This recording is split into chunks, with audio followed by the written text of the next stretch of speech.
Hi, welcome back guys. This is your friend, Cabbage Head Fanfics, back with amazing fanfiction. This is the second part of What If Deku Becomes Artificial Intelligence. Now before starting, please give this video a like and subscribe to the channel if you want more videos like this. Now let's get into the fanfic. Class 1 A Homeroom, UA. High Main Building, UA. High Campus, Monday, April 5th, 2219, 8:20. All of WANA were currently gathered in their homeroom. Even without Ida's declarations that Hero Course students must be punctual, none of them wanted to be late on the first day of classes, even those less inclined to be early risers. Ochako was currently in her seat next to Yaoyorozu, seat number 50. Both she and Izuku had initially wondered if this was Nezu having some fun based on her Spartan ID number, 151, similar to the entrance exam, but Izuku had brought up the idea that she was simply seated here due to her size. After all, Shoji was in the seat to her right and he was the next tallest in the class, and while she wasn't the tallest, Yaoyorozu was still the next tallest girl after herself, so the theory had merit. As for Izuku himself, he didn't have a seat, which made some sense. He had no need for one. Instead, Ochako had deposited his data chip in a holo pedestal next to Aizawa's desk. Much like the dorm rooms, all the student desks had a holo emitter installed in them, allowing him to project onto the tables. Currently, he was sitting on the surface of Ochako's desk, but when it came time for lessons, he would choose between any of the front desks, which were occupied by Aoyama, Kaminari, Jiru, and Hagakure, all of whom were willing to accommodate Izuku. Although Kaminari had been surprised when asked, figuring the digital teen would want to keep his distance from the kid who could short-circuit him. Izuku had countered with the fact that he has multiple fail-safes and backups, and besides it's not like Kaminari's shocks were uncontrollable. As they were waiting for homeroom to start, the students were talking in various groups based on their seating plan, except Bakugo who was sitting sullenly, not talking to anyone. Ochako and Izuku were currently in conversation with Yaoyorozu, discussing what the coming day was going to be like when Izuku received a notification from Cortana saying that Aizawa was just outside the door, a message he quickly relays to the rest of the class, who need no second prompting to find their seats and quieten down as Aizawa opens the door. HMPH he grunts not bad, even if he required some prompting. He gives Izuku, who was now seated on Jiru's desk, a hard look before returning his gaze to the rest of the class as he stood behind the lectern. You were still efficient. Now then, I take it Cortana briefed you on the arrangements concerning Midoriya. The class replies with a round of yes sensei. Good, then talk among yourselves till Mike gets here. And then, to everyone's shock, the Erasure hero climbs inside the yellow sleeping bag he'd used yesterday and falls asleep in the corner of the room. A few minutes later, present Mike arrives to teach English, prompting Aizawa to leave, with his sleeping bag in tow. Alright listeners, the audio hero calls out to the class who's ready to learn some groovy grammar. Lunch Rush Cafeteria, UA. High Main Building, UA. High Campus, Monday, April 5th, 2219, 12:34. As it turned out, grammar wasn't all that groovy. In fact, aside from being taught by semi-famous pro heroes, the first lessons of the day had been rather normal, and for Izuku the first two had actually been annoyingly easy. It was both a blessing and a curse as an AI that he was able to pick up on concepts remarkably easily, which meant the core subjects such as English, taught by Mike, and maths, taught by Ectoplasm, he was already an expert on.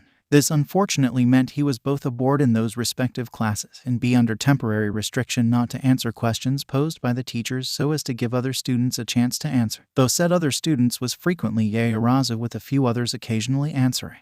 What Izuku had enjoyed, though, were the modern hero art history and modern literature classes, taught by Midnight and Cementos respectively. This was because these classes involved far more discussion and analysis. There were no instant right or wrong answers for Izuku to learn, and it allowed him to think. It provided the mental stimulation that all AI needed, or craved if he was being honest. But right now, they were enjoying lunch in Lunch Rush's cafeteria. While everyone else was enjoying lunch, Izuku was currently sitting on the tack pad, which Ochako had placed in the middle of the table, reading up on the latest hero news. Ochako and he were the first to be seated and they were soon joined by Ida, Yaoyorozu, Jiru, and Kei's. Alright if we join you. Yaoyorozu was the one to speak up. Sure. Ochako gestures with one hand just before she shovels some rice into her mouth, and the others take their seats, Ida and Kei's opposite Ochako, Jiru and Yaoyorozu alongside her. Yaoyorozu, are you by any chance stocking up on lipids for your quirk? Izuku asks the ponytailed girl upon noticing the contents of her tray, salmon and eggs with steamed vegetables as the main, some mixed nuts on the side and a pot of yogurt for dessert. That is correct, Midoriya. Yaoyorozu replies with a gentle bob of her head and a warm smile. I don't know what's planned for our heroics class this afternoon, so I want to have as much in reserve as possible. Do you have any particularly effective or favorite foods? Izuku asks. This is my usual preference of bulking up. She gestures at her plate.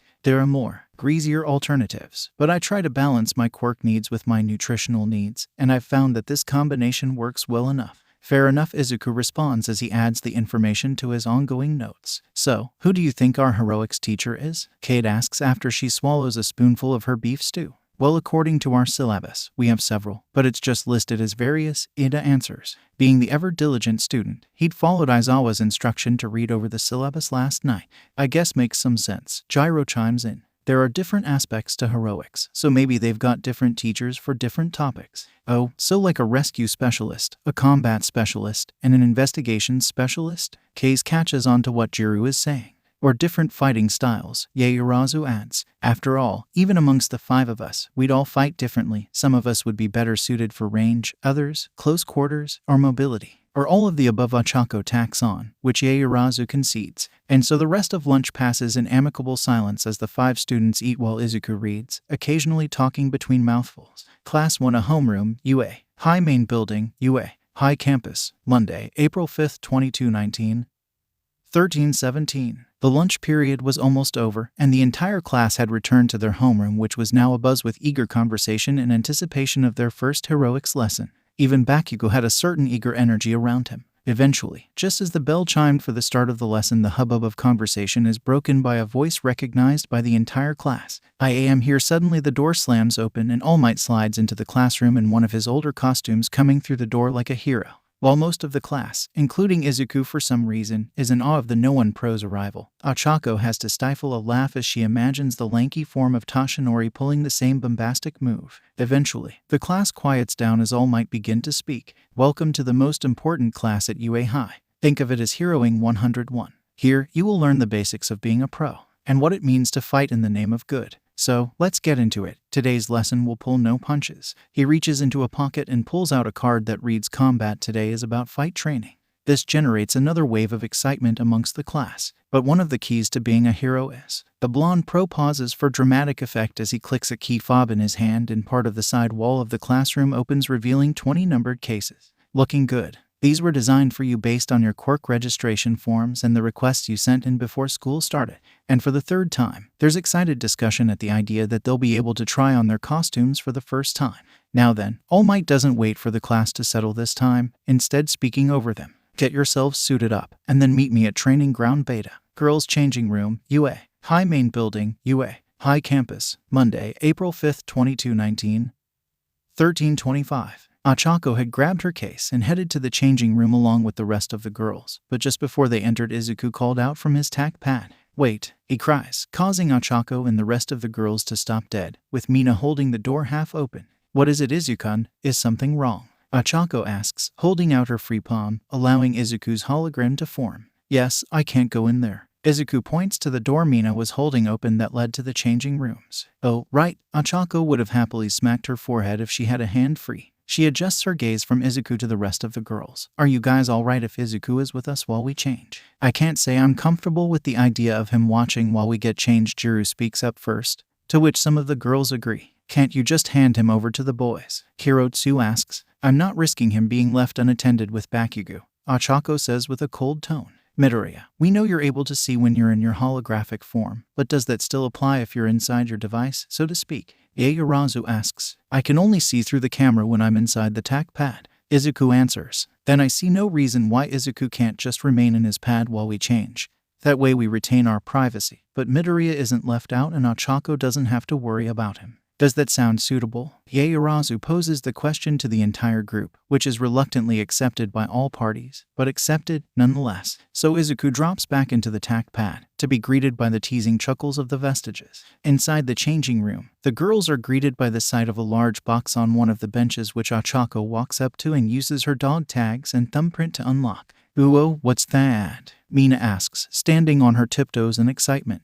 The rest of my armor, Ochako replies. Armor, Hagakure asks. Then why isn't it in your case? Because it's bulky and heavy, Ochako replies. And to make her point, she takes out one half of the chest harness, which the other girls react to with some Whoa, that must weigh a ton, Kase exclaims. It actually does, Ochako replies with some amusement. Me plus the armor weighs almost exactly a ton. Forgive me for asking, but are you saying you've already tried on your armor? Shizaki asks. Yeah, the manufacturer needed me to test if it worked properly first. The girls accept that explanation and realizing that they are wasting time promptly get changed. As in previous times she donned the armor, Ochako is forced to completely strip to put on the MJOLNIR tech suit, which was in the case she'd brought from the classroom. As she does so, she inadvertently gains the attention of the other girls who are able to see her whole body for the first time, and there's a general feeling of admiration and respect for the buff girl's body. Although in the case of two particular individuals, the feelings run slightly deeper. Soon all the girls bar Ochako are changed. Ochako at this point was attaching her chest plate, with the arms, shoulders, and helmet yet to be donned.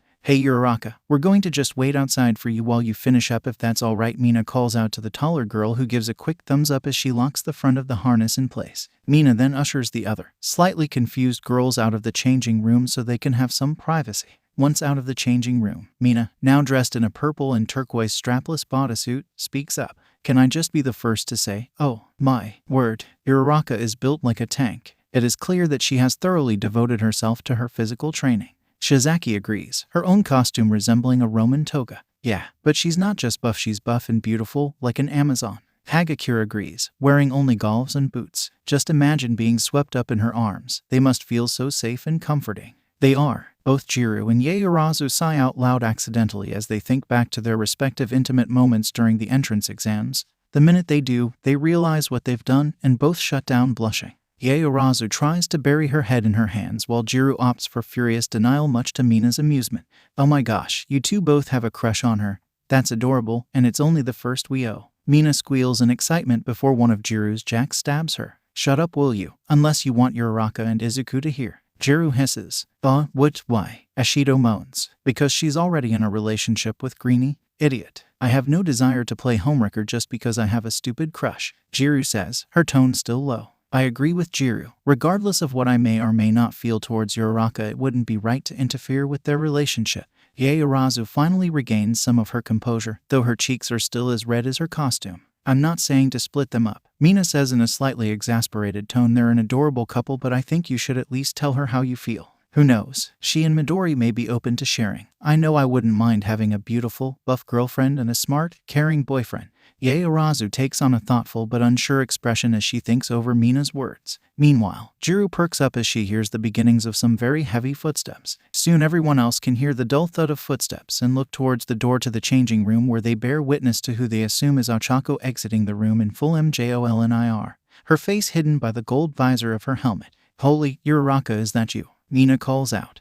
And in response, Ochako pushes a button on the side of her helmet and the visor depolarizes. Yup, it's me. What do you think? She spins around in her armor once, giving the gathered group of girls a good look at her armor in its entirety. The response is varied but all positive. Anyway, we'd better get to ground beta, Izuku's voice calls out from Ochako's helmet. Wait, is that Midori? Hagakure asks. Yep, Ochako replies. How? Mina begins to ask before Ochako cuts her off. I'll explain once we get to the training ground. I imagine the boys are going to have some questions as well. So, the girls hurry off to Ground Beta to rendezvous with All Might and the boys of 1A. Ground Beta, UA. High Campus, Outer Musutafu. Monday, April 5th, 2219. 1345. All Might was currently stood with the boys of 1A in a plaza within the fake city that was training Ground Beta. They say that clothes make the pros, young ladies and gentlemen, and behold, you are the proof. All Might declares. But where are the girls and young Midoriya? The boys give him puzzled looks till the sound of running from the tunnel they'd just walked out of draws the group's attention, and they see the girls jogging lightly towards them, Ochako in the lead. As the draw near, they slow down. Apologies, we're late. All Might. The others wanted to wait for me till I was fully suited. Ochako apologies with a salute out of habit. That's perfectly fine, young Uraraka, you're barely a minute behind the boys. All Might declares. I was merely admiring how wonderful all your costumes are. And some of the boys, namely Minta, were indeed admiring how wonderful some of the girls' costumes were, primarily Mina in her bodysuit, and Yaoyorozu in her costume, which could best be described as a one-piece swimsuit with a large cutout exposing her midriff and cleavage. However, while Minta was focused on the more revealing outfits, the rest of the boys were focused on Ochako's MJOLNIR. I see you have taken a similar approach to your costume as I have, Ida declares from within a suit of metal armor, designed like a robotic knight, the design of which finally confirmed Ida's identity to Izuku. Bro, you look so manly, like a soldier from the future, Kirishima states. Dude, isn't it obvious? She's a space marine. Like in the movies, Kaminari exclaims, and Ochako does her damnedest to not correct him on the fact that Spartans were actually Navy. So, where's Midoriya? Ada asks to notice the absence of the green AI or his usual method of transportation. And here Izuku's voice calls out from Ochako's helmet. Akin's suit was designed specifically to be able to carry me in combat. My chip simply slots into the back of her helmet, and it allows me to use my quirk to its fullest. Wait, your quirk? I thought being an AI was your quirk, Ada asks. However, before Izuku can respond, All Might speaks up to continue the lesson. Before we get to today's lesson, there are two individuals I need to introduce to you. And from one of the side alleys that lead into the plaza they were currently in step forward the Master Chief and Arbiter. May I introduce Master Chief Petty Officer John Halsey. Hero name, the Master Chief, and Thel Vadim, hero name, Helios Grill. As the pair step closer, there are a few double takes as some of the students look between Ochako and the Master Chief. The similarities between the two suits of MJOL and I are evident, but All Might gives no opportunity for people to question it as he plows on. Like me, they are new members of UA. But unlike me, they know the finer points of hand-to-hand combat and tactics. In future lessons, they will be your hand-to-hand combat and tactical instructors. But for today we have something else planned. All Might then takes out a notebook and appears to be reading from a script, which for a first-time teacher was understandable. He details how today they will be conducting mock combat trials inside one of the buildings in ground beta. The students are to be split into teams of 2, with one team getting a 2-for-1 in the form of Ochako and Izuku. One team would be the heroes and the other villains. The villains are tasked with protecting a fake bomb, which the heroes have to defuse. The win conditions for the villains are that they have to hold out for 15 minutes or capture all the heroes, while the heroes simply have to touch the bomb or similarly capture both of the villains within the time limit. Once he finishes explaining the premise, All Might explains that the teams will be chosen at random, with Ida questioning its suitability. Izuku chimes in saying that it represents how heroes have to team up with new people all the time, which All Might commend him on. And so, everyone picks out a lettered ball from a box. Ochako calls out, "So who's our partner?" "I guess that would be me," Kase speaks up behind them. Ochako turns around to look down at the short-haired ginger. Kinda ironic, Kase chuckles, the class heavyweight and lightweight on the same team. Alright everyone, now that the teams are sorted, the first two pairs are. All Might reaches back into the box and pulls out two balls, one labeled A and the other labeled D. These guys, Team A will be on offense, Team B will be on defense. Everyone else can head to the monitoring room. A few minutes later, the heroes were standing outside the designated building. The villains, who it had turned out were Bakugo and Yaoyorozu, had just entered a minute previously when All Might's voice crackled over the comms devices he'd given them, or in Ochako's case, just over her suit's internal comms. "All right, villains, you now have 5 minutes to prepare and then the heroes will enter." Once it was clear All Might was done talking, Ochako turned to Kase. Now that they had a moment of peace, Izuku was able to take full stock of the redhead's costume, which seemed to consist of a skin-tight leather catsuit and a stylized crash helmet. Both the catsuit and helmet colored sky blue. "Okay, 5 minutes. That gives us time to plan as well," Ochako states, depolarizing her visor as she does so. "Any ideas?" she instinctively asks Izuku as she holds out her hand. "In all honesty," Izuku begins, "were you not equipped as you are, I'd say that this would be a tough challenge for us. Bakugo and Yaoyorozu together present a formidable defensive team.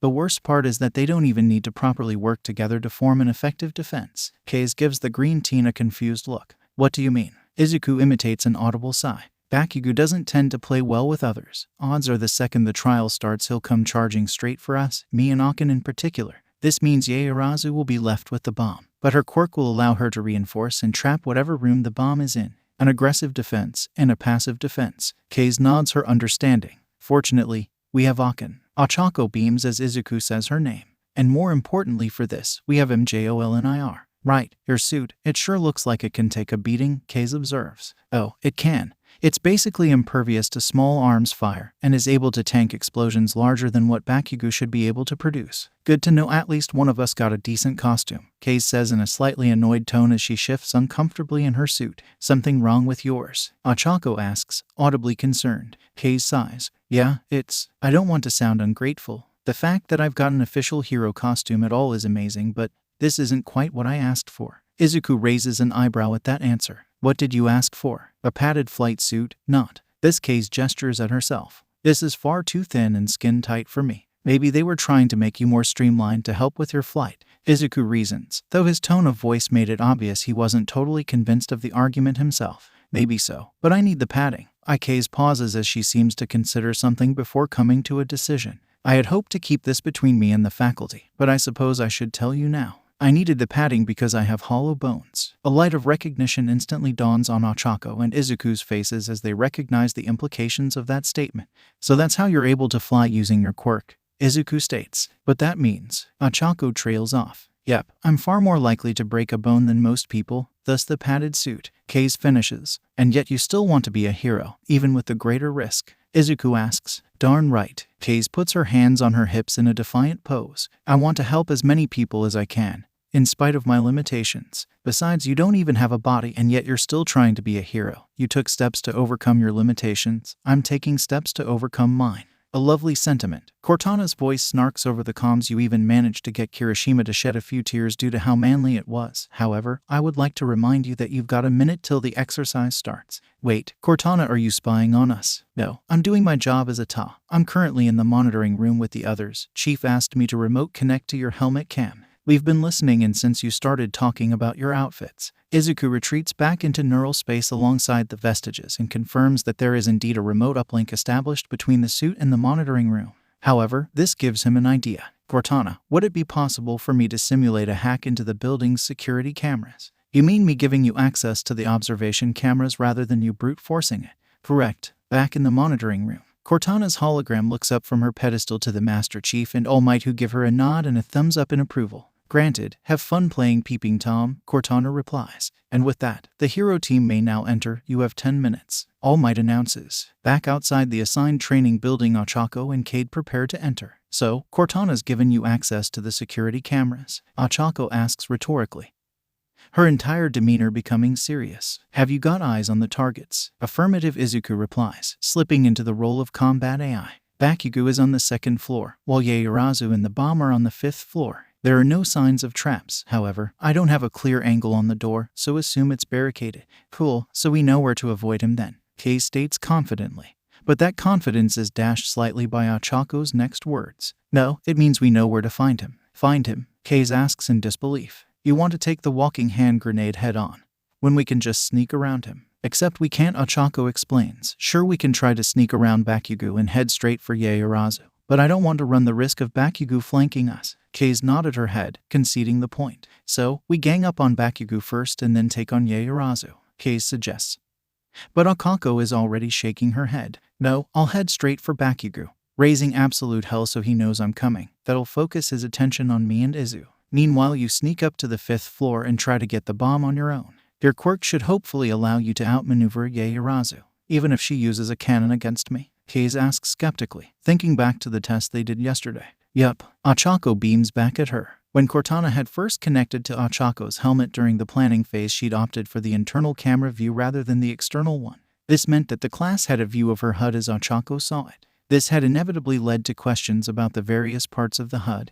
And Cortana, forget what I said about your Raka looking like she's from a movie. This looks like it's from a video game, declares Kaminari. The motion sensor is certainly a smart inclusion. It'll prevent people from sneaking up on them. Ida comments. As the two heroes make their way separate ways through the building, the rest of the class are watching their progress on several large monitors in the observation room. The topic of conversation changing to the hero team's plan. Their plan certainly has merit, Ida comments, but it all depends on whether Uraraka can defeat Bakugo on her own. But she's not on her own. Mina exclaims she's got Midori with her. But it's still a 1v1 fight, Kirotsu ribbits. No offense to Midoriya, but he's not exactly going to provide much physical help. I'm not so sure about that. Ida chimes back in the way he and Uraraka were talking about her armor. It seemed to be made to help both of them. Maybe he acts as a force multiplier rather than an extra pair of hands. That's pretty close to the truth actually. An unknown female voice cuts in, and the entire class look away from the observation monitors towards the entrance. They see, walking towards them, a girl, slightly older than them, with blonde hair tied back, blue eyes and glasses, and dressed in gray coveralls with the UNSC logo over the right breast.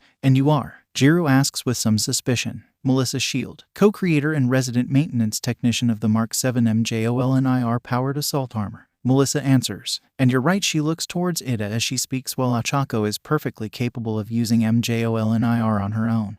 With Izuku plugged in, the suit becomes more responsive, more efficient. But not only that, the suit allows Izuku to more effectively channel his quirk. HMN, Midoriya said something similar earlier. But what exactly is his quirk? Ida asks. It surely can't just be the fact that he's an AI. Unless he and Cortana have the exact same quirk. I imagine we're about to see it in action, Melissa says as she looks at the main screen displaying Achako's HUD. Noticing that a new dot had appeared on the motion sensor. Melissa had not been the only one to notice the newest dot on the motion sensor. That, combined with the constant callouts from Izuku relaying Bakugo's movements, gave Achako reason enough to slow down as she neared the end of the corridor they were on. Izuku, she says inside her helmet, can you give me Black Whip at 10%? There's a brief silence as Achako imagines her boyfriend adjusting the OFA power setting and selecting the quirk. A few seconds later, the small whip symbol representing the quirk appears in the bottom right-hand corner of the HUD with 10% next to it, and from the outside the usual black lightning appeared, indicating OFA was active. With her ace up her sleeve now ready, Achako picks up the pace. Just before she rounds the corner, Bakugo jumps out at her, ambushing the junior Spartan with an explosive fireball before landing on the ground about 2 meters away from her. A feral grin covering his face as he admires his handiwork, only for that grin to disappear with the rapidly fading smoke as he realizes that not only did his explosion not leave a scratch on the armor, it didn't even seem to faze Achako. The tall teen just stood there, as if the explosion had never even happened. Back in the observation room, the class were in a mixed state of shock and awe. They had just had a first-person, second-hand perspective of being on the receiving end of one of Bakugo's explosions, and Achako had barely even flinched. Meanwhile, the three instructors, Cortana and Melissa, were impressed with what they'd just witnessed, though some of them showed it more than others. So that's the boy who came third after Achako and Izuku in the entrance exam? Melissa asks. Yep, explosive isn't he? Cortana answers. Not that explosive, he barely reduced Achako's shield by a fifth. Melissa points to the meter indicating Achako's shield, which had just started refilling. He may be holding back due to it being a training exercise. All Might reasons. That grin didn't look like someone who was holding back, Gyro argues. What the F was that, round cheeks? Bakugo yells. Which? The lighting or my energy shield's recharging? Achako says sarcastically, I must say. Not bad, Bakugo, you almost managed to reduce my shields by a fifth. Achako says, which seems to further enrage the blonde bomber who snarls at her. What's wrong? Not as strong as you thought you were. The brunette taunts. Acha, Izuku cautions. While he did not hold Bakugo in the same respect that he once did, he still knew better than to taunt him. So, you got some fancy-ass armor, it doesn't make up for the fact that you've got a weak-ass quirk, and what's with the light show? Bakugo yells back. Maybe I do have a weak quirk, but Izuku's more than compensates for it. Where do you think the lightning comes from? Huh, what quirk? We both know Deku is quirkless. You sure about that? Achako's grin goes unseen, and as she says it, she shoots her left hand out and several strands of black whip spring forth and wrap around Bakugo before reeling him in towards Achako. As he draws near to her, Achako twists slightly to the left and sticks her right elbow out, jabbing him right in the stomach at speed. As her elbow makes contact with Bakugo's midriff, Achako releases Black Whip's hold on the blonde boy, causing him to drop to the floor, visibly winded. As soon as she releases Black Whip, Achako's now free left hand reaches down to one of the pouches on her waist and quickly removes the roll of capture tape she'd been given by All Might, and in short order loops it around the ankle of the now prone and wheezing Bakugo. The whole sequence from the taunt to Bakugo's capture taking mere seconds, leaving the naturally skilled Bakugo no time to react. Katsuki Bakugo has been eliminated. All Might's voice rings out of the loudspeakers dotted around the building. The announcement caused Bakugo to tense up. Whether in shock or anger, no one could tell, not that anyone was paying him any attention as, with her main objective of taking him out now complete, Achako was hurrying away in the direction of the bomb room. Holy crap, what was that? Zero exclaims in shock at what he just witnessed. And he wasn't the only one. Most of the entire class were uttering their surprise in some form or other. It appeared to be something akin to a combination of Dark Shadow and Shizaki's vines. Takoyami broods, and with the way Uraraka requested it, is clear this is Midoriya's quirk, or at least part of it. Such madness. Dark Shadow suddenly appears from Takoyami chanting, "One of us, one of us, one of us," much to the latter's annoyance. Silence, Dark Shadow. Takoyami rebukes his quirk. What is the meaning of this? Isn't obvious, Fumi. Midoriya and Uraraka are like us, only they found a way to separate. The sentient quirk proclaims, gaining the attention of the class, which was easy as there wasn't anything particularly interesting happening at the moment. What do you mean Midoriya and Uraraka are like you? Kirotsu asks. Takoyami relents on his efforts to silence Dark Shadow in order to allow them to speak. It's obvious. Midoriya's the quirk like I am and Uraraka's the body, like Fumi. Dark Shadow's not entirely wrong. Melissa, the relationship between Achako and Izuku does certainly mimic the one between them and Fumikage, was it? Melissa asks, gaining a nod in response before continuing. But I think I'll let Izuku explain it fully once they're done. It's his quirk after all. And saying that, she turns back to the main monitor to continue watching the trial. Did I hear that correctly? Kei's disbelieving voice comes over the helmet's comms. Bakugo's eliminated. Yup, took him down hook, line and sinker. Ochako, though the saying was appropriate given how she'd reeled Bakugo in with Blackwa. How's it going on your end? Well, as it turns out, Midoriya was right. Yaoyorozu has barricaded the entrance. Something fierce, comes the reply. But, rather than waiting for you, I've decided to take the initiative. How so? Izuku asks, curious as to what Kei's was planning. Well, the security footage you showed of the room showed that there are windows, right? Kei's asks. Right. Understanding begins to dawn on the duo. So, I've dropped down a level, and am about to sneak in through the window, using my quirk to fly up to it. Kei says. There's a moment of silence before the sound of rushing wind comes through the comms. Okay, I'm currently hovering outside the window, and looks like Yaoyorozu's gone. Are you sure? Izuku asks as he begins brining up the relevant security camera to check. I mean, I can't see her. I'm going to make a dash for the bomb. As she says that, Izuku brings up the bomb room security camera in a corner of Ochako's HUD, and they see Yaoyorozu standing flat against the outer wall. Next to the window Kei's was about to go through, clearly waiting for the red-haired girl to enter so she can ambush her. Kei's, wait. Yaoyorozu's, but it was too little late. Kei's flies through the window and is immediately clotheslined by Yaoyorozu's staff. Over the comms, Ochako, Izuku, the vestiges and the watchers in the observation room all hear a loud "oh" followed by a sickening thud as the impact causes Kei's to flip and fall to the ground, landing on her arm with enough force that would leave most people badly bruised. But in case of the windy teen, it probably meant a fractured arm. Fortunately, the impact had also rendered the teen unconscious, meaning if it was broken, she wasn't going to feel it. Kei's has been eliminated. All Might's voice seems somewhat unsure. Thoroughly so. Izuku and Ochako watch as Yaoyorozu, who seems slightly shaken after accidentally rendering her classmate unconscious, moves Kei's to one corner of the room and leaves her in the first aid recovery position before taking up a ready stance between the door and the bomb. So, want me to charge up super strength for you? Izuku asks. No, actually, charge up smokescreen. I want to put the Arbiter's gifts to the test. Back in the observation room, the class exchange confused looks as to who this Arbiter person was and what these gifts might be. I believe I know what learner Uraraka has planned. Vadim speaks up. He and the chief had largely been silent for the duration of the trial, but with the mention of the gifts he'd given Ochako when she first received OFA and her armor, he'd gained a new interest in the proceeding. Ochako shortly arrives at the door leading to the bomb room. There are some slight scuff marks on the door, possibly from Kei's attempts to try and enter or even previous years. Standing a little away from the door, Ochako reaches down to the energy sword hilt magnetically attached to her upper right thigh, opposite the hard case on her left thigh. She holds it out in front of her and ignites it with a low crackle and hum. Inside the bomb room, Yaoyorozu was not in the best of mental states. The trial thus far hadn't exactly been textbook. First, her partner had gone running off without her, leaving her to defend the bomb on her own, all the while angrily muttering about round cheeks and Deku. She'd just finished laying down the steel barricade behind the door when said partner had been eliminated, leaving her to defend in a 2, or technically 3-on-1 situation. There had been a brief moment of satisfaction when she'd heard Kei's feeble attempt to break her barricade before the girl's fading footsteps indicated that she was running away from the door. It didn't take her long to realize that Kei's was going to try and use her quirk to enter through the window, rather than try and prevent the other girl from entering. Momo decided she was going to try and level the playing field somewhat,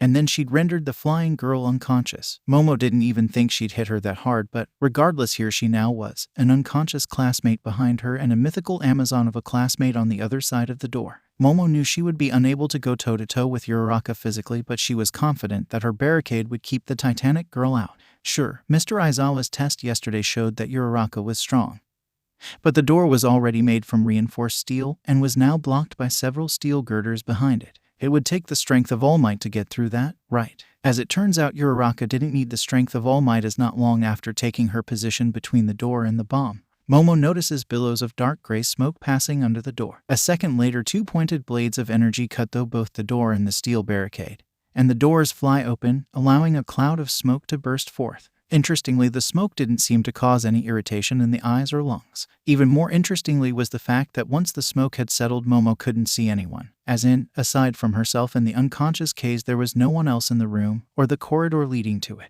Had it all been roused? To what end? Momo was now confused and inadvertently let her guard drop slightly when a 7-beat tune, whistled from the direction of the bomb, caused Momo to spin on her heels and look, just in time, to see Uraraka's armored form seemingly materialize from thin air, one hand firmly placed on TH bomb. The hero team wins. All Might's jubilant cry rings through the silent building. When she'd heard Ochako whistle that particular tune, Cortana gave Chief a sidelong glance. You must really have accepted her if you're teaching her that of all things. Cortana comments. She's a Spartan. She needs to learn of our secrets. All of them, Chief replies. As for the rest of the observation group, they had given up on making sense of Ochako and Izuku. Not that it stopped some of them from admiring their feats.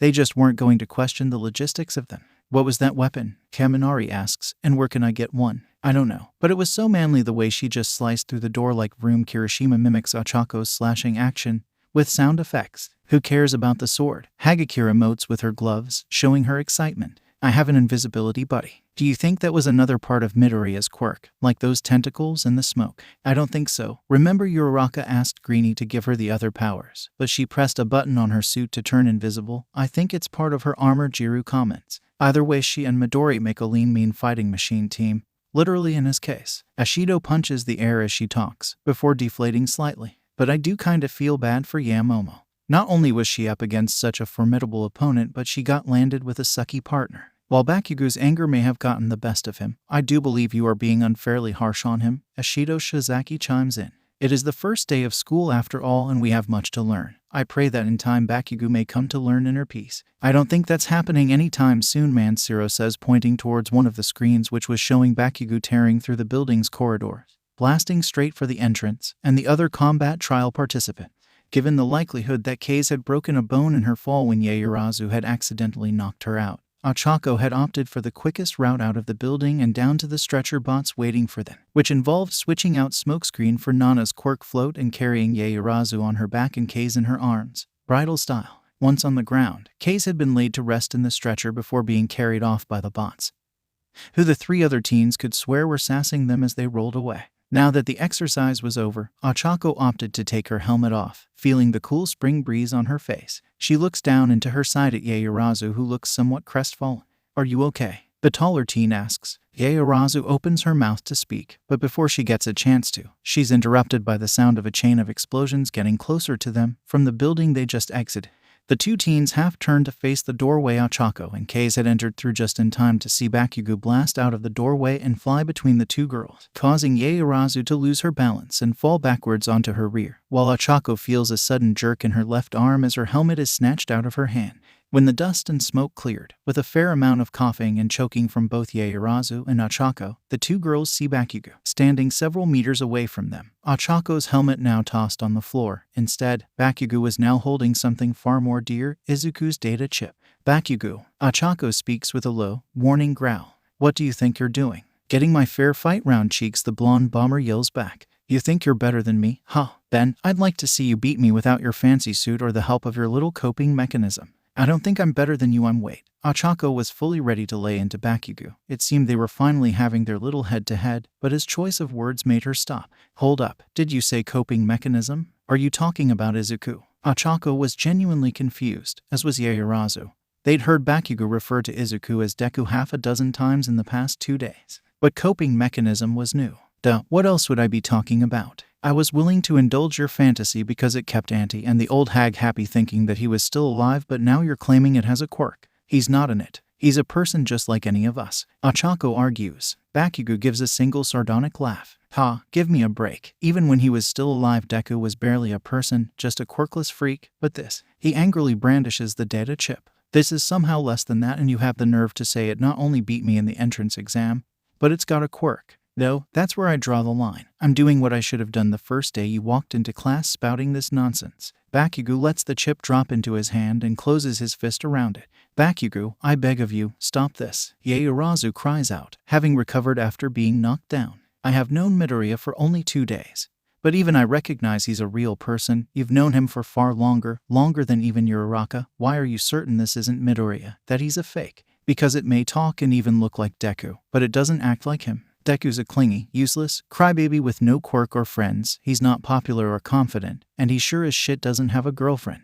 Just admit it, Round Cheeks. You and Andy couldn't bear the idea of losing your precious Deku, and so you decided to create this fake instead. Ochako was at a loss for words. Whether it was shock or anger, she wasn't really sure. Maybe it was both. Maybe it was something else entirely. Is this truly what Bakugo thought? That Izuku had died during his accident, and that she and Auntie and Co had just invented Izuku's current form as a coping mechanism? Honestly, she'd be a lot angrier at the implication that she and Inko were that desperate if not for the fact that the whole theory sounded so inordinately stupid, especially for Bakugo. No, what did get her blood going was how Bakugo described who he thought Izuku was, or rather who Deku was, because in her mind they were two very different people. Really, she yells at Bakugo, matching his earlier intensity. That's who you think Izuku is? Because the Izuku I know is kind and brave, and yeah, a fair bit nerdy, but that's what I love about him. That's why I love him. Not because of what he is, but who he is. People grow and change. Izuku grew and changed. Just because you can't accept that he's no longer scared of you, doesn't mean he's lesser. Tatsuki, you can still grow and change. Achako's words clearly have an effect on Bakugo as he begins visibly shaking. And for a brief second both she and Yaoyorozu have hoped that her words got through to him, but what he says next dashes that hope. I don't need to change shit. I'm going to be the next #1 pro and neither you, Ponytail, or this piece of scrap are going to stop me. As he says me, he lets loose an explosion in the fist holding Izuku's chip and lets the charred and sparking piece of tech fall to the ground before rushing Achako. Her anguished cry of Izukun falling on deaf ears. Ground Beta Observation Room. Ground Beta, UA. High Campus. Monday, April 5, 2219, 1418. Cortana was no stranger to death. While not as familiar with it as the chief was, she'd still lost her fair share of friends, comrades, and brothers in arms. Captain Keyes, Commander Keyes, Sergeant Johnson, the crews of both the Pillar of Autumn and the in amber clad, countless Marines, several Spartans she'd had the privilege of serving alongside, and even an admiral or two. Not to mention she'd borne witness to the fall of High Charity. She'd mourn their loss, but she'd remain collected and professional. While they had perished, the living still needed her, Chief still needed her. But seeing Izuku's charred and blackened chip fall to the ground, with all the light and signs of life from it gone, it filled her with a level of emotion she thought only the chief's own death would cause. But she kept her outward appearance in check. After all, she was not the only one who was understandably emotional right now. Most of the Wana observers were showing varying signs of distress, shock, and in some cases nausea, which out of context would almost be endearing. It meant they viewed Midoriya as human and what just happened as inhumane. Even All Might was barely containing his horror, and possibly his anger, and that was a feat in and of itself, as the tragedy of what just happened would hit All Might twice. Not only had he just potentially lost his successor and pupil, but he'd potentially just witnessed Nana's death for the second time. And yet he remained strong, which was more than could be said for Melissa, who was on the verge of tears, along with Ashido and Hagakure, who were clinging to each other for support. As for the Chief and Arbiter, they'd already left the minute the confrontation started. The only question was, would they get there in time? Ground Beta, UA. High Campus, Outer Musutafu. Monday, April 5, 2219, 1419. Bakugo had been overconfident. Granted, Achako always thought Bakugo was overconfident, but this time, he'd let it get the better of him. In his blind rage, he'd charged straight at Achako, possibly hoping the shock of him exploding Izuku would cause her to falter. However, 2+ months of Spartan training and augmentation asserted themselves, and as he'd entered her reach, she had immediately gone for his throat, clamping it in one hand, holding him high in the air. As she did so, she'd reached down for her lance of Subin and had ignited it, holding it low, ready to strike upwards. Whether to bisect him or simply remove his arm, Yaoyorozu was too afraid to ask. The junior Spartan had been holding the blonde aloft for a few seconds when Thel Vadam and the Master Chief arrived, stopping a few meters short of the tableau. Sierra 151, stand down. That is an order, the chief barks, no longer Achako's teacher but instead her commanding officer. Achako notes that he has an M6 Magnum in his hands, but was keeping it lowered. Similarly, the Arbiter had one hand hovering over his own energy blade hilt, the other extended in a placating fashion. Why should I? Achako yells in anger as Bakugo lets off a few weak explosions in an effort to get free, causing her to tighten her grip to the point where Bakugo is almost blacking out. This monster, as she says monster, she shakes Bakugo none too gently by his throat, doesn't deserve to live. If that had been Cortana, can you honestly tell me you wouldn't have dropped him where he stood? Silence was the only answer Chief could give. While he wouldn't claim to have the same relationship with Cortana that Achako had with Izuku, he still held her close. Sure, he could try and convince himself that he tore into High Charity to rescue Cortana simply because she still had the activation index, but he knew deep down he would go beyond the galaxy to keep her safe. And if he were to lose her, he was fairly certain nothing short of his fellow Spartans would stop him, and even then, they were probably both stubborn and loyal enough to have his back. As such, there was no answer he could give that wouldn't either be damningly honest or hypocritically false. Noticing his silence, the Arbiter speaks up. Uraraka, you know my story of what the brute Tartarus and the treacherous Truth did to my people, and how I enacted bloody revenge on both of them. And what? Achako spits out. You're going to tell me it's not worth it, that revenge is hollow. The Arbiter shakes his head. Hardly. I felt a grim satisfaction in my vengeance, for such retribution is demanded by Sangheili custom. In fact, were you to take action against Bakugo, I personally would not hold it against you. Who am I to deny you justice when I sought out my own? Ochako was slightly surprised at that initial answer. She'd fully expected the Arbiter to give some moral speech about how it's not worth it or something like that. Yaoyorozu, on the other hand, was somewhat horrified that a teacher would implicitly endorse Ochako's action. However, the Arbiter continues, while I as an individual may brook no argument with your actions, as a member of the UA faculty I cannot endorse such bloody retribution. I have a duty of care to all students. So, I'm asking you to let the boy go. And if you need further convincing, just ask yourself this: is this what Izuku would want? And that caused Ochako to relax slightly. She knew Izuku wouldn't want her to kill anyone for his sake. Ironically enough, he'd rather die first than let anyone else. Shako. A faint, staticky voice is heard in the empty street. Had there not been total silence, Ochako wasn't sure she would have heard it. Even now she was unsure if there had actually been a and there it was, coming from her helmet, the unmistakable sound of Izuku's voice. Izukun, she calls out as Yaoyorozu moves, galvanized by the voice, to pick up both the charred data chip and the discarded helmet, before moving close to Ochako, holding the helmet close to her. I'm here, Akin. I'm fine. All of me's fine. Ochako, Chief and Thel took that to mean him and the vestiges. I transferred from the chip to the helmet when Bakugo grabbed it, just as a precaution. Oh, thank goodness. Ochako cries in relief, letting both her blade and Bakugo drop to the floor as she takes her helmet from Yaoyorozu. The blade deactivates as it leaves her hand, and Bakugo is left coughing and gasping for air on his hands and knees. With the immediate threat to the boy now gone, Chief reholsters his pistol and the Arbiter moves his hand away from his sword hilt. Ochako puts her helmet back on, allowing it to reconnect with the rest of her suit and giving Izuku a bit more breathing room as far as digital space was concerned. Immediately, as soon as her helmet's back on, he withdraws into her neural implant. I'm just going to stay in here for the time being. She hears him speak inside her head. That's fine, just so long as you're safe. I love you, Izu. She thinks. Love you too is the reply. With Izuku now confirmed to be safe, Ochako refocuses her attention back on the offending teen that had brought this upon them. Bakugo, to his credit, seemed to have recovered from his near blackout remarkably quickly, although he still seemed a bit shaky. Be grateful he's still alive, or else I'd have run you through. Ochako glares at Bakugo. TCH. He was never alive to smack. Ochako doesn't let Bakugo finish as she delivers a soft back. Well, as soft as a Spartan in MJOLNIR can get, which is still strong enough to cause a shallow cut on his right cheek, and, with some help from his recent oxygen deprivation, knocks him out. That's probably for the best. He'd only have kept going until he was actually dead, the Arbiter concedes. I'll take him to see the kissing medical woman. I'm probably less likely to rise to his provocations than you are. Part of the Master Chief wanted to argue that no, he was perfectly in control of his emotions. But another part of him reasoned that if Bakugo held such a low opinion of Midoriya, whom he'd known for years, what would he say about Cortana in anger? And John was self-aware enough to recognize that she was something of a blind spot for him, as he'd noted earlier. I'll take these two back to All Might and the others then. Let them know Midoriya's alright. And so, the heretic and hero part ways. The Arbiter bridle carrying Bakugo to Recovery Girl's office, while the Chief escorts Ochako and Yaoyorozu back to the observation room where the others were waiting in nervous anticipation, having watched the events of the past few minutes on security cameras with no audio. Ground Beta Observation Room, Ground Beta, UA. High Campus, Monday, April 5, 2219, 1427. As soon as they enter the room, as Ochako depolarizes her visor, she and Yaoyorozu are swamped by their classmates, all talking over each other, each asking a multitude of questions as to what happened. Is Izuku alive? Is Bakugo okay? What did she do to him? Etc. Ida was trying his best to gain some semblance of order but failing miserably, prompting All Might to step in.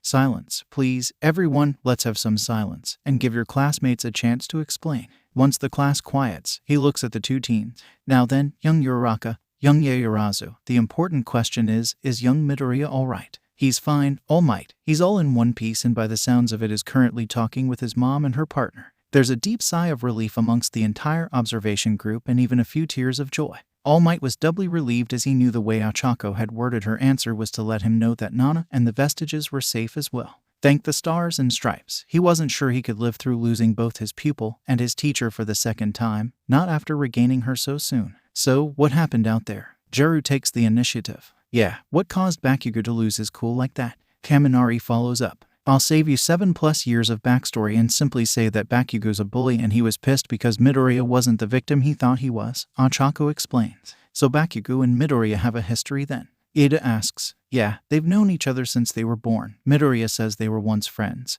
but I've never seen any evidence to support that. When I first met Izuku, Bakugo used to be physically violent with him. I managed to get Izuku away from that, but the verbal excuse never stopped even after his accident, and he was just allowed to get away with it. Ashido exclaims with some heat, her disdain for bullies rising to the surface. Funny what people let you get away with when you have a flashy quirk, and your victim is quirkless. Izuku's muted voice rings out from Achako's helmet, prompting Achako to hold up her hand for him to form on. Thanks, he says to her, before turning to address the class. Hey everyone, sorry for scaring you all like that. Bull hockey. Ashido exclaims, I think I speak for everyone when I say you have nothing to apologize for. Midori. Bakugo's the one who should be on his hands and knees begging you for forgiveness, and if he doesn't do it willingly, I'd be down to melting legs into stumps to force him to. I appreciate the sentiment, Ashido, but please don't do that. I don't want anyone expelled just because they feel the need to avenge me. Trust me, if I wanted revenge on Bakugo, I'd take it. Achako gives Izuku a look of suspicion as he says that. Please don't tell me you're letting him off the hook. Izuku shakes his head vehemently in denial. No, trust me, he'll face consequences, though, His demeanor becomes more sheepish, some of it may be slightly unintentional. Izuku, what did you do? Achako asks, cocking one eyebrow. Well, while I was inside your head, I had a video call with Mom and Nana and Mom didn't take it too well. Shocker. Achako deadpans. I imagine she's on her way to the school right now to give Bakugo an earful. Izuku nods his head and taps the ends of his fingers together nervously. Ooh, but, that's not the worst of it. What's worse than getting a bollocking from Auntie and Co? Achako questions. Shackled Auntie Mitsukan told her everything. Izuku says rapidly, and through her visor the class see Achako's face turn to a look of dread. Oh shit is all Achako can say, slightly surprising her classmates, Ada especially. Who's Auntie Mitsuki? Kirishima asks. One of Auntie and Co.'s closest friends, Achako answers, and more importantly, Bakugo's mother. Dawning comprehension washes over one as they take in the implication of what she said. Who, unlike Bakugo, is very fond of Izuku. There's a slight silence as the class debates whether they should feel sorry for what Bakugo's about to go through. Funnily enough, no one does. The silence is soon broken by Cortana. Chief, All Might, I've been in contact with Nedzu, filling him in on the incident. Given that parents are inbound to the school and how emotionally taxing this incident has been, he's recommending you cut the class short so you can come back to his office to sort this mess out. Time is of the essence. All Might grasps her meaning. He'll need to be All Might, not Toshinori, for meeting with the parents. After all, he is the lead instructor for the class, and he can't do that after using most of his energy for class. Very well, apologies to the rest of you, but it appears we're going to have to cut the class short today. I recommend you head back to the dorms while we sort this out. Hopefully, we can finish the exercise in another class. But for now you are dismissed. Usually, I'd be a bit more bummed at missing out on something like this, but after what's just happened, I don't really have the energy. Kirishima comments, and several others voice their agreement with him. The group are about to head to the door when Yaoyorozu sticks her hand in the air and calls out to the chief and All Might. Sensei, what should I do with this? She holds up Izuku's fried data chip for all to see, it still being in her possession after recovering Achako's helmet. I'll take it. Chief holds out his hand for Achako to place it in.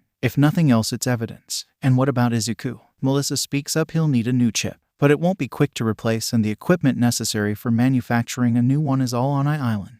Cortana thinks over the problem for a second. Without the chip, Izuku can only transfer wirelessly. In order to do that, Achako will have to remain in the MJOLNIR suit. Alternatively, he takes up temporary residence inside Achako's neural implant and just not transfer at all, but she makes an unsure expression. There is a third option. Yaoyorozu speaks up tentatively. If you have access to the schematics of Midoriya's chip, I can try and use my quirk to make a new one. Melissa and Cortana exchange a quick look before coming to a silent agreement. It's times like this that I love Occam's razor, Melissa comments to herself before turning to the dark-haired teen. Yaoyorozu, you will need to sign to say that you will not share the details of what you see, but I believe that is a suitable solution for this problem.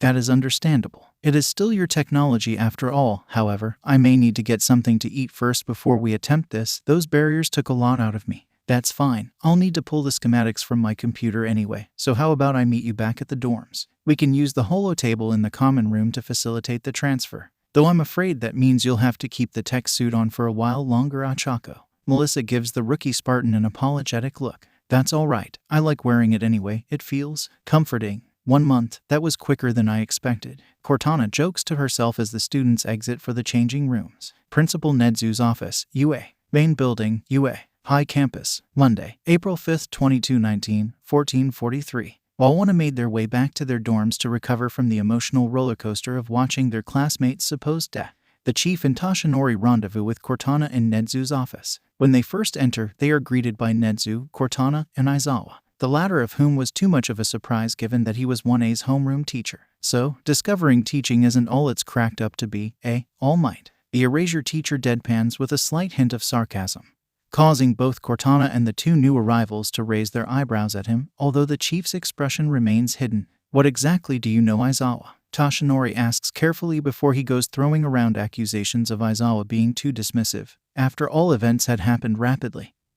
He may not have gotten the full story. All Nedzu said was Bakugo attacked Midoriya in class. I assume he was simply overeager and got caught up in the heat of the moment. Aizawa replies, hardly. He attacked Midoriya after he lost the exercise. Then he simply needs to grow up. Hardly worth. A single, harsh, sardonic laugh from Cortana interrupts Aizawa.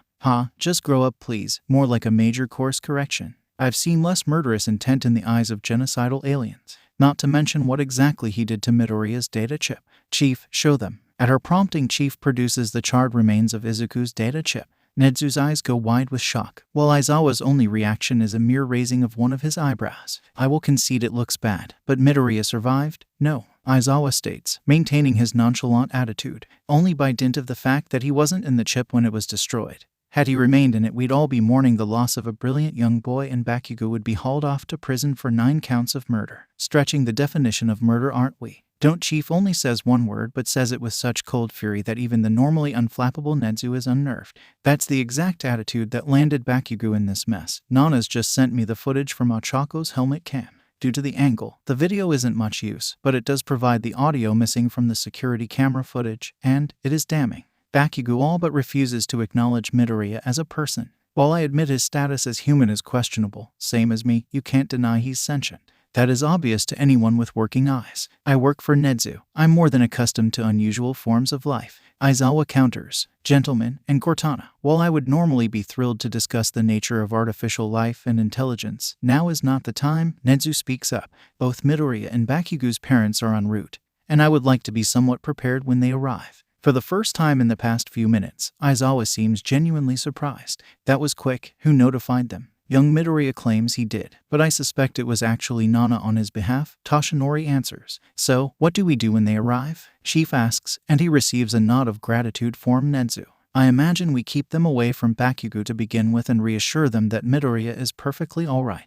Cortana half jokes, to which Nedzu silently agrees. And what about consequences? Toshinori asks. Himiko is hardly vindictive, but she won't allow Bakugo to go unpunished. What do we tell her when she asks about consequences? That is the question, isn't it? Nedzu answers. When a Heights Alliance dorms, UA. High Campus, Musutafu Outskirts. Monday, April 5, 2219, 1448. There had been little conversation amongst the students of one as they changed and returned to their dorm building. Once satisfied that Midoriya was indeed fine, there weren't much else to talk about. Well, there was, but no one was really in the mood. The excitement of seeing Achako in action had been quickly overshadowed by the horror of watching one of their classmates unsuccessfully attempt to murder another. And there was no question in their minds that Bakugo had tried to kill Izuku. Now they were back in the dorm common room. The class had split up, some had gone back to their rooms, but most were gathered downstairs, and, with the exception of Achako, they were back in their school uniform. Achako, however, was in her base tech suit, without any of the external shell pieces or helmet, and now that they were in a more relaxed environment with some time having passed, her classmates' curiosity was slowly returning, although for some it was recovering faster. Suo, unsurprisingly, Ashido is the first to speak up. What's the deal with your costume, Raka? How much of that was the suit and how much of that was Midori? For that matter, what is Midori's quirk and how does it work? The pink teen is practically bouncing on one of the sofa cushions next to Achako. Ashido, Ida scolds it is impolite to harass your classmates after such a traumatic event. It's fine, Ida. Izuku appears in Achako's palm.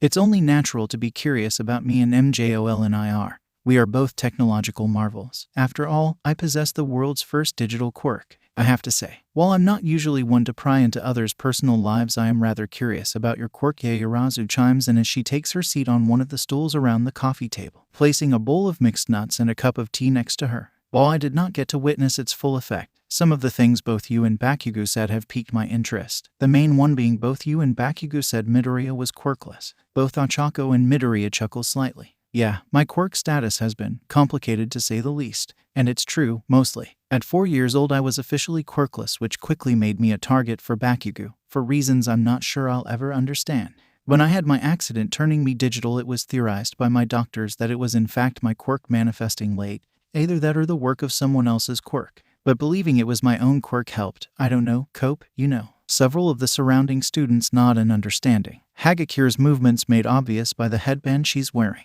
And that was basically my story up until a month ago when we first field tested the Mark V, at which point we discovered that me being an AI wasn't in fact my quirk. My quirk was something else entirely. Those different quirks Uraraka used during the combat trial? Yes. Hagakure asks. Izuku nods his head as he begins to recite the cover story he, Ochako, and their mentors had prepared, which, like all the best lies, was based on an element of truth, merely twisted. Yep, my quirk is called One for All. It allows me to temporarily give anyone I can interface with additional quirks for as long as I'm linked with them. Thus, the name, One Me, for all of you. Wait, so you can do that quirk sharing thing with us too? Asked Kaminari, growing visibly excited.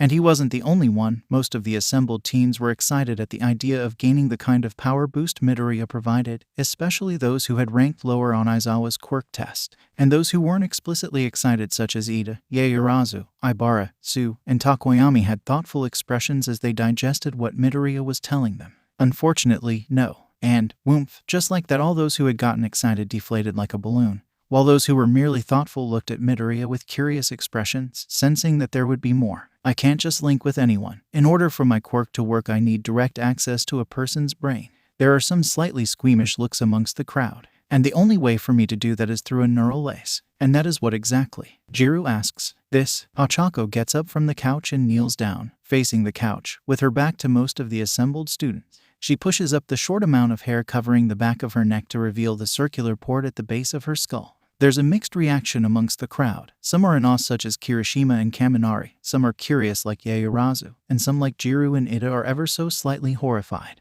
And that's connected to your brain? Jiru asks, silently hoping to herself the answer is no. Yep. Izuku even has diagrams. Her statement is followed by a near-unanimous rejection, much to Yaoyorozu's disappointment. Fair enough. But yeah, I underwent minor brain surgery for it to be implanted in me. Ochako retook her seat on the couch, letting her hair, which had almost regrown back to its pre-surgery length, drop back down. Anyway, while Mina liked to think she had a strong stomach, she didn't want to take her chances with continued talk of brain surgery and implants, so she decided to move the conversation to something more exciting. Let's talk about your quirk itself, Midori. When you connected with Rara, she used at least 2 different powers. How many do you have? Rara. Ochako questions with a raised eyebrow. Mina shrugs. Everyone gets a nickname eventually. He's Midori and you're Rara, if that's all right. Ochako shrugs. She had no objections. Anyway, back to the question. Rara called out for Smokescreen and Blackwhip. Are they the only quirks you can share? Mina asks Izuku again. Don't forget the invisibility, Hagakure calls out. That was part of her suit, Kirodsu corrects. I think. Izuku nods his head in confirmation. The suit's correct. The invisibility is a part of the MJOLNIR suit called active camouflage. But unlike Hagakure's quirk, it has a time limit of about a minute at most. And it's a drain on the shields. As for my quirk, I can give the recipient one of 7 different powers. You've actually seen 3 today. We used Blackwhip against Bakugo, Smokescreen against Yaoyorozu, and then after the trial, we used Float to leave the building. Huh, I thought Uraraka just used her own quirk for that, Yaoyorozu says, having just taken a sip of tea. I could have done, but I'm still getting used to using One for All through Izuku, so I want to get as much practice as I can. Besides, the more we use it, the more of it we can unlock. Unlock? Kirishima asks what most of them are thinking after Ochako's words. Yeah, so the exact mechanics of my quirk is that as an AI I'm essentially just energy, right? Well, as it turns out, over the 7 years since I became an AI, I've been unconsciously gathering and storing energy like a capacitor. And when I connect to someone, I can manifest that energy in different ways as seen today. However, my core has something of an inbuilt safety mechanism, meaning when my quirk first manifested, I could only give Aachen 5% of the stockpile. Presumably anything more would have been too much, too soon. Now whether that's to protect me, Aachen, or both of us, we don't know, but the point is in order for Ochako to use a higher percentage of One for All we need to be using it frequently, so we become acclimatized to higher percentages. Like acclimatizing to differing altitudes and oxygen levels while climbing. Yaoyorozu grasps what Midoriya is saying, to which he nods enthusiastically. Exactly like that, he says. So, I take it from what we saw on your camera footage you can only use 10% at the moment.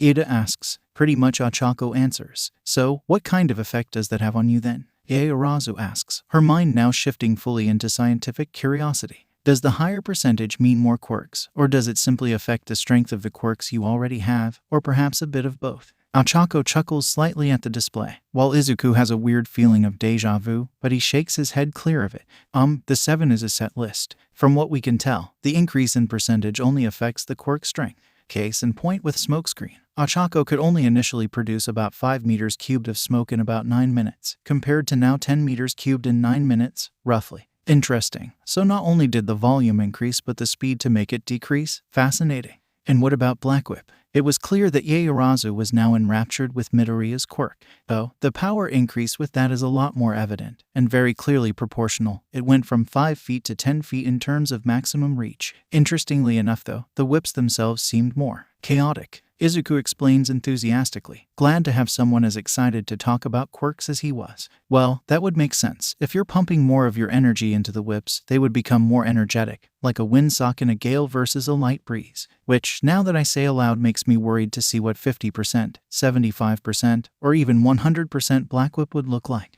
Yaoyorozu matches Izuku's energy. The class looked between the ponytail girl and the holographic boy with slight disbelief, as the two continue talking about the potential outcomes of high OFA percentages. You don't suppose they might have been separated at birth, do you? Zero asks of no one in particular. I cannot speak for Midoriya, but I can't see the Yaoyorozus giving up a child, though it would be perfectly within their character as upstanding model citizens to adopt one, Ada says. Likewise with Auntie Inko, she adopted Himi without a second thought. No way would she have given up Yaoyorozu, Ochako says, not feeling the slightest bit awkward about having to hold her outstretched palm. Himi, Sue asks. Izuku's sister Himiko, Ochako clarifies, and the mention of his sister seems to be enough to regain Izuku's attention. What was that about Himi? He asks. Oh, they were just wondering who she is. Ochako explains. How did that come up? Izuku wonders. Fortunately, Ochako is saved from explaining that conversation by the sudden and admittedly loud arrival of said sister, whose presence is announced by the loud bang of the front door being thrown open, much to Ida's horror. Excuse me, but Yue property should not treat it in such a rough fashion.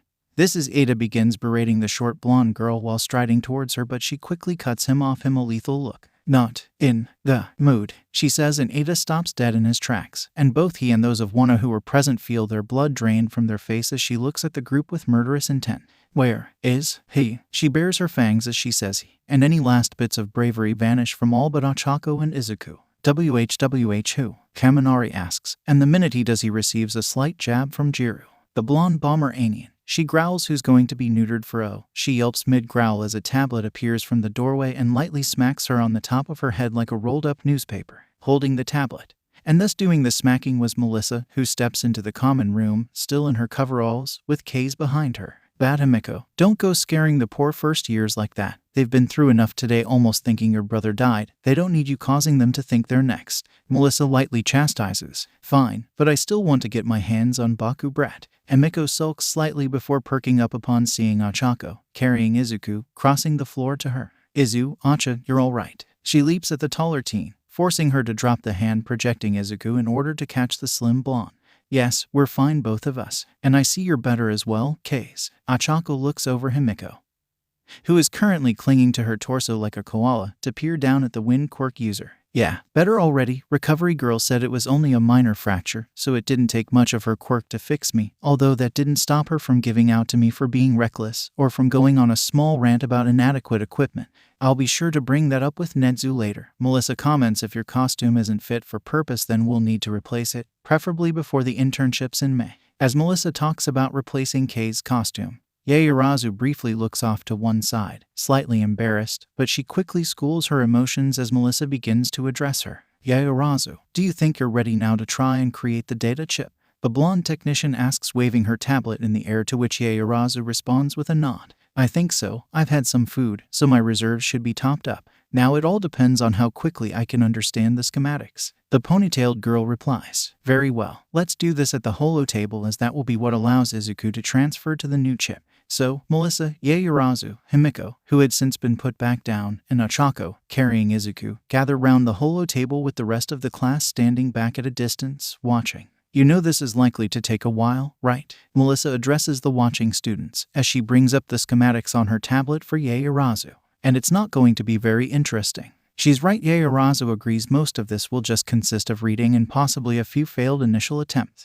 I'll let them stay. I like having some cute faces to look at while I wait, Himiko says while scanning the watching crowd, somewhat suggestively, causing several of them to blush at the idea of being called cute. Himi, Ochako exclaims as she puts one hand over the table, allowing Izuku to transfer. I thought Melissa just told you not to scare our classmates. I'm not scaring, I'm flirting, Himiko says with a mock pout. Mr. Aizawa was right. You do take after midnight too much, Izuku says with a slight sigh as he materializes on the table. A, you say that like it's a bad thing, and B, do you want me to tell her you said that? Himiko asks with a teasing smile, to which Izuku decides silence is the best answer, causing some of the watching students to snigger. So, you're Midoriya's sister, right? Kirishima speaks up, drawing Himiko's attention away from her brother to the small crowd, which had shrunk slightly as some had broken off to head to their rooms. Yup is Himiko's brief answer. And you're also a student here at UA. Are you in the hero course as well? He follows up. Nah, I don't really want to be a hero. At least not that kind of hero. I'm in the general education class 2 degrees Celsius. I plan to become a nurse after UA.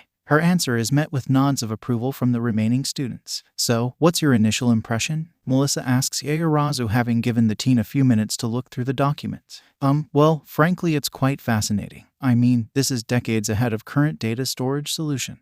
The design, the materials, its capacity. Yaoyorozu is lost for words. You could probably store the sum total of human knowledge on here and still have space left over. Oh, you can, Izuku replies, causing Yaoyorozu to look up in shock and disbelief. When Cortana was first brought online, she downloaded the entirety of human history in less than a minute. It's standard protocol for UNSCAI. The reason I don't have that is because I'm slightly different. How so? Ashido asks, slightly beating out Yaoyorozu. That's classified, Ochako. Izuku and Melissa answer simultaneously, slightly surprising the group. What they said, Himiko points at the two other women. Sorry, but the UNSC is very protective of its AI research. As I'm sure you're now aware with Izuku and Cortana, they are potentially very powerful. That's fair. I dread to imagine what a villainous AI could do. Probably try and travel back in time to kill Baby All Might. Zero jokes. And the words Baby All Might cause Izuku and Ochako to snort with laughter. What? Melissa asks. Nothing, just the mental image of a literal Baby All Might, Ochako says. And as she says it, Izuku changes his hologram to look like a baby but with an adult All Might's head,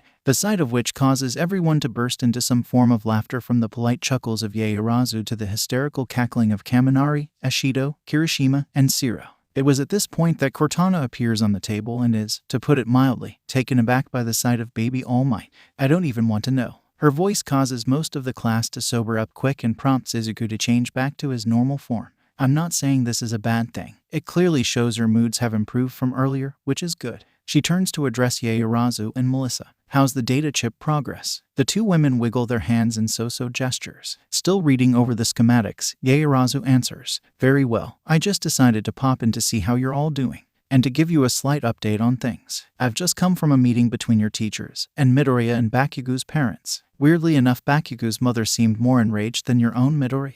Cortana states, Mom always said Auntie Mitsuki was the more vocal of the two of them. I imagine my mom was more disappointed than angry. Izuku replies, mostly, up until Vadim brought Bakugo in from the medical ward. Cortana answers, oh no. Achako's heart fills with dread. What happened? Well, Nedzu had Bakugo brought in so he can explain himself, and well, he basically stuck to the arguments he was spouting earlier, that you weren't alive. He was just putting you in your place, etc., etc. Yeah, unsurprisingly that didn't last long, as both your mother and his own slapped him, followed by some very unkind words from Mrs. Bakugo and your own mother bursting into tears. Rage was visibly building on Ochako and Himiko's faces, but the scariest sight to those gathering was the dark expression growing on Izuku's face. Evidently, his mother was one line you did not cross. So, he's clearly not sorry then. Ashido speaks up. Please tell me this means Bakugo is being kicked to the curb, preferably by the Master Chief's armored boot. And if not, Ashido was more than happy to do the kicking. She didn't suffer bullies, especially not murderous ones. I don't know yet. The first-year heroic staff will be having a meeting later, which will include discussing Bakugo's punishment.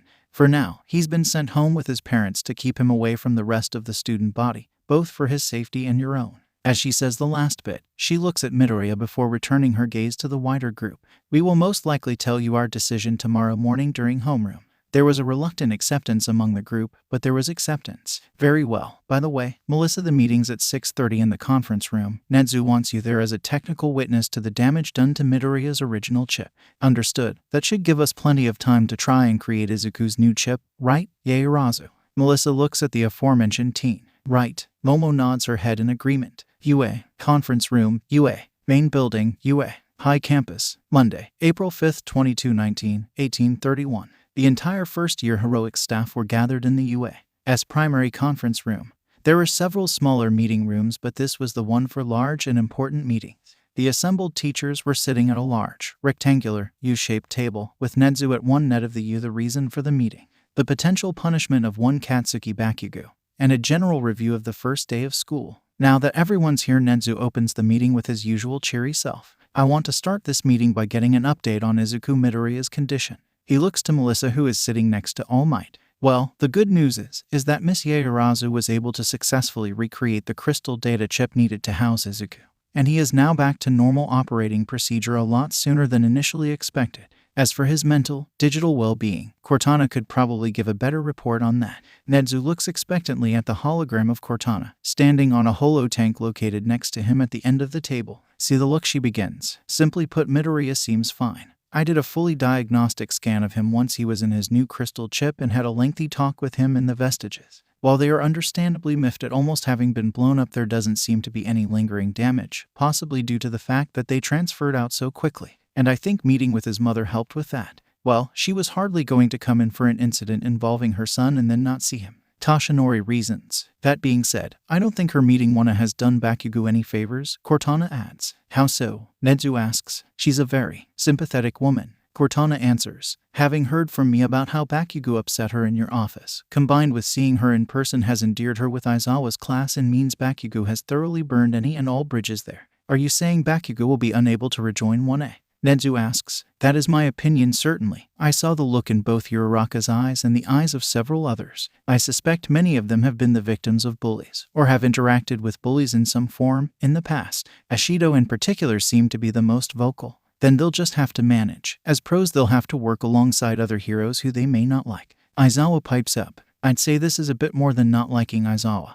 And you seem very certain that Bakugo won't be flat out expelled for this, Toshinori argues. Because he won't. Aizawa deadpans. The rat has a second chance policy. It's why I can't follow through with my expulsion threats. Second chance policy? Melissa asks. Yes, Miss Shield. Nedzu begins to explain. I am a strong believer that everyone deserves a second chance, even villains. I'd much rather try and reform a villain than lock him up indefinitely. In the same vein, I'd rather see a student who makes an egregious mistake learn from it rather than just be punished outright. It's why UA has such a low expulsion rate. Please tell me you do not intend to let learner Bakugo go without punishment, Principal Nedzu. While the Arbiter was willing to follow humanity's less punitive form of justice, he wouldn't let an injustice like this stand without some kind of repercussion. Fear not, my off-world friend. Bakugo will receive his punishment. However, I view expulsion as a last resort. If he has another major incident after this, then he is gone. But for now, we must decide collectively on what would be suitable. Well, a whole lot of detention is the obvious answer, but that seems like too little. Snipe is the first to speak up.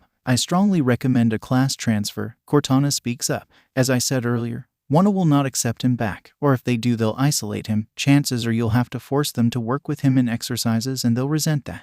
And that's ignoring the fact that he's potentially still a danger to Midoriya during practical lessons. Keeping him in Wana would be detrimental to everyone involved. But then where do we send him? Like asks 1B or Gen Ed. And if we do transfer him, who takes his place? I can't say I'd be happy with the idea, but I'd recommend transferring him to 1B first. Vlad King joins the conversation. From the transfer point of view, it keeps it contained within the heroics department without having to choose a Gen Ed student to replace him. From a correctional standpoint, the boy clearly needs someone strong on the reins to keep him in check. And you think I'm incapable of that? Aizawa questions. No offense, Sho, but you do seem to take the hands-off approach to teaching. Mike comments. That's because they need to learn for themselves. I won't be there to hold their hand once they graduate. The more they learn to do by themselves now, the better off they'll be. The Erasure hero argues. While there is a certain wisdom in that, the Arbiter muses they are still younglings, in need of guidance and nurturing. And learner Bakugo in particular needs much guidance if he is to move past his faults. Besides Aizawa, the boy clearly has anger issues, something I have a little experience with myself. Vlad reasons. Not just anger, hound dog, the school counselor growls. From what Nedzu sent me, it may be the boy has some form of grrrrif. He does seem to be under the impression that the real Midoriya is dead.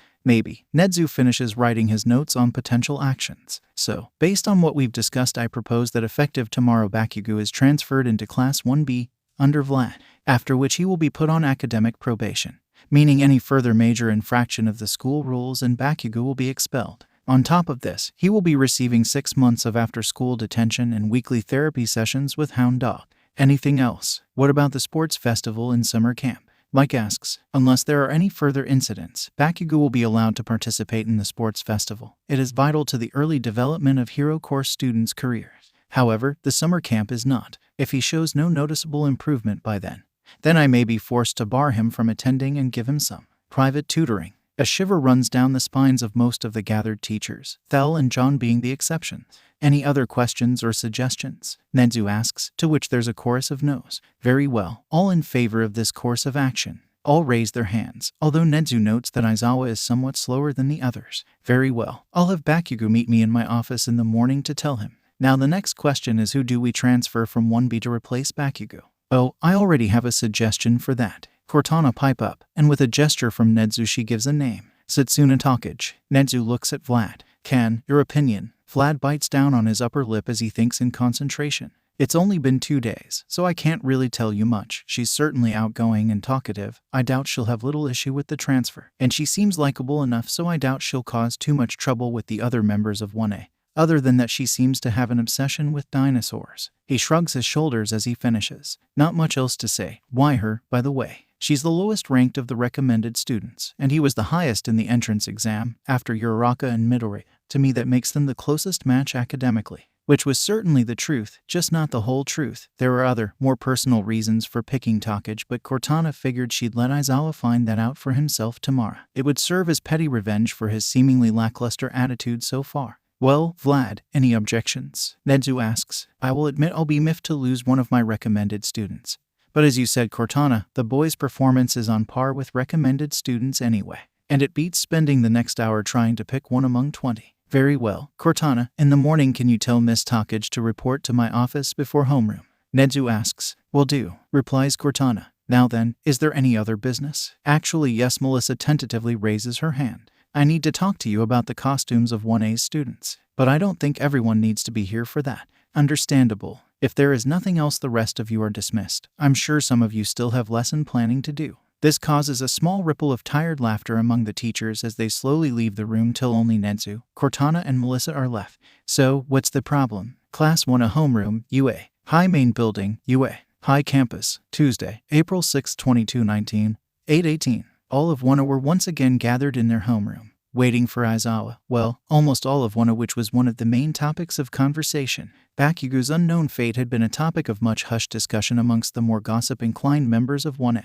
Having gone home with his parents yesterday, they'd not seen him since Helios Girl had taken him to Recovery Girl. The other topic of conversation was the large crowd of reporters they'd seen gathered outside the main gate, judging by some of the shouted questions they'd overheard as they entered the main building. Word about All Might's presence at the school had gotten out. Fortunately, due to the dorms, the reporters were little more than a loud nuisance. Not that it stopped Nedzu from posting the Chief and Vadim just inside the gates as a deterrent, with the combined presence of Chief's assault rifle and the Arbiter's energy sword causing the paparazzi to back off a bit before the UA barrier went up. Back in 1A's homeroom, the class quickly silences as Aizawa shows up slightly early. All right, quiet down, we have a lot to go over this morning. The tired teacher drawls. I'm sure you're all curious as to what's happened to Bakugo. That captures the attention of the class, some of whom let their eyes briefly flick to the sole empty chair in the room. I'll put you out of your misery. Aizawa continues. Bakugo is not expelled. This is met with varying reactions from the class. Some silently accept the announcement, some grumble and mutter under their breath, and then there are the more vocal objections. Sensei, surely you can't be serious. Ashido is out of her seat in an instant.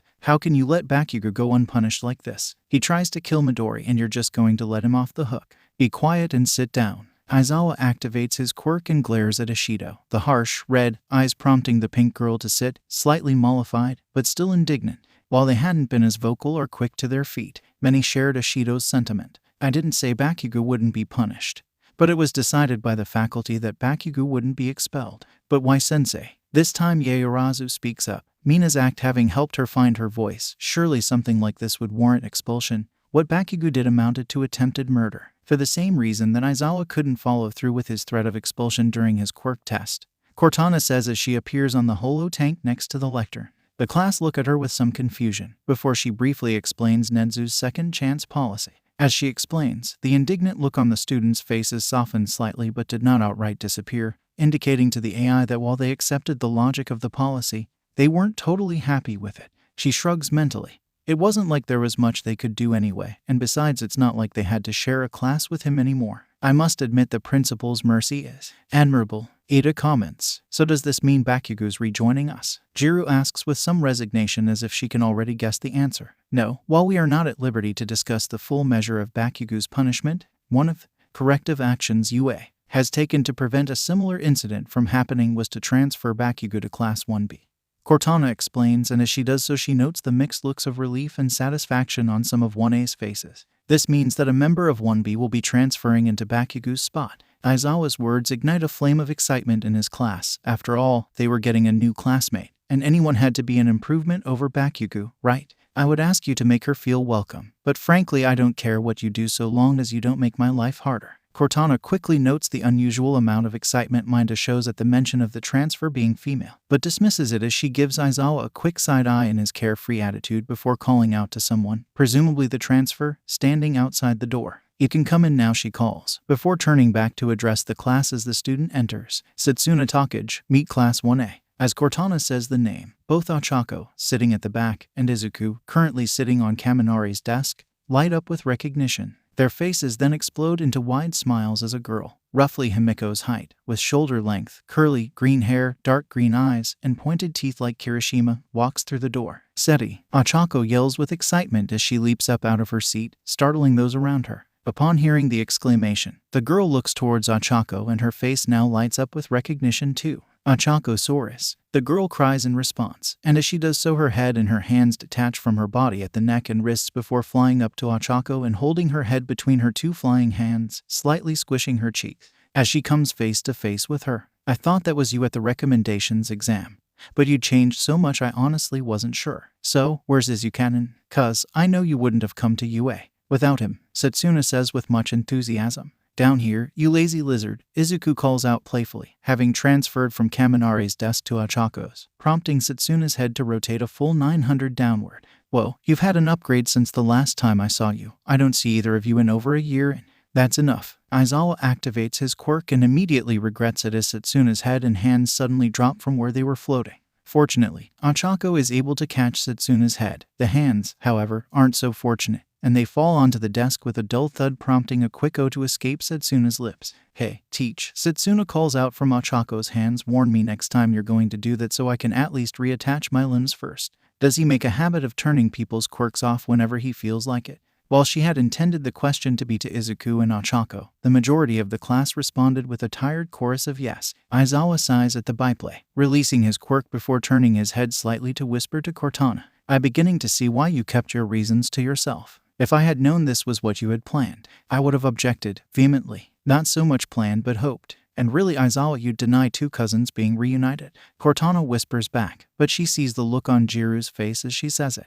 Whose? Aizawa stops mid-word and sighs. Whatever, he notices that Satsuna has taken her seat and Ochako is back in hers. So he decides to move on to the other order of business. Now that that matter's taken care of, our next task will decide your future. Cortana sees the sharp intakes of breath among the students as they brace for what's about to come. Even Izuku, now on Hagakura's desk, looked tense, albeit with a hint of confusion. You all need to pick a class representative. Aizawa finishes and Cortana rolls her eyes at his amateur dramatics. And just like that, the tension leaves the 21 students and is instead replaced by a wave of enthusiasm as almost all of them call out vying for the position. The cacophony continues for a few seconds before Ida's voice makes itself known. The class representative's duty is to lead others. That's not something just anyone can do. You must first have the trust of every student in the classroom. Therefore, the most logical way to fill this position is democratically. We will hold an election to choose our leader, declares the spectacled teen. The idea is met with some derision and skepticism, with the argument made that everyone would vote for themselves, or in Izuku and Achako's case each other. But a counter-argument is made that anyone who does win will be qualified by dint of gaining other people's trust so quickly. Do what you want, just decide before my nap's over. And true to his word, and to Cortana's slight ire, he crawls into his sleeping bag in the corner. So, how do you want to do this? Cortana asks the class. A few minutes later, eventually, the votes were cast using scraps of paper. The question was raised as to how Izuku was going to vote. But he had no issue in making his vote known, and so would vocally cast his vote first. No one objected to this idea, as they were all under the impression that Izuku would either vote for himself or Achako. This is why the class is surprised when he says Ida. Even Ida himself was surprised. However, at Cortana's insistence, they continue with the count. In the end, it turns out Izuku is Ida's only vote. Despite proposing the vote, he didn't vote for himself. And as it turns out, despite not voting for himself, Izuku wins the vote with 5 votes, while Yaoyorozu becomes the vice rep.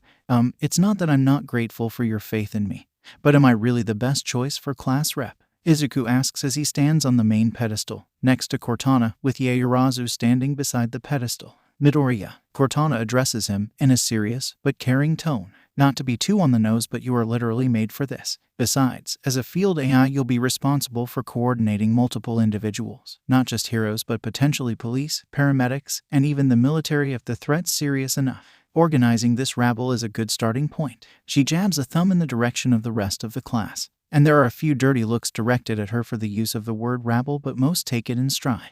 I recognize that it's just I don't want Yaoyorozu to feel like her role as Vide Rep is to solely carry me to meetings and such. Surely it would be better for Yaoyorozu to be the rep and me the vice rep, as an assistant. Isn't that what AI are supposed to do? Assist, traditionally. Yes, but we are not ordinary AI, Midoriya. I've had my fair share of operational commands, and I'm still a traditional AI. You are not. So, deal with it. Besides, we don't have all day to argue. First lesson starts in about a minute, and you two have your first class rep meeting to go to.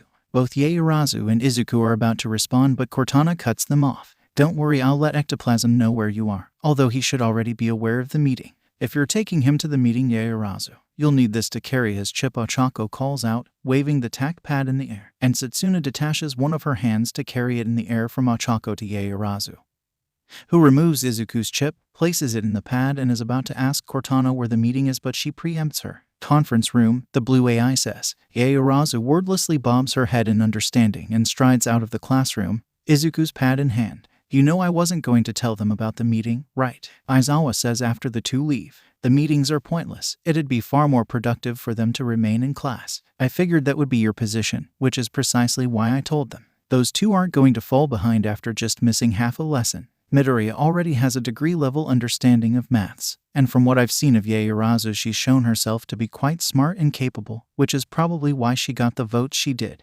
Cortana explains, my opinion is that it would harm them more to not go to the meetings. It'll give the other classes a bad opinion of Wana if they don't get involved. They might think that Wana looks down on them, or are just lazy. Neither are favorable opinions. Other people's opinions shouldn't matter, only doing your job. Aizawa counters, and Cortana concedes that by and large he's not wrong. Hell, she and the chief would be inclined to agree with that statement, but from what little experience she'd had with the world of heroics, she knew it was a popularity contest. It wasn't enough to just be an effective hero, you had to be popular as well. Her time spent talking with Midoriya about the hero polls and the top 10 was evidence enough of that. However, before she can bring this up, the bell for first lesson rings and the door opens to admit Ectoplasm, ready to teach maths, prompting Aizawa to leave, and Cortana to hold her tongue, somewhat reluctantly. UA, conference room, UA, main building, UA, high campus, Tuesday, April 6, 2219, 8:36. Momo hadn't run. Proper etiquette in her mind dictated that she should remain composed. Instead, she had quickly strode from their homeroom to the conference room. While Midoriya's tack pad wasn't heavy, she did find herself wishing Uraraka had given her the hard case she frequently used to carry the pad on her leg, although Momo wasn't sure she could pull off the look. Now she was standing outside the door to the conference room, and it was at this point Izuku spoke up. What do you think the other students are going to be like? He asks from inside the pad. I honestly don't know, but I'm eager to find out. Yaoyorozu replies. That makes 2 of us, Izuku states as Yaoyorozu opens the door and steps into the conference room to be greeted by the sight of 20 other students, presumably the reps and vice reps for the other classes. As Yaoyorozu looks around the room, a boy and girl of roughly equal height, slightly shorter than Yaoyorozu, walk up to her. The girl is slim, with teal eyes and bright orange hair, similar to Kay's but tied in a long side ponytail rather than cut short. The boy, in contrast to his partner, is rather stocky, with short light blue hair. You must be from our sister class. One of the girls sticks out a hand in greeting, and Yaoyorozu accepts it. Itsuka Kendo, class representative of 1B. And I'm Nyaranjiki Shouta, 1B's vice rep. The boy says as he also gives his hand in greeting. And again Yaoyorozu accepts it. Momo Yaoyorozu, vice representative of one of the taller teen, replies in greeting. Oh, so where's your main class rep then? Kendo asks as she quickly looks around, thinking she might have missed them entering. Here Izuku calls out and Yaoyorozu holds the tack pad in her palm to allow Izuku to materialize, names Izuku Midoriya. A light of recognition dawns on the representatives of 1B, which does not go unnoticed by Izuku and Yaoyorozu. I take you've heard of me then. Kendo lets out a tired sigh. Yes, we've heard of you. The boy who transferred from your class, Bakugo, I think. Yeah, he was cursing you out the minute he walked until Vlad's sensei told him to can it. Sorry. Izuku appears bashful upon hearing that Bakugo is causing trouble for the other heroics class. Kendo waves her hand dismissively. From what little Vlad told us, it's not your fault. And frankly, from what little I've seen of Bakugo, I'm inclined to believe him. Guy's practically the walking definition of anger issues. Yeah, he practically blew up after not being made class rep. Shouta adds. Izuku imitates a sigh. He does like being the one in charge. Despite lacking any clear ability to lead, Yaoyorozu mutters darkly under her breath, again causing Izuku to cringe. He's about to open his mouth to apologize again, but Yaoyorozu cuts him off with a slight shake of her head. But enough about our transfer. How's talkage? Kendo asks, and Izuku's demeanor does a complete 180 as he's suddenly filled with excitement.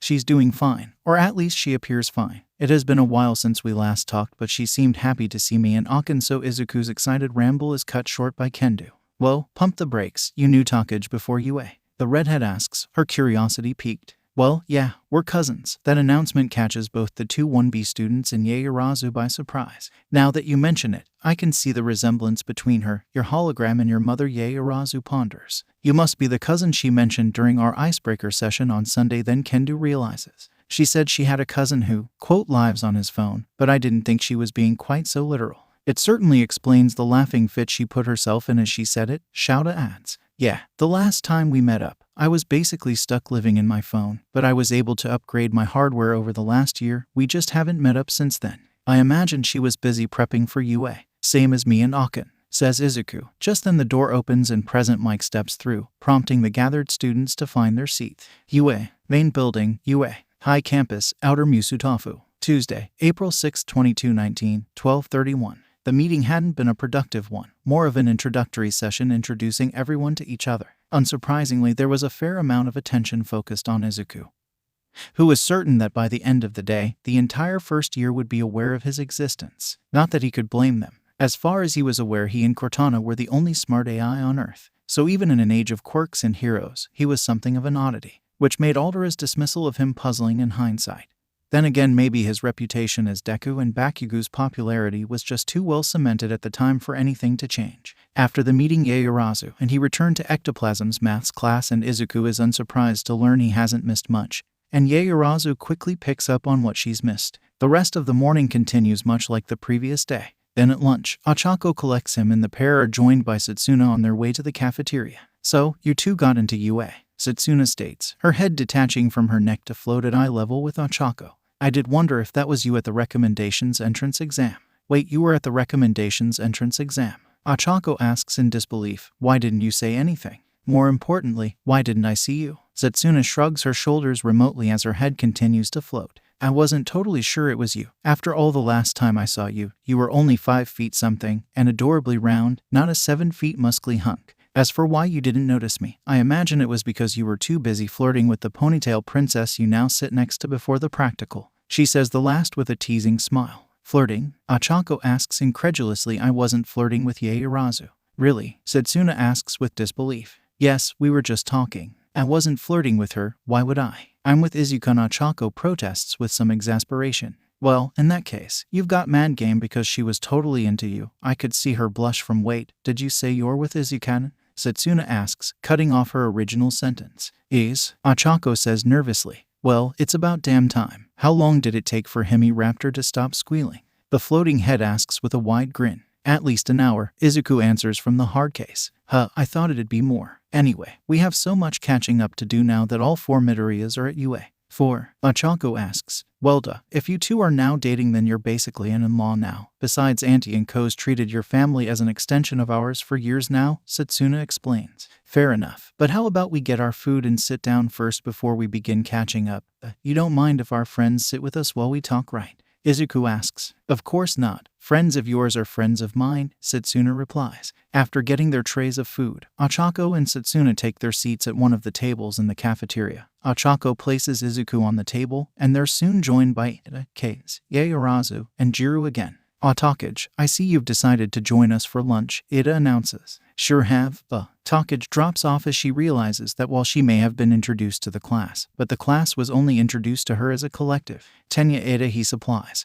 And the rest of the group introduce themselves to Takage in turn. So, you're Midoriya's cousin? Yaoyorozu asks, remembering her earlier conversation with him, Kendo, and Shouta. Yup, our moms are sisters. I'm assuming you guys talked at your little class rep meeting. Indeed, we did. We also met your former classmates, Kendo and Shouta. Takage takes on a thoughtful expression. Kendo isn't too surprising. She's definitely one of the more level-headed of the class. As for Shouta, yeah, I can see it. Kinda surprised it wasn't Shishida, but She shrugs her shoulders. Anyway, I have so many questions for you too. She addresses Ochako and Izuku. The first being, who did you impress enough to recommend you? Of all the questions the pair had been expecting, that was not one of them. What? Ochako asks. That's what you want to know. Yeah, I want to see if you impressed a higher-ranking hero than me, Takage says with a slightly cocky smile. Izuku imitates a sigh. I forgot how competitive you were. You first. Ochako rises to Satsuna's challenge before Izuku can stop her. It's only fair, you started this. Fine, majestic. The name gains impressed looks and nods of approval from those gathered at the table. Respectable, top 100. Ida comments. Your turn. Satsuna grins in anticipation. It was at this point that Ochako realized her mistake. While they were not under explicit orders to not reveal their connection to the chief and arbiter, it had been recommended they don't go about advertising it so as to avoid any accusations of impropriety. Nonetheless, the alternative was dropping All Might's name, and that was 100% worse, so. The Master Chief, she says, only slightly surprising the group at the table. But don't go around advertising it. We're trying to avoid accusations of favoritism. If it helps, he didn't accept the job at UA till after I passed the entrance exam. That certainly explains the similarities in armor, Keiz observes. If it helps, you're not the only person trying to hide a connection at UA.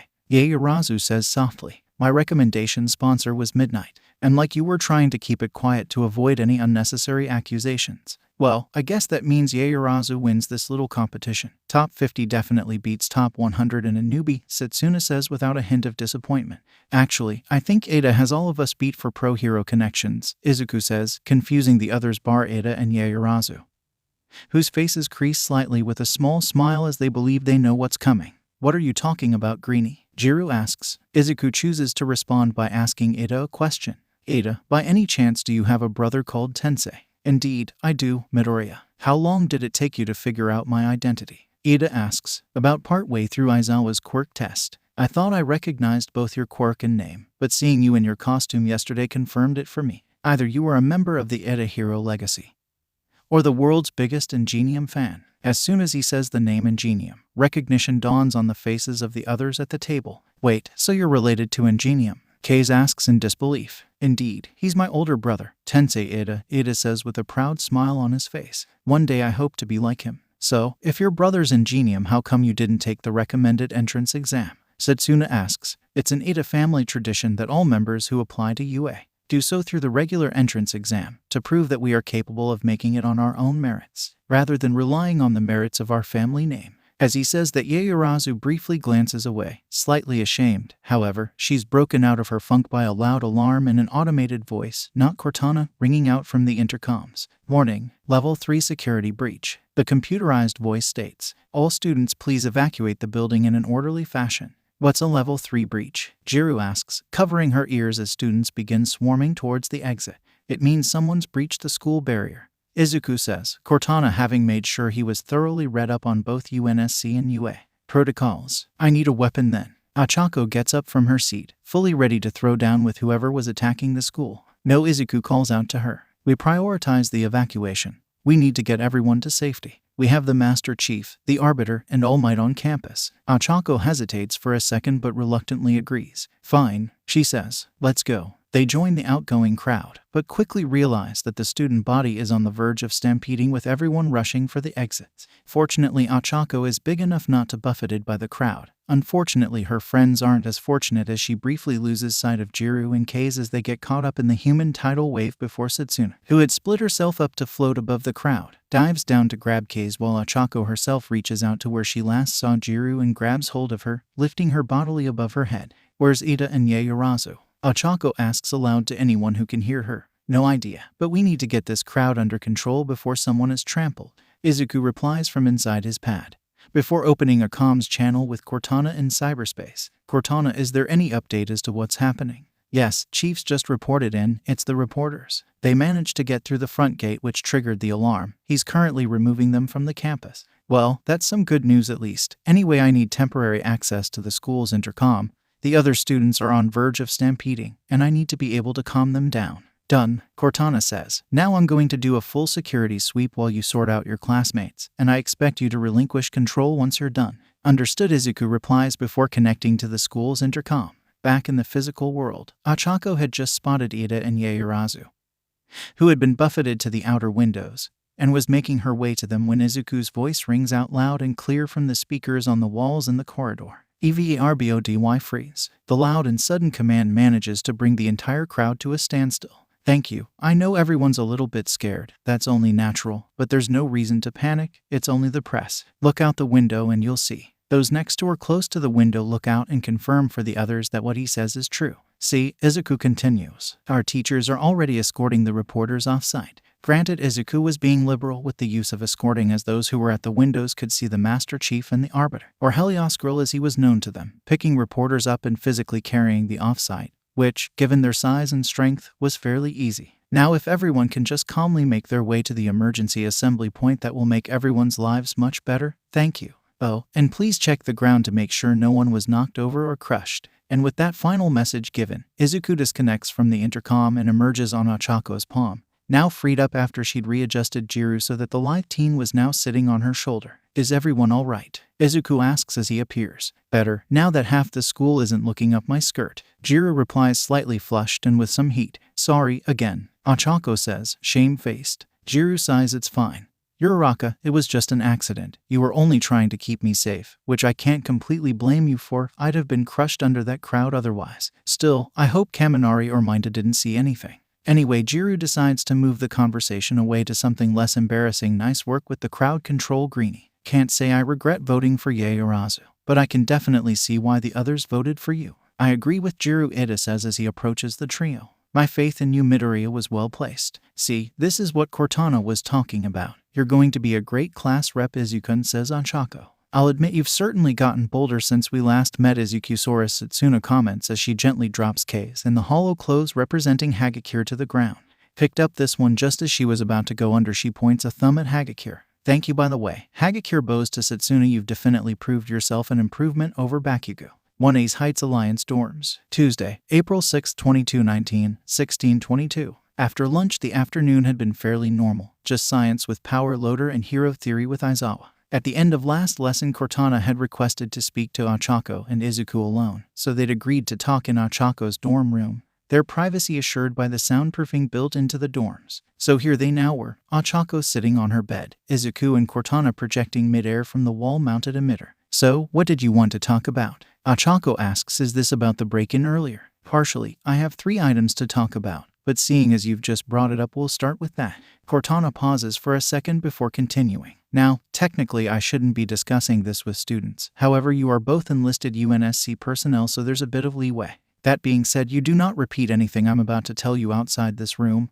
Understood? Yes, ma'am, the teen couple respond in unison with a salute. Good. Now remember how I told you the break-in was the reporters? Cortana asks. Izuku nods in response. Well, that was only half the truth. Upon closer inspection of the front gate, we found this. As she says this, Cortana projects a photo, presumably taken from the chief's helmet cam, of part of the front gate. However, instead of being twisted, or melted, or any other typical form of damage you'd expect to see on a metal gate, the gate was just gone, with only slight cracking and discoloration around the edge of the gate. What happened to it? Izuku speaks up first. Power loader thinks the gate was disintegrating, which presents the first of our problems. None of the reporters present had a quirk even remotely capable of doing this. So, whoever's responsible is still out there. Ochako asks, thought she already knows the answer. Cortana nods. And the second problem? Izuku asks. The second problem only emerged after I conducted my security sweep and came across this on the security camera in the staff room. Cortana replaces the image of the gate with footage showing the inside of the staff room.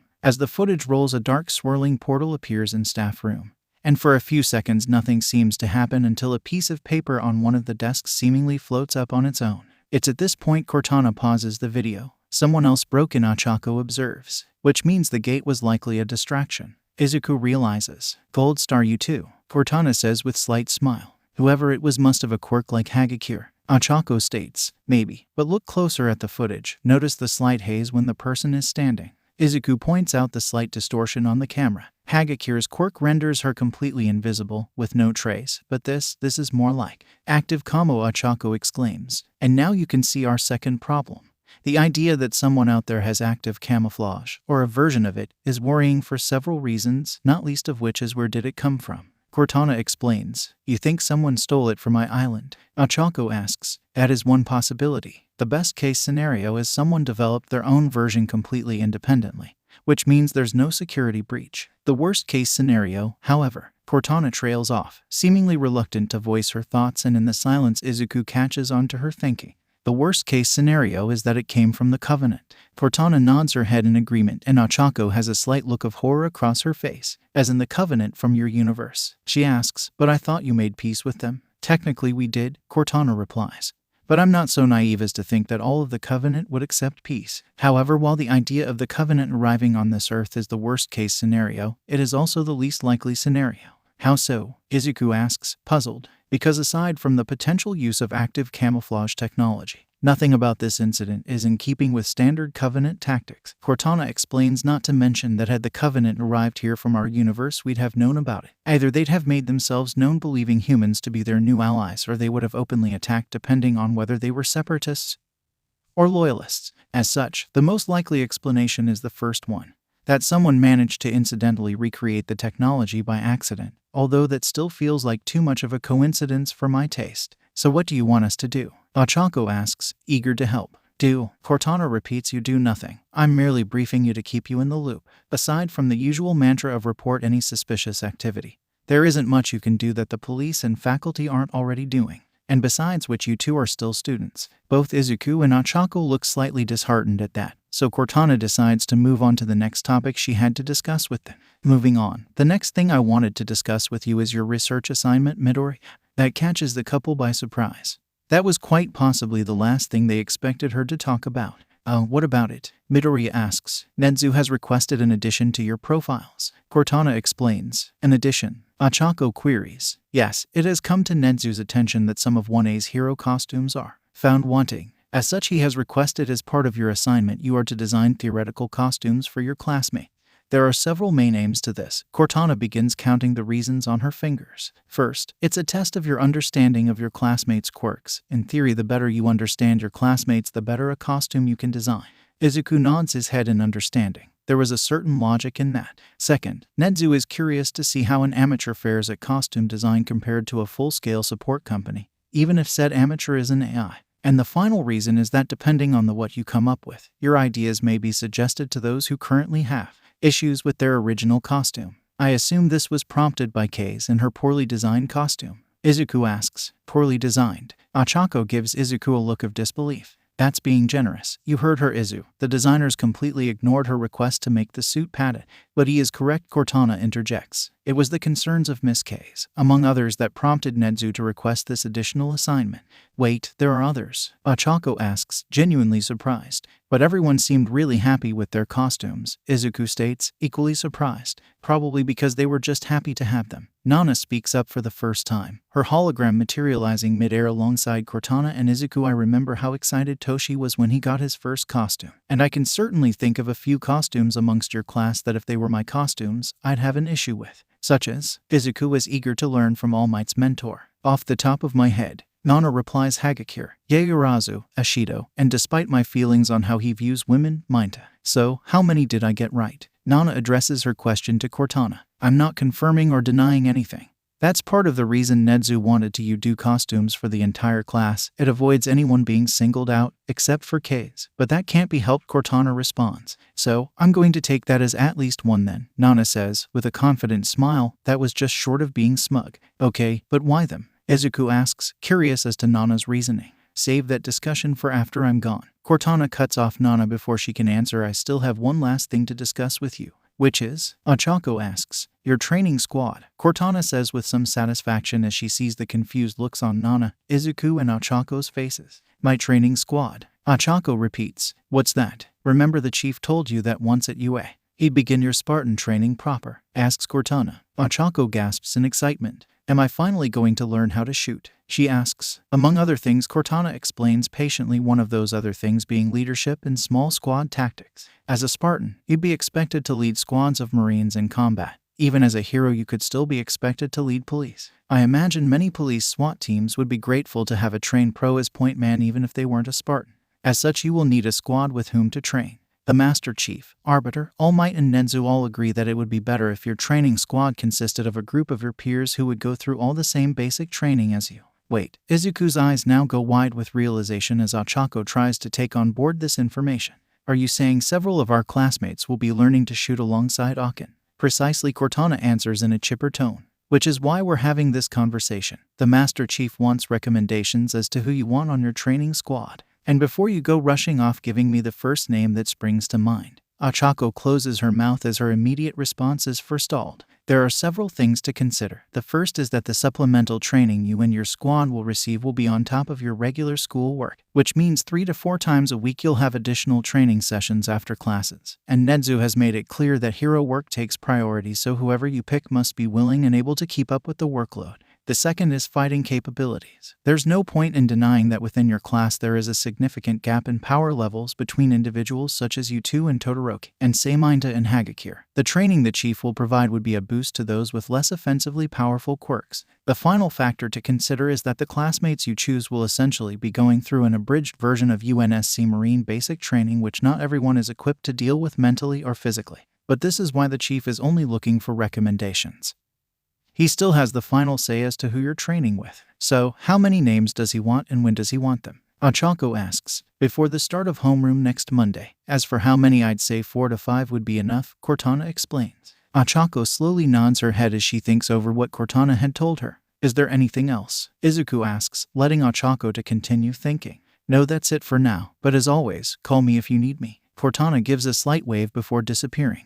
Will do. Izuku waves back as she disappears. So, I guess both of you have additional assignments to work on now, Nana comments. Yeah, Ochako says slowly. I know the chief said I'd have additional training. I just didn't think my classmates would be included. Does that mean we're going to have to tell them the truth? Izuku ponders aloud. I'm sure the chief and Cortana have a plan. Nana states. So, Nana, you mentioned earlier you had some reservations about some of our classmates' costumes. Izuku asks Yaoyorozu, Hagakure, Ashido, and Minta why them. Well, Nana opts to take a seated position while floating in the air, and Izuku copies her. Hagakure should be an obvious one. The poor girl's been given a pair of gloves and boots and told to make do. Well, maybe they don't have the capability to make an invisible suit. Izuku argues somewhat half-heartedly. He doesn't believe his own words, and neither do Ochako and Nana, judging by their expressions. Maybe back in my day, but it's been over 3.5 decades since my day. I refuse to believe that's absolutely no solution for invisible clothing, possibly a DNA suit. Nana argues. Okay, but what about Yaoyorozu's costume? Ochako asks. I know she's slightly exposed, but she needs to be for her quirk. I know, and there's nothing wrong with showing off a little skin. After all, even I like to show off a bit. As Nana talks, she flexes one of her arms a bit. No, what I'm concerned with, for both her and Ashido, is support, and you, Ochako, should know about this. Nana points an accusatory finger at her. Ochako is initially confused, but a quick glance from Nana at her chest clues her in. Oh, Izuku, however, is still slightly confused. Seeing the confusion on his face, Nana explains. As I'm sure you noticed on some level, Izuku, Ochako and I, as well as some of your other classmates, are slightly more shapely than other girls like Jiru or Kei's. A look of recognition crosses Izuku's face as he catches Nana's tactful meaning. That's why the girls wear sports bras, right? Nana nods her head in confirmation. Which is why I'm concerned about Yaoyorozu and Ashido. One's basically wearing a swimsuit, the other a strapless jumpsuit, neither of which give me much confidence concerning their performance during rigorous exercise. That makes sense. So what's your issue with mine to then? Izuku asks. You mean aside from his leering? Nana replies rhetorically, with a slight frown. His costume looks like he's wearing a diaper. I think he said it's supposed to be a grape bowl. Izuku comes to mind as defense. At least his costume's defense. Yeah, well it's still ugly, Nana says with some contempt. Well, you're certainly going to have fun with this, Izuku. You get to make costumes for all our classmates. Do you think she wants me to make a costume for you as well? Izuku asks. Ochako simply shrugs in response.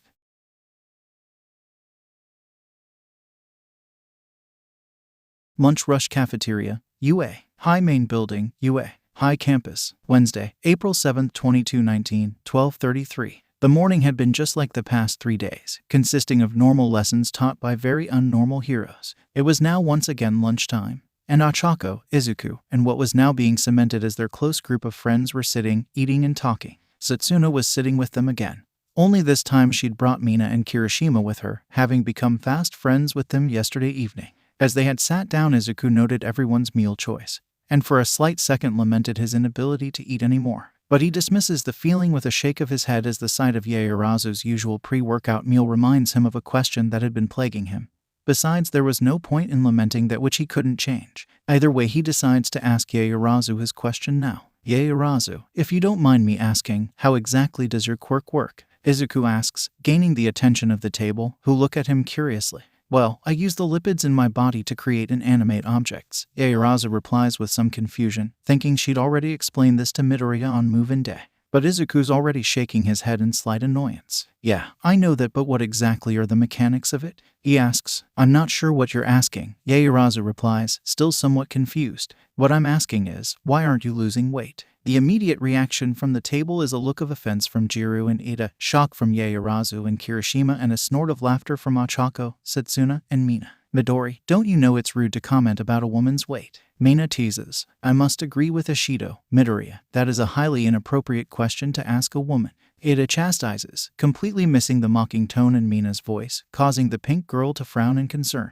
That's Izuku stammers out in surprise before he collects himself. Okay, I may have worded that incorrectly. TFFD, you think? Ochako responds, before looking up at Ida. Ida, leave him alone, he didn't mean any offense by it. I think what Izuku is trying to ask is why doesn't Yaoyorozu's body change when she uses her quirk? Exactly, Izuku exclaims, grateful for his girlfriend covering his gaffe.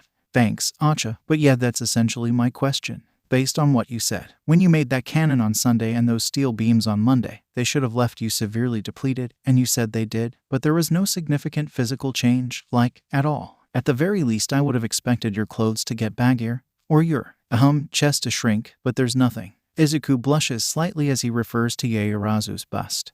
But in his mind, it was a valid point. Yaoyorozu smiles slightly, similar to how Ida reacted when Izuku sussed out his family origins.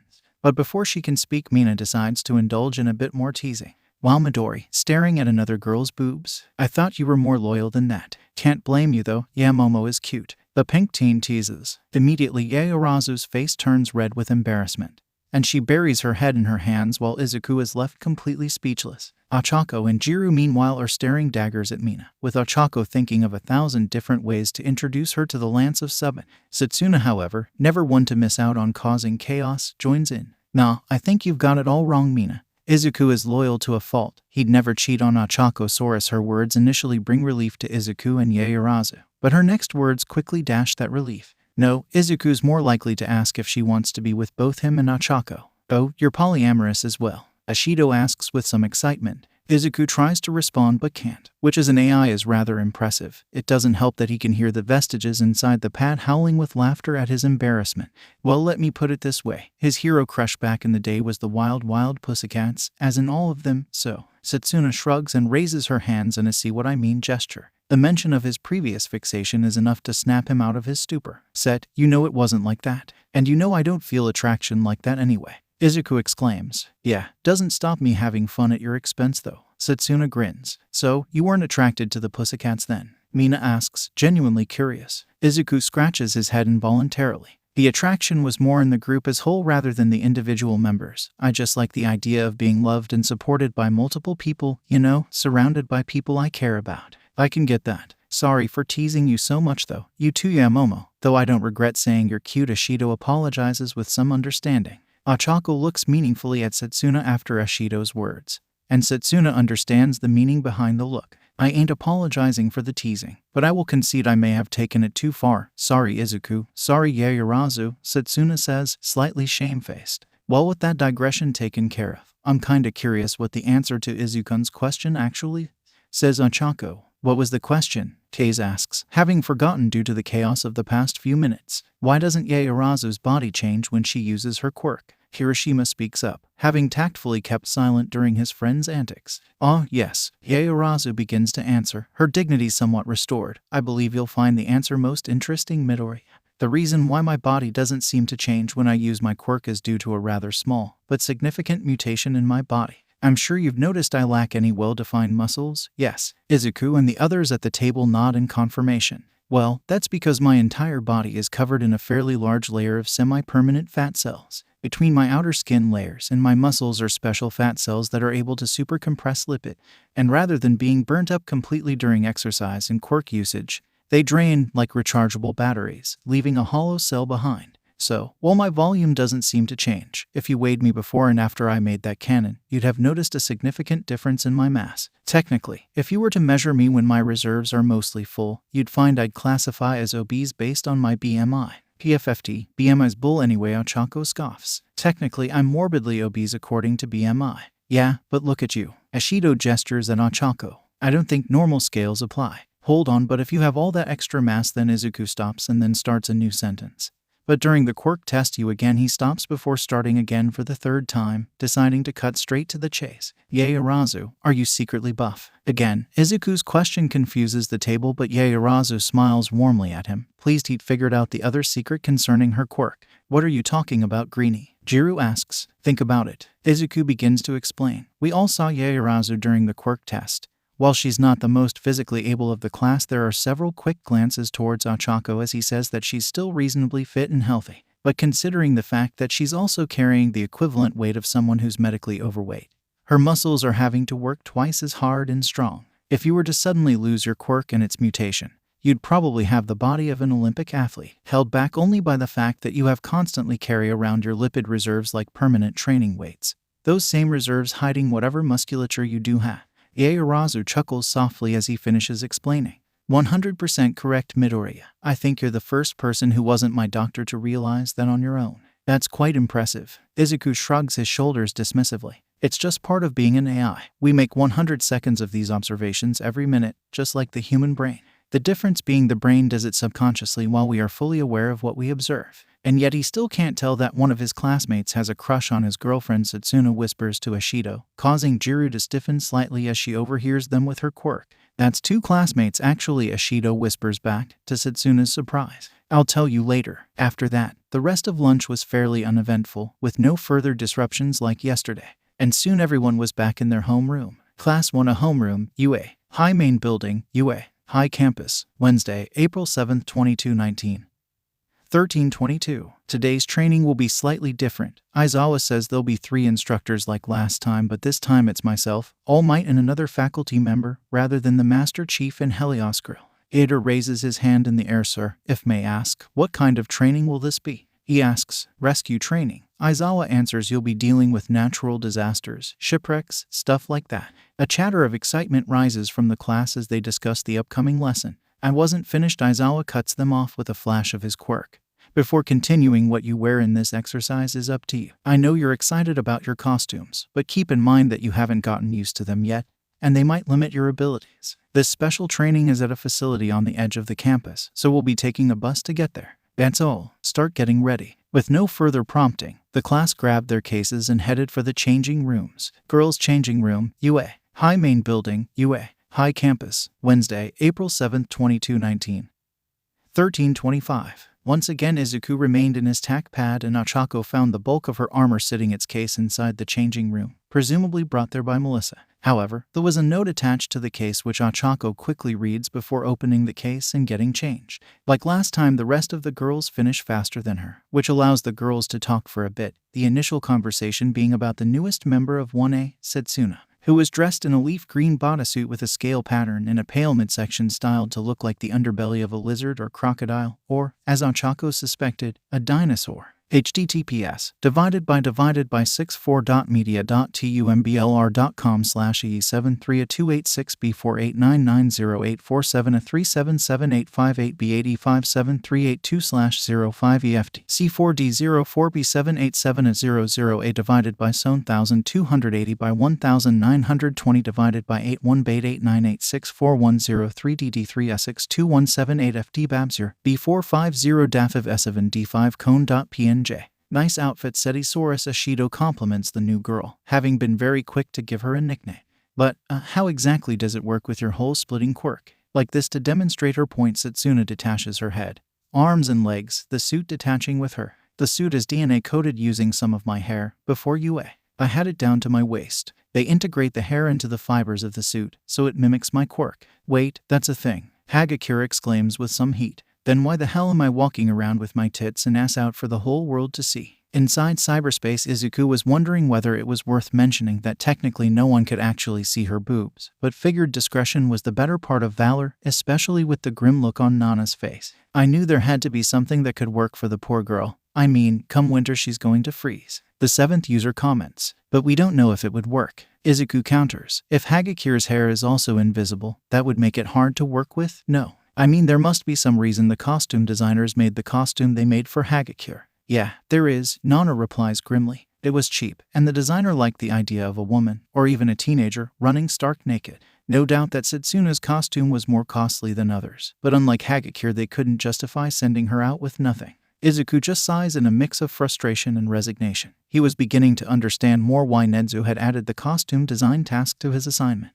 Back in the real world, the conversation of costume had shifted. Hey, yeah Momo, Kaze, you're not wearing your costume today, Ashido asks, noting that the two girls are in their gym uniforms rather than their hero costumes. No, Kaze answers first. The point of my hero costume was to provide extra padding for my bones. If it doesn't do that, then I might as well wear my gym uniform. It's more loose and comfortable. Seriously, I don't how you, Sue, and Takage stand wearing something so tight. Preference, I guess, Ashido answers with a shrug, to which Satsuna nods her head in agreement. That and we look good in it, Satsuna adds, flaunting her body before extending her hand towards Ashido for a high five. Damn right, Ashido reciprocates the high five. And in my case, it's to aid with swimming, less drag, Kirotsu answers, which Kaze concedes makes sense. So, what about you, Yaoyorozu? Something wrong with your costume? Jiru asks, concerned by the slightly embarrassed look on her new friend's face. Well, this is somewhat embarrassing to admit, but I discovered on Monday, during our combat trial, that my costume has something of a flaw. Yaoyorozu looks unusually shy, compared to her more confident, outgoing self. Back inside the tac pad, Izuku notices that Nana perks up at that, the former pro clearly having taken an interest in the well-being of his female classmate. I discovered that my costume doesn't provide adequate support for my chest. Not in the same way as a sports bra would, especially when I was running up those stairs. So, I've opted to wear this. Yaoyorozu gestures at her gym jacket with a sports top underneath to allow for quirk usage as I did for the quirk test. I'll probably stick to this till I can rework my costume. Called it, Nana says with grim satisfaction, causing Izuku to eye roll. Well, I guess I know who to focus on in my costuming design assignment, Izuku says, before looking up at Nana. Though I may need your help with the girls' costumes. I'd be happy to help, Nana says with a warm smile, reveling in the idea of providing better costumes for the students of 1A.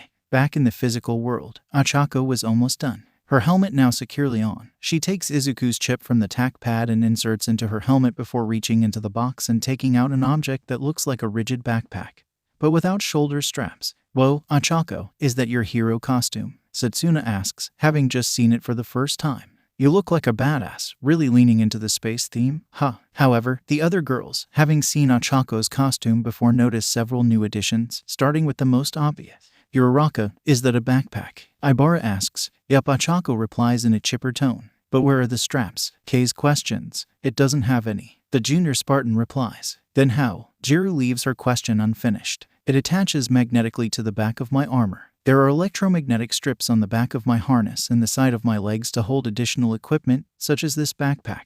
I notice you've also changed parts of your armor. Yaoyorozu comments. Ochako's armor too. One of the joys of MJOLNIR, Ochako explains it's modular, so, because we're doing rescue training, Melissa gave me some new attachments to use if I wanted. I removed the supplemental chest armor for additional storage, Izuku's hard case for these canisters, and this backpack to carry additional medical supplies. She opens the main compartment of the backpack to show more of the canisters that she has attached to her leg. Now then, let's go. Ida's probably already waiting for us outside. Ochako swings the backpack over her head till she hears a clunk indicating it's locked in place before leading the girls out to the bus. They see the boys waiting with Aizawa when they get outside the front of the main building. The minute Ida sees them approaching, he begins ushering the boys onto the bus. You know, it might not be a bad idea to make Ida an unofficial vice rep. Yaoyorozu speaks up as they walk. Izuku gives a hum of approval from inside Ochako's helmet. That's a decent idea. Have someone who can physically coordinate things for the boys. And it would give him a job that he clearly wants. Jiru jokes. Hold on a sec, I need to take care of something, Satsuna announces before detaching the entirety of her mouth, leaving only a black oval hole where her mouth should have been, slightly unnerving the girls. The group then watches Satsuna's mouth takes a wide arc up in the air before landing just beside Mainta, who, to their disgust and disappointment, seems to be leering at them. Again, see something you like? Satsuna suddenly asks, in a mock sultry voice, right in Mainta's ear, scaring the short boy half to death, and prompting him to run onto the bus, throwing off Ida's attempt at organized boarding. Satsuna reunites her mouth with the rest of her face before she speaks again. Knew it, a complete and total window shopper, likes to look but too chicken shit to do anything. Ibara and Yaoyorozu have annoyed expressions at Satsuna's choice of words, but otherwise agree with the sentiment. As it turns out, Ida's attempts at organizing fall flat due to the layout of the bus being a mix of airline and subway seat. Due to the bulk of her armor, Ochako opts to stand in the gap separating the two seating areas. The class decides to engage in various conversations as the bus begins to move until Tsu addresses Ochako. Uraraka, I'm known for speaking my mind. Kira the frog teen starts, so if you don't mind me asking, are you in the army? Ochako and Izuku are slightly surprised by the question, and surprised by the fact that everyone on the bus is looking at them, expecting an answer. What makes you say that? Ochako asks, curious as to what prompted the question. Two things really. The first is the connection between you and the Master Chief. You two wear fairly similar armor. There's a murmur of agreement, as pretty much everyone bar Satsuna had noticed that on their first day. Yeah, and Ochako responds, he was my trainer, so I took a bit of inspiration from him. That doesn't mean we're military. Except Master Chief is a naval rank, Tsu explains. My grandfather served in the Navy as a scuba diver. Hero. His rank was Master Chief Navy Diver, and one of his friends was a Master Chief Petty Officer, which is why I recognize the name. Okay, so the chief is former military, but that doesn't mean I am. Ochako argues, except for the dog tags around your neck. Tsu counters, dog tags. Kirishima asks, military ID, Kiro. Tsu begins to explain again. They contain name, age, enlistment date, blood type, and service number. My grandfather has never taken his off. He even wants to be buried with them. Ochako nods her head in acknowledgement. She'd like to imagine that she'd be buried with hers way off in the future. I noticed yours in the changing room. Tsu continues, it's the only thing you keep with you when you change into your costume. I can even see the chain around your neck now. The smaller teen points to Ochako's neck, and indeed the rest of the class can just about make out the chain around Ochako's neck, the dog tags themselves obscured by her chest harness. Ochako now takes them out for everyone to see. Okay, so the truth is both me and the chief are part of an organization called the United Nations Space Command. They provided me and him with the MJOLNIR suits and the upgraded hardware for Izuku. This is all a part of their ongoing research into a new generation of space travel, much like her and Izuku's cover story of One for All. Her prepared explanation contained an element of truth that the UNSC was looking to restart space travel, but left out significant details, such as the Covenant, the original UNSC, and the existence of entire alternate timelines, universes. Frankly, her story had the bare minimum of truth, but it seemed to be enough for now as her classmates seemed to accept it, for now. Satsuna lets out a single solitary laugh. I knew you were a space head, Ochakosaurus, but actually being a part of a space program. That's like me discovering a new dinosaur fossil. Look at you, accomplishing stuff before even becoming a hero. So, Yaoyorozu cuts in once Satsuna settles down. If you, Izuku, the chief and presumably Cortana are part of a special space program, does that mean MJOLNIR is an experimental spacesuit? Yes. Ochako was grateful her visor was currently polarized, so Yaoyorozu couldn't see the uncertain expression on her face as she flat out lies for once. While we're on the topic of your armor, Uraraka,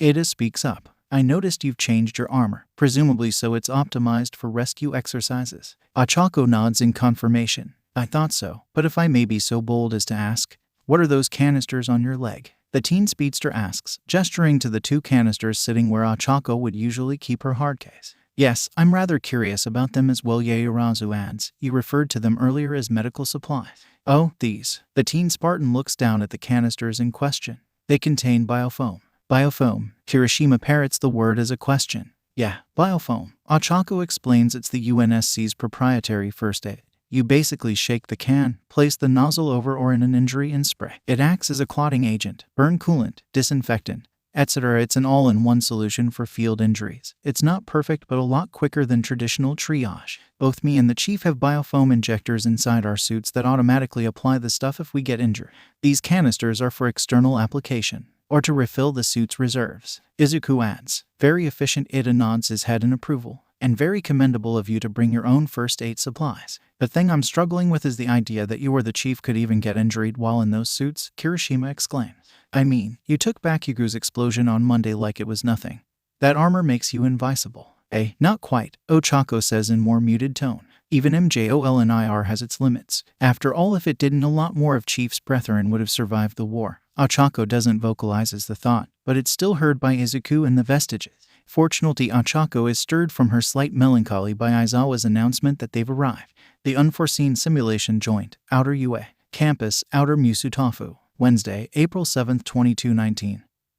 13:57. The class quickly depart from the bus, Ochako in the lead, and are greeted by the sight of a large domed building, far taller than the main UA building and almost as large as the entire central campus. And standing in front of the main entrance was none other than 30 in. Ochako squeals, oh my gosh, oh my gosh, oh my gosh. The rest of one is treated to the sight of a 7 feet tall, heavily armored super soldier squealing and bouncing on the balls of her feet in excitement, acting like an overexcited fangirl. A sight which in their collective opinion falls somewhere between adorable and hilarious. Do you think Midori gets motion sickness in there? Ashido says with a wide smile. I doubt it, but I can't imagine it's a pleasant experience, Yaoyorozu replies, doing her best to smother her laughter. Ha ha. The spacesuit-clad pro-hero chuckles good-naturedly at Ochako's antics. You must be the space cadet I've heard about. I suppose I shouldn't be too surprised you're a fan. I don't suppose you'd sign my armor? Ochako asks, her demeanor having gone from excited to nervous at talking to her idol. If that's not too much. Again, 13 chuckles. Maybe wait until after class, then we'll see. She then turns her attention to Aizawa as he approaches and whispers to her. Where's All Might? He asks in a hushed but clearly displeased tone. Preoccupied. 13 keeps her answer vague, while discreetly holding up 3 fingers. Ochako and the neural space inhabitants instantly get her meaning.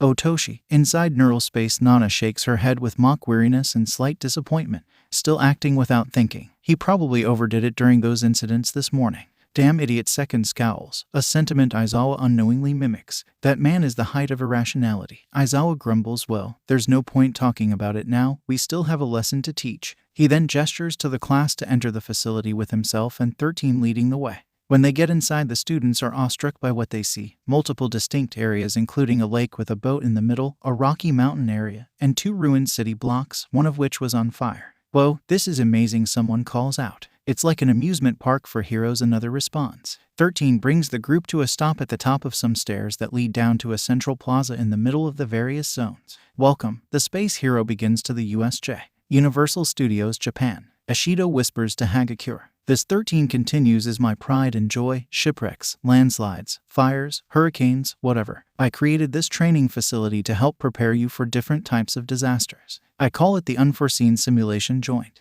There's a muttering of discussion before 13 speaks again. Now, before we begin, let me just say one thing, well maybe 2, 3, or several actually. The class briefly sweat drops before listening intently. Many of you may know of my quirk. It's a fairly powerful one called Black Hole. I can use to suck up anything and turn it into dust. Yeah, you've used it to save people from all kinds of disasters before, haven't you? Ochako praises. You two really were made for each other, weren't you? 9. Ochako hears Nana's voice inside her helmet and assumes she's talking to Izuku, as 13 continues speaking. Quirk could also very easily be used to kill. Some of you also have powers that can be dangerous. Some of the class feels slightly self-conscious at her words. Ashido and Todoroki in particular have grim expressions.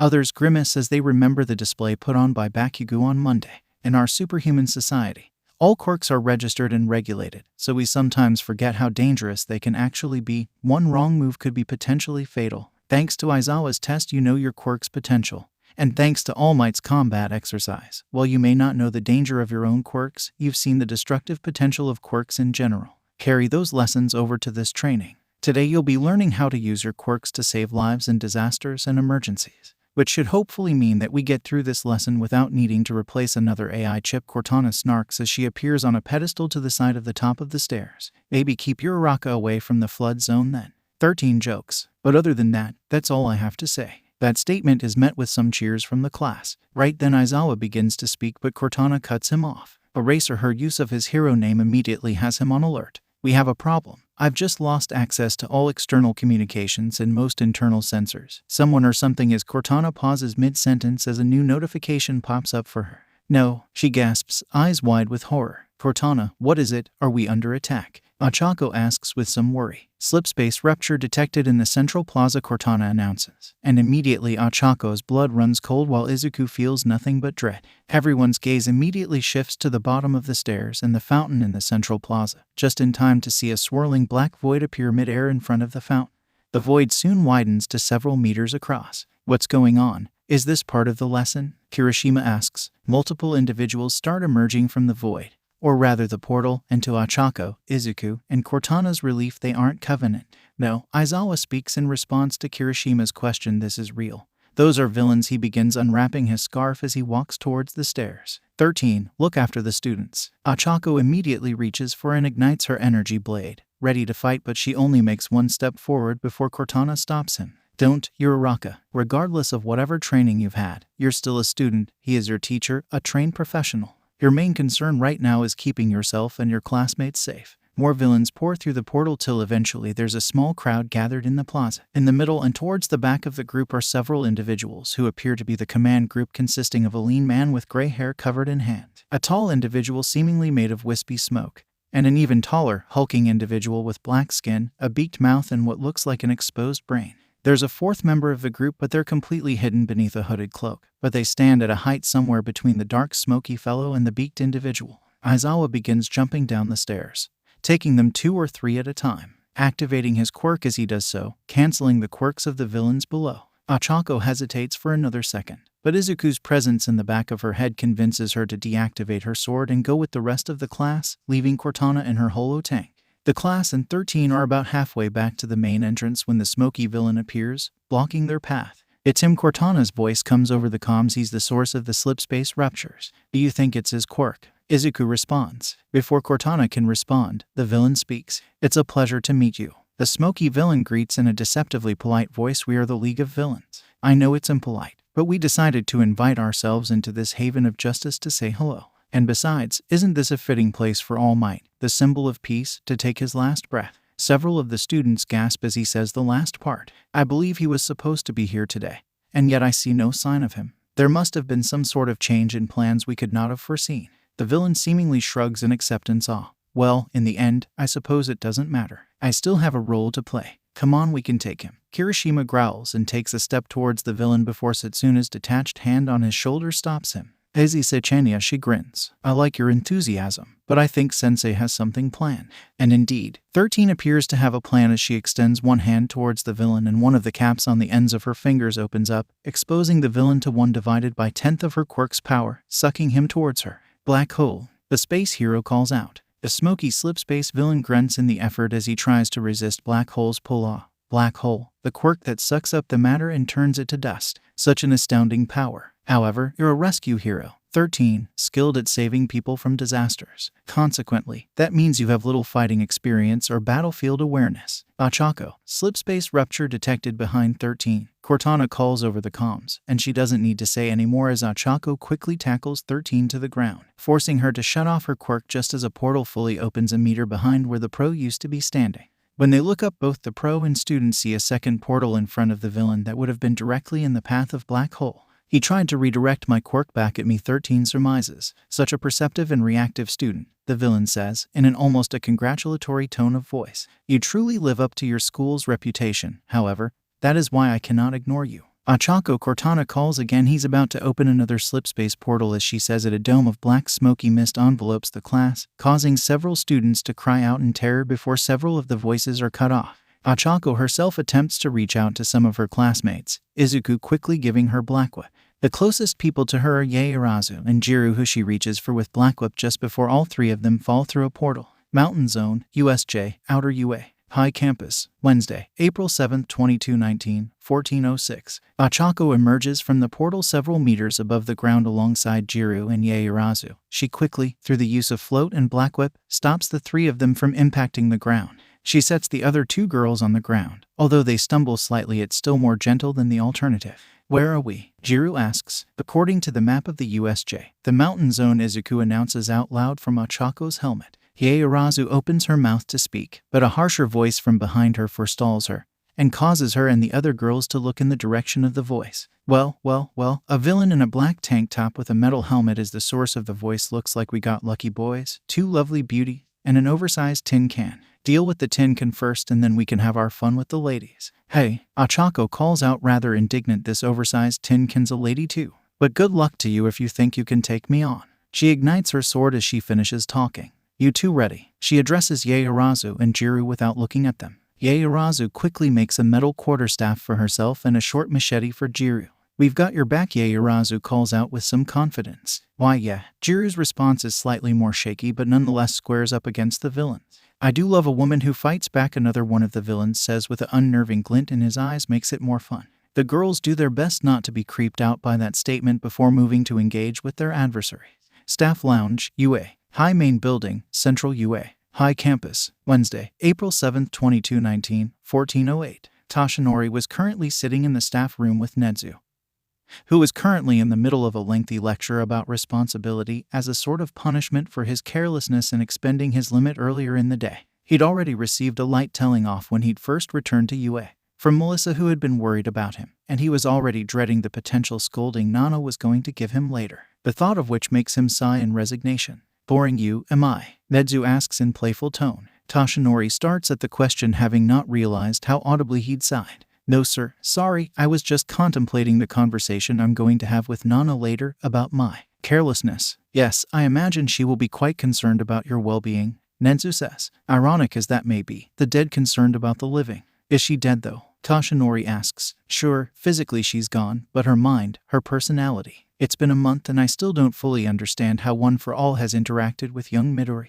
Indeed, I find Midoriya to be quite the puzzle myself. He is a riddle wrapped in a mystery inside some of the most robust firewalls I've ever seen. Hopefully, the full extent of his abilities will become clearer with time. Toshinori nods in agreement with his old friend and current boss. Just then Nezu's phone begins ringing, and the rodent principal answers it, putting the phone on speaker for Toshinori to hear. Ah, Master Chief, how may I help you this afternoon? Nezu greets in his usual cheerful tone. Nezu, when was the last time you heard from Cortana or 1A? The chief asks in a calm, but slightly tense tone, which immediately sets Nezu and Toshinori on edge. Why? The rat god asks. I tried contacting her to see if Aizawa needed someone to fill in for All Might, but I've been unable to raise her, Aizawa or 13. Chief replies. I had the same issue earlier. I couldn't reach them on my phone, Toshinori adds. I don't like this, Chief. Nezu begins. Already en route with the Arbiter, Chief replies immediately. I should go as well. Toshinori begins to rise. No, both the Chief and Nezu reply simultaneously. Toshinori, you will remain exactly where you are. Toshinori suddenly feels like he's a child being scolded by his father as Nezu speaks.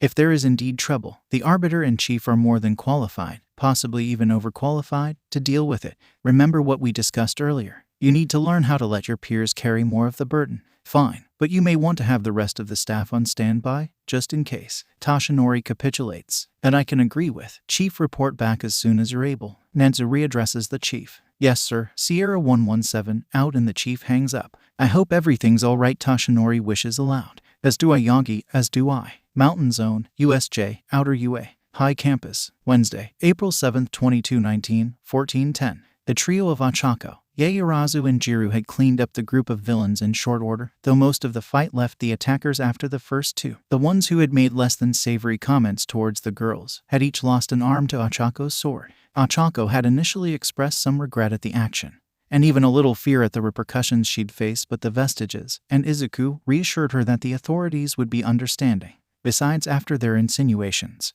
there was little sympathy for the villains. Now the girls were surrounded by the unconscious bodies of nearly a dozen criminals, Jiru and Yaoyorozu having accounted for their fair share, though not as many as Uraraka. Barely a dozen of them, Izuku observes. You'd think that if their aim was to kill us, they'd try and overwhelm us with numbers. You saw how many of them first arrived. But here, there was no more than 10 in total. Maybe they simply underestimated us, Jiru suggests. They were probably expecting a bunch of scared children, not this. She gestures to the entirety of Ochako, who simply shrugs in response. What I'm concerned about it, what that portal villain said. Yaoyorozu speaks up. He said they plan to kill All Might. If this is the best they've got, then they haven't got much hope. Jiru gestures at the unconscious villains. Maybe not, but they were clearly prepared.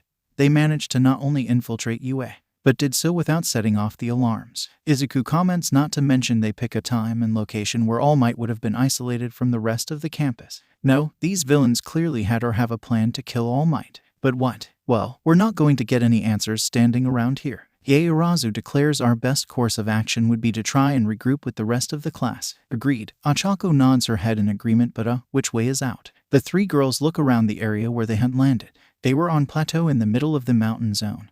On one side was a cliff edge that overlooked the rest of the zone. The rest of the plateau was surrounded by high rock walls, except for the far side of the area where there was a passageway in the rock, which the girls notice. I guess that's our way out, says Ochako. Come on. Ochako begins striding towards the passage with Jiru and Yaoyorozu jogging to keep up with her. They're about 5 meters away from the gap in the rock where Jiru suddenly stops. Guys, she calls out, causing the other two to stop slightly ahead of her. What is it, Jiru? Ochako asks. Something big is coming up that passageway. The punk teen raises her jacks like rising cobras. Another villain? Yaoyorozu asks with some worry as she tightens her grip on her staff. I don't know, but whatever it is, it's large. Jiru answers. Ochako turns back towards the passage and enters a defensive stance, ready to fight whatever was coming. Jiru and Yaoyorozu do the same. A few seconds later, the trio feel the ground shake and hear what can only be described as a roar. A second after that, a large creature exits the passageway, the sight of which scares Ochako like nothing ever has. The creature consists of large orange strands contained within purple metal armor. An in-game view of the Mgalkalo and Halo. Reach final build. Link, Izuku and Ochako instantly recognize the creature for what it is. Hunter, Ochako yells. The creature seemingly roars in response as Ochako turns tail and sprints towards a cluster of boulders, grabbing Yaoyorozu and Jiru along the way and lifting them over her shoulders. Within seconds, she clears the boulders and drops down behind them, putting the large rocks between her and the creature. She sets Jiru and Yaoyorozu on the ground beside her. The two smaller teens look at Ochako with worry as the taller girl seems to be descending into a panic. No, Ochako's voice rises in pitch as she speaks. She takes her helmet off and the others see she's breathing rapidly to the point she's almost hyperventilating. This can't be happening. This can't be happening. It's too soon, too soon. Uraraka, Yaoyorozu asks, worried for her crushed friend. Akin, take deep breaths, deep breaths. Izuku's calm voice rings out from the removed helmet. Izuku's right, you need to remain calm. Nana's voice joins Izuku's, the severity of the situation causing her to disregard the need to keep the vestiges secret. The sound of a second voice confusing Yaoyorozu and Jiru. Come, Ochako exclaims at her helmet. Knowing Izuku and the vestiges can see her. Nana, there is a hunter here, and if that's here, then. She doesn't voice her fears. I know, but you panicking won't help. Right now, you are the best defense against it. Nana does her best to calm the panicking teen. Remember what the chief once said to you. Izuku adds, Spartans are humanity's sword and shield, Ochako says with conviction after taking several deep breaths. Thanks, Izuku, and she puts her helmet back on. Her panic, if not her fear, calmed for the time being. Are you feeling all right? Yaoyorozu asks, still concerned but less so now that Ochako wasn't outwardly panicking. Better, Ochako replies before peeking over the edge of the boulder. But I'll feel even better once we take care of that. That being, Jiru asks, a hunter. Izuku replies, or more accurately, a Mgalkalo.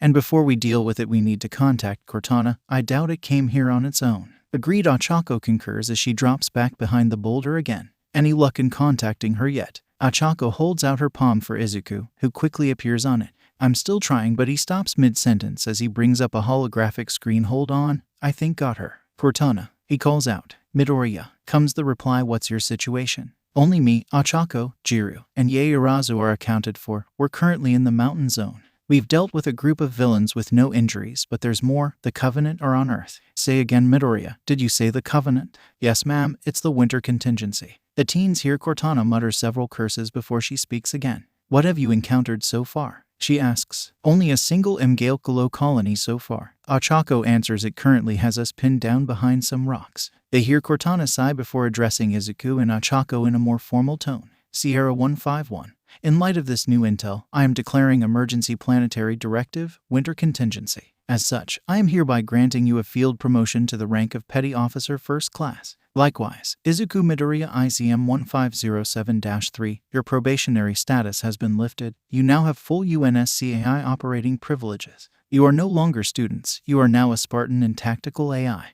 Your only concern now is the safeguarding of humanity's survival. Any laws regarding quirk usage and lethal force are henceforth moot until such time that planetary directive, winter contingency, is stood down. So what's the plan? Ochako asks. First priority is for you to regroup with the others back here at the main entrance. At the moment it's currently me, 13, Kaminari, Ashido, Ida, Zero, and Ibara. They are currently facing off against the slipspace villain. The rest of your class are currently Mia. Cortana replies. You don't think he's Covenant, do you? Izuku asks. No, he definitely stated his allegiance to this League of Villains group. Horton responds. But why would villains work with the Covenant or vice versa? Questions Ochako. Who knows? Wouldn't be the first time human subversives worked with the Covenant. There were several attempts by the insurrection during the war to broker a deal with the Covenant, but they were always either intercepted by the UNSC or killed outright by their would-be partners. Serves them right. Banjo's voice calls out from Ochako's helmet. Was that Lariat? Cortana asks. Yes, Nana already broke radio silence to calm Ochako. The sight of the Lekalo had her understandably worried, Izuku explains. After this is over, we'll likely have to break silence on a lot of things, but we'll burn that bridge when we get to it. For now, stay alive, stay safe, and get back to the main entrance. In the meantime, I'll do my best to get word out concerning the Covenant. Hopefully the chief has already noticed something is wrong. And with that, Cortana ends the call. There's a moment's silence before Yaoyorozu speaks up. I have so many questions, but now is not the time. Just promise me when this is over, you'll tell us the truth. The Ravenet looks at Ochako's face, or rather her visor, and Ochako nods in return. Okay, you deserve that much, although you'll probably get some of your answers before this is done. You mean like what on earth is that? Jiru jabs a thumb at the boulder, in the direction of where they last saw the hunter. Actually, it would be more accurate to say what on T is that. Izuku chuckles slightly at his own joke, in spite of the current situation. After all, that is where the Lekalo come from. What? As in like an alien? Jiru asks, disbelief evident in her voice, to which Izuku nods his head. Are you sure it's not just someone with a mutant quirk? Yaoyorozu queries. I mean, I'm fairly open to most possibilities, but aliens. Izuku and Ochako both shrug, not sure what else to say. The silence is broken by another roar from the Mgalkalo, prompting the teens to once again poke their heads over the top of the boulder. Izuku Ochako begins. In your files on the Lekalo from Cortana, the chief and the arbiter, didn't it note the Mgalkalo as being overly aggressive, even by Covenant standards? Yeah, Izuku says slowly, catching on to what Ochako was getting at. So why is it just standing by the gap, doing nothing? Ochako wonders aloud. And better yet, why hasn't it tried firing at us? It's armed with the typical hunter assault cannon. It should have at least fired on us as we retreated. And you're complaining about that? Jiru snarks. No, just wondering aloud. Izuku retorts. In the ensuing silence, the hunter begins emitting low intermittent rumbles, not the loud deafening roar it gave out earlier. Upon hearing the noise, Jiru noticeably stiffens, an action that does not go unnoticed by the others who duck back down behind the boulder. Is something wrong? Asks Yaoyorozu. Jiru responds by turning towards Izuku. Hey Greenie, you say that is an alien. Technically several aliens, but semantics. Izuku waves his hand dismissively. Whatever, my question is, are they capable of talking? The punk teen asks. According to my files, Arbiter Vadim said the Mgalkalo are capable of speech both in their own language and others, though it's rarely documented. Why do you ask? I think I can understand what it's saying. Jiru replies, much to the shock of the rest of the group. Really? How? Izuku asks before quickly throwing up a hand to stop Jiru from answering. Wait, no. Oh, of course, you're Jax. The Lekalo communicate by vibrating at subsonic frequencies. To us it just sounds like low growling or rumbling, but your Jax must be sensitive enough to pick it up. So what are they saying? Jiru is initially taken aback by Izuku's rapid-fire reasoning and question, but quickly catches up. Well, it's not so much talking as it is singing, I think. It almost sounds like poetry. That's interesting. Ochako comments. Izuku, didn't you mention something about Mgalkalo and poetry when you were reading those files to me? Yeah, I did. It's one of the few aspects of Lekalo culture that's been observed by the Sangheli. And meditation. Izuku confirms. Oh, so they're cultured? Yaoyorozu asks with a light of curiosity in her eyes. In her mind, a species that indulged in poetry couldn't be all bad. to an extent, although they're very secretive about it. Izuku replies, Jiru, do you know what they're talking, or rather singing about? Jiru waits about a minute to concentrate on the rumbling before responding. They seem to be lamenting or mourning. I think they're addressing a brother. Maybe they seem to be skipping a lot of consonants. Jiru says, uncertainty written across her face and in her voice. I wonder. Izuku mutters aloud. Oh, they just said something about vanquishing a demon in honor of said brother, Jiru adds, and immediately Izuku grimaces, as does Ochako, although her expression remains unseen. I take it that's not good. No, it's not. Ochako replies, her voice weary. I'm the demon. Avalanche Zone, USJ, Outer UA. High Campus, Wednesday, April 7, 2219, 1410. Elsewhere, Todoroki was in the middle of interrogating one of the villains he'd frozen in his ice blast as to what their plan to defeat All Might was. As he was doing so, he was unaware of two things. The first was the hollow pillar of ice at the edge of his attack radius that contained Hagakure, who was desperately trying to call his name, but any noise was muffled by the ice and hidden farther by the villain's nervous confession. The second was a group of 5 invisible individuals standing just beyond the edge of his ice attack, patiently observing. Truly the blessings given to these humans are powerful. One of the group states in a deep but hushed tone, if even a youngling with little training is capable of this much, then it is no surprise they're adults. Their pro-heroes, as they call them, are so formidable. Blessings, surely you mean curses. Another comments, again in a deep and hushed tone, only this one had a hint of humor in his words. The shadow is free to believe what he likes, but I fail to see how these can be seen as anything other than gifts from the gods. Seneschal, minor, hold your tongues. A third voice rebukes the pair. It comes from the foremost central figure, and is more feminine than the other two, although only comparatively so. It was still deeper than that of the average human woman. I think this human had more training than we first believed. A fourth voice joins in. Notice how he interrogates his prisoner. The third, more feminine, voice hums in agreement. Maybe, but his inexperience is still evident. Notice how he caught his ally in his eyes. The central figure points an invisible finger in the direction of the hollow pillar. Either he did not notice, or did not care, neither of which speak well of his abilities. Maybe not, but she is hidden, much like us. That can hardly be held against him. A fifth voice chimes in. Indeed, I find her mutation to be most interesting. The third, who was evidently the leader, comments, Artisan, you are the most familiar with the workings of active camouflage. What do you make of the human female youngling? The fourth, referred to as the Artisan, takes a step forward to get a better view of the hollow pillar, which contained the trapped body of Hagakure. The figure hums in thought before tapping something on his wrist. A second later he gives his report. Interesting. From what I've just observed, I've come to the conclusion that her mutation projects a natural, dare I say perfect, form of our own active camo. The first grunts in satisfaction. There you have it. What further proof do you need that these mutations are gifts from the gods? They granted us the gift of their technology, and yet they have seen fit to bless this child with a perfect, biological version of said technology. Only they could be capable. The third raises her hand to silence the first. That will be all, Seneschal. You've made your opinion on the matter quite clear. But in the absence of the prophets, the deacon's word stands. These humans are cursed. The Seneschal scoffs tch. The deacon is weak-willed, like the rest of his species. He merely says it out of fear of the shadow's bloodblade. His words are not holy. They are the first's words are cut off by the third rounding on him and grabbing him by his helmet, bringing the taller individual down to her eye level. While I may have my doubts about the Shadow's orders and the deacon's preachings, they are still the ranking military and clerical personnel of this detachment, and as such will be accorded the appropriate respect given to them. Is that understood, Seneschal? The third voice whispers with a fierce intensity. Why, yes, Major. The taller individual capitulates, causing the third to let go. Major. The Artisan calls to their leader. The male youngling is departing the area, and he seems to be leaving his companion behind.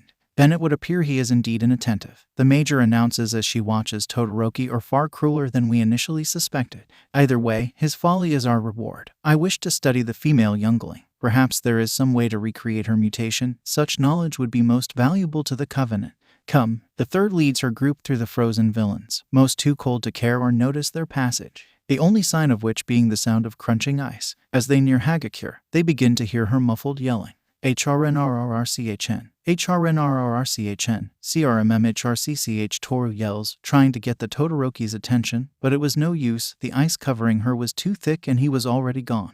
Damn it, why is it that the pretty boys are always dumb? Well, except Midori, but he gets to choose his appearance. Sigh, the lucky sod. However, Toru's musing is interrupted by the faint sound of ice cracking. Her senses are immediately on alert. Was one of the villains breaking free? If so, she really didn't want to be here when they did, assuming they noticed her. But no, the sound was a lot closer than the next nearest villain. She scans the area in front of her as best she can. Having both grown up with invisible parents and being invisible herself, she had become well accustomed to spotting the telltale signs of hidden individuals. As such, she spots the faint shimmering outlines of 5 individuals coming towards her. 5 very large individuals, if the outline was any indication. MHRRMMRR. She asks NCRNMMRR. Her noises, though largely unintelligible, seem to be enough to cause the invisible group to pause. It would appear she is aware of our presence, the second, the minor, states. So, it would seem. The major responds. She certainly seems more aware than her counterpart. Perhaps she has a heightened awareness for the unseen, either as a part of her mutation or through experience. The artisan adds. Either way, there is no further point in concealment, the major concludes. The group deactivates their active commo to reveal 5 Sangheli of various sizes. The first is a large and bulky Sangheli clad in blue armor with a large horn helmet and protruding shoulder guards. HTMCCH3 seneschal harness crop.png. By file created by the uploader, link. The second is wearing a far more basic armor with a sloping helmet also colored blue. A Sangheli minor. Link. The third is far smaller than her counterparts, but still towering compared to Hagakure, and was dressed much like the second but colored bright red. H2A Sangheli major.png. Link. The fourth is in a far sleeker armor, painted blue with white stripes. HTMCCH3 artisan harness crop.png. By file created by the uploader, link. The fifth and final Sangheli was equipped with a white armor that covered their body completely, their face hidden behind a blue visor. H-Reach Ranger 2. PNG. Link. The major crosses the remaining space to Hagakure, whose eyes are wide with surprise. Hold still, she cautions before breaking away the ice with her bare hands, the chunks of ice shattering under her powerful grip. As soon as her mouth is clear, Hagakure takes in a deep breath, before turning to look at her saviors. Thanks, she says. I think I would have died of frostbite if not for you. Are you by any chance related to Helioscro? He never mentioned he had family. The 5 Sangheli frown in confusion as Hagakure mentions the name Helioscro. How would a human, let alone a youngling, be familiar with that name? How is it you've come to know this name? Human? The seneschal asks. Well, he's one of my combat teachers. I only asked because you have the same lizard mutation as him. Sorry if I offended you. Though her expression remained hidden, her tone of voice implied her bashfulness. The same mutation. The fifth wonders aloud. Is it possible another of our kind lives among the humans? He directs the question to his leader. Maybe the smaller crimson-clad Sangheli turns back to look at Hagakure. Tell me, youngling, what is the real name of your teacher, the one who refers to themselves as Helioscro? Vadam. He said his name was Thel Vadam, but I think I heard Uraraka and Midori refer to him as the Arbiter. The invisible teen answered nervously, unsure about what was going on, and the 5 Sangheli's reactions weren't helping. Upon hearing the name Thel Vadam, there's a low muttering among the Sangheli that turns angry at the mention of the word Arbiter, but they are quickly silenced by their leader, who slowly drops down to one knee to draw herself closer to Hagakure, who unconsciously steps back half a pace. Once she is barely 30 centimeters from her face, the Sangheli addresses her in a low voice. Now then, human, I'm only going to ask this once, so listen carefully. Hagakure gulps in nervousness before the Sangheli continues. How do you know my uncle's name? Avalanche Zone, USJ, Outer UA, High Campus, Wednesday, April 7, 2219, 1418. It took a second for the major's words to register with Hagakure, but when they did, her fear evaporated, replaced by excitement. So, you are related to Sensei then? Only the major, the rest of us are not so fortunate, the seneschal answers. Why should we believe anything the human says? They are clearly lying, the fifth argues. If she is lying, then how does she know the Supreme Commander's name? Surely even you have noticed, Swordmaster, during our time here, that this planet has been isolated from the war. They know nothing about us, the Great Journey, not even about the UNSC, their own military. Clearly, they have been isolated from the galaxy, which again begs the question, if she is lying, how does she know the commander's name? Well, she must be lying. The minor now speaks. The Supreme Commander would never allow himself to be disgraced to the point of arbiter. While I myself find it unfathomable that Supreme Commander Vadami would ever disgrace himself to such an extent, the major replies. It is entirely possible he was punished for events outside his control, such as, the minor asks, my uncle was en route to reinforce our invasion of the human colony when the explosion happened. 1/3 of the Solace was lost, as well as us, and who knows how much of the rest of the fleet. If Commander Barutami's folly led to the invasion failing, the prophets would surely look for someone to blame, and if both he and Shipmaster Uterally were killed by the detonation, then they would turn to the next highest commanding officer. But the Supreme Commander is a popular figure within the military.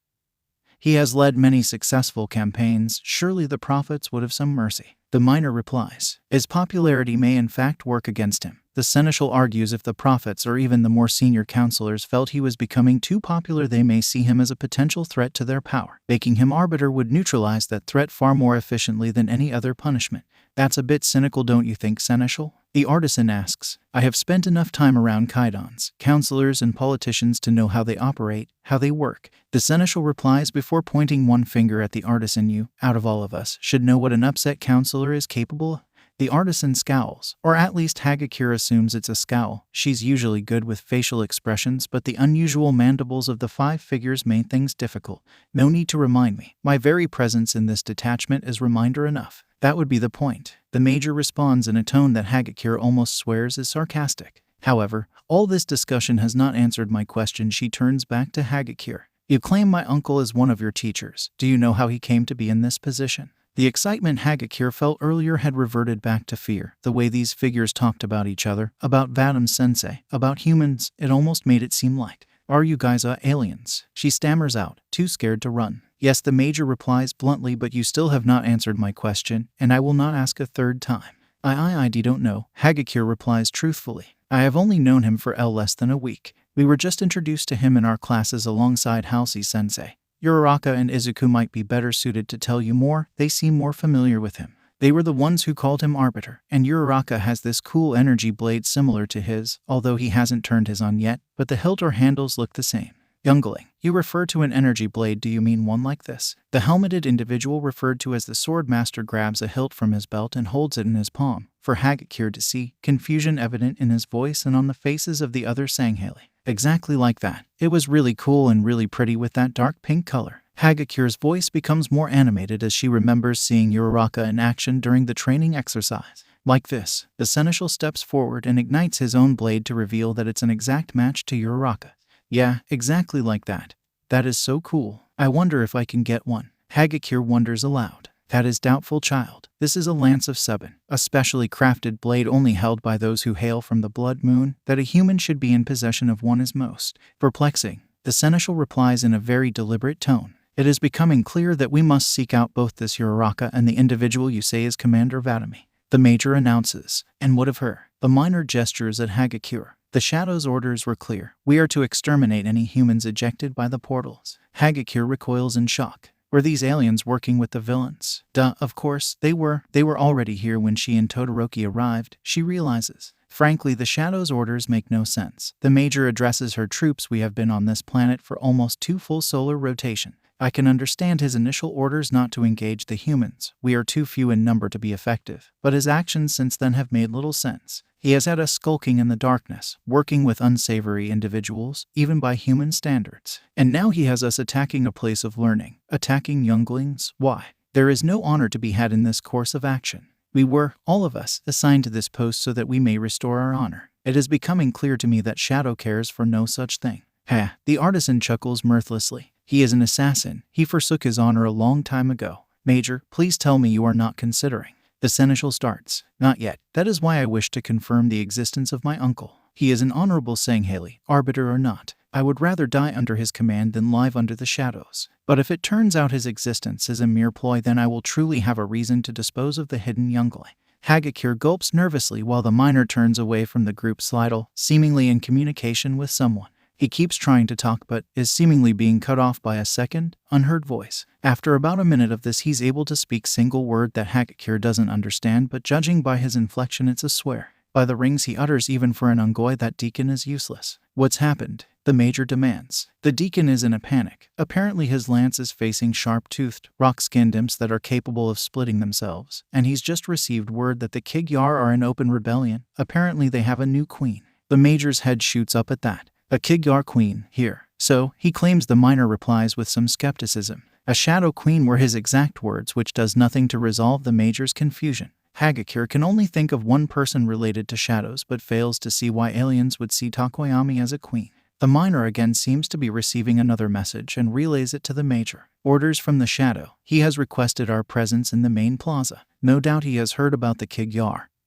He will want to take action. The major responds. Maybe he can get his new allies to help him. The seneschal grumbles, earning himself a glare from the major, who then addresses the group. Very well. let us move out. There is no reason for us to remain here. And what of the human child? The artisan asks. You are coming with us, human, unless you wish to take your chances with your more violent brethren. The major addresses Hagakure. Well, you've not actively tried to kill me yet, so. Hagakure steps towards the Sanghali. Wise choice, human. Mountain Zone, USJ. Facility, Outer UA. High Campus. Wednesday, April 7, 2219, 1416. You're kidding, right? Jiru scoffs. You, a demon? You may be big and muscly, but I just saw you squeal over meeting 13. You're hardly demonic. I agree with Jiru. Demon does seem a bit extreme, Yaoyorozu adds. Well, technically the Master Chief is the demon, capital T, capital D, but the name is used to describe all Spartans, and clearly the hunter recognizes my armor as being MJOLNIR, Ochako explains. But the question still remains, what are we going to do about it? Maybe we could try and talk to it,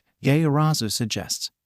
Which earns her looks of disbelief from Izuku and Jiru, Ochako's face still being hidden by her visor. Yeah, Momo, I've only just discovered aliens exist and I think that's a bad idea. Why would we try and talk to it? It's clearly siding with the villains, says Jiru. Maybe. But what if he's being forced to help them? Didn't you say earlier that he seemed to be lamenting a brother? Maybe the villains are forcing the, what did you call it, Mgaokolo, to fight for them by holding his brother hostage. Yaoyorozu reasons. Doubtful, says Izuku grimacing. Hunter Bond brothers are nigh inseparable. Not to mention insanely strong, you'd have an easier time killing it than taking it alive. Yaoyorozu looks somewhat despondent at that. However, you make a good point about the lamenting, Yaoyorozu. This immediately lifts the girl's spirits. Jiru, what exactly did the hunter say about their brother? Something, I miss you. I wish to be by your side again. May you travel safely on your great journey, stuff like. Wait, did you say, great journey? Izuku interrupts. Yeah, why? Is that important? Jiru asks as Izuku slumps down on Ochako's hand with a grim expression, while Ochako leans her head back against the boulder behind them in an expression of resignation. It means his brother is dead. Ochako explains the great journey is the Covenant afterlife, or near enough to. The Covenant being a religious alien empire of whom the hunters are members. The teen Spartan rapidly adds the latter part, but that still doesn't explain why it's being so passive. Izuku scratches head reflexively. Well, if his brother's dead, maybe he's in mourning. I've read that grief makes people act differently. Yaoyorozu theorizes. No, Izuku rejects the idea. When hunters mourn, they do so aggressively. If he were mourning, we'd all be flattened. A hunter who witnesses their brother's death will become frenzied, attacking friends, foes. Every Izuku stops mid-sentence. Unless, though, Ochako, I think I know why this hunter's being so passive against us. Really? Ochako leans forward slightly, as do Jiru and Yaoyorozu. Why? What if the Lekolo arrived here the same way the Chief and Arbiter did? Via slipspace anomaly. The teen Spartan asks. Well, yes, but more accurately in a crashed spaceship. What if the brother was killed in the crash? The remaining hunter then goes into its natural frenzy at witnessing the death of its kin. The spaceship gets destroyed in the carnage, more or less hiding their arrival. Now that time has passed, he's no longer mourning his brother, he's missing him. Ochako finishes. Exactly, Izuku confirms. Then that means he's lonely, Yaoyorozu concludes. Incredibly lonely. Izuku expands. The Lekolo communicate on an almost telepathic level. Not quite telepathy, but close enough. They can always sense their partner. It's ironic, really. Give that the Mgaokolo isn't a species, but a Gestalt colony. Jiru and Yaoyorozu give Izuku confused looks. You see those thick orange strands beneath the armor. The two girls quickly peek over the rock cover again to refresh their memory before looking back at him and nodding. Those aren't muscles, they're individual worms. The Mgaokolo is a collective consciousness made of multiple smaller Lekolo worms. Hence the irony of a hive mind feeling lonely. Well, if they are lonely, maybe that can give us a window to communicate with it after all. Yaoyorozu suggests. After all, if Jiru can understand it, we can offer it friendship, maybe give it something to eat. Tea and cake always improve my mood if I'm feeling down, and no one says no to free food. By the way, what do the Mgaokolo or indeed the Lekolo eat? Ochako chuckles softly at Yaoyorozu's passionate suggestion. Yeah, Momo, I'm thoroughly convinced if you had been on Harvest, the Human Covenant War would never have happened. You'd have invited the Covenant in for tea and negotiated the best peace treaty in the world. All right, let's give peace a chance. Who knows, depending on when they arrived here, they don't even know the war is over. I'm sorry, but did you say war? Jiru asks, somewhat concerned. I'll explain later, Ochako promises. For now, Jiru, do you think you would be able to talk with the Lekolo on a subsonic frequency? Tell them we come in peace, that the war is over, and that we come bearing many medals for it to eat. Izuku adds. Wait, metals? Yaoyorozu asks. Yep, the Lekolo diet consists of heavy metals. I'd say stick with pure iron for now, and maybe some gold or platinum. I honestly don't know what exactly their diet consists of, Izuku explains. Yaoyorozu shrugs before removing her sports jacket entirely to give her room to work. You know, if we weren't in the middle of a villain attack, I'd find this all to be rather fascinating. I suppose I still do, but only less so. She begins producing multiple ingots of iron and gold, while Jiru jabs her earphones jacks into the rock floor and begins vibrating them in a rough approximation of the hunter's speech. The reply is almost instant. Long story short, he doesn't trust us. He asks why he should believe us. Jiru translates, "Tell him we're friends of Thelvadim." Izuku replies, "Hopefully that name should carry enough weight." While Jiru does that, Yaoyorozu and Aken hold up some of the ingots for them to see. So, Jiru begins communicating again while Yaoyorozu and Ochako hold up some of the ingots to be seen above the boulder. This time there is no reply. Instead, the Gestalt lowers in cannon and shield and rises out of its crouch. Greenie, it's standing upright. Is that a good sign? Jiru asks. Ochako peers over the boulder to allow Izuku to see. Well, hunters only crouch down when in combat to defend themselves. So, yeah, I'd take this as a good sign, Izuku replies. Oh, it's like how horses only lie down to sleep when they feel totally safe. Yaoyorozu comments as she slowly lowers her ingot, the weight beginning to strain her arms. Exactly like that, Izuku answers, grateful for the analogy. The Gestalt makes its way towards the boulder where the three girls and Izuku are hiding behind. Once it's about a meter away, it begins rumbling again. He's asking for the metal, and for us to step out, unarmed, Jiru translates. Ochako nods at Yaoyorozu and Jiru, who nods in return before throwing their staff and machete into the open with a dull clang, which causes Jiru to flinch slightly. Ochako reluctantly tosses her sword hilt out with them, which catches the hunter's attention. The Gestalt leans forward, seemingly in order to get a better look at the deactivated blade as the three girls step out carrying the metal ingots, Ochako carrying significantly more than the others. They place the ingots on the ground between them and the Mgalkalo, before stepping back a few paces. The Gestalt's attention is drawn from the sword hilt to the collection of shiny metal. It lets out another deep rumble, which Jiru relays as not meaning anything, before crouching over the metal. Suddenly a mass of worms detaches from the body and falls on the pile of ingots, smothering it. The mass wriggles and writhes over the metal before moving as one back into the lower leg of the larger collective. Fascinating, Yaoyorozu and Izuku utter at the same time. I always wondered how the Mgalkalo actually eats considering their composition. Izuku comments first. I wonder if, based on what you've told us, the worms act like giant enzymes. Rather than breaking down their food chemically like we do, it's all physical. Yaoyorozu theorizes the collective takes on the raw materials like it's just done.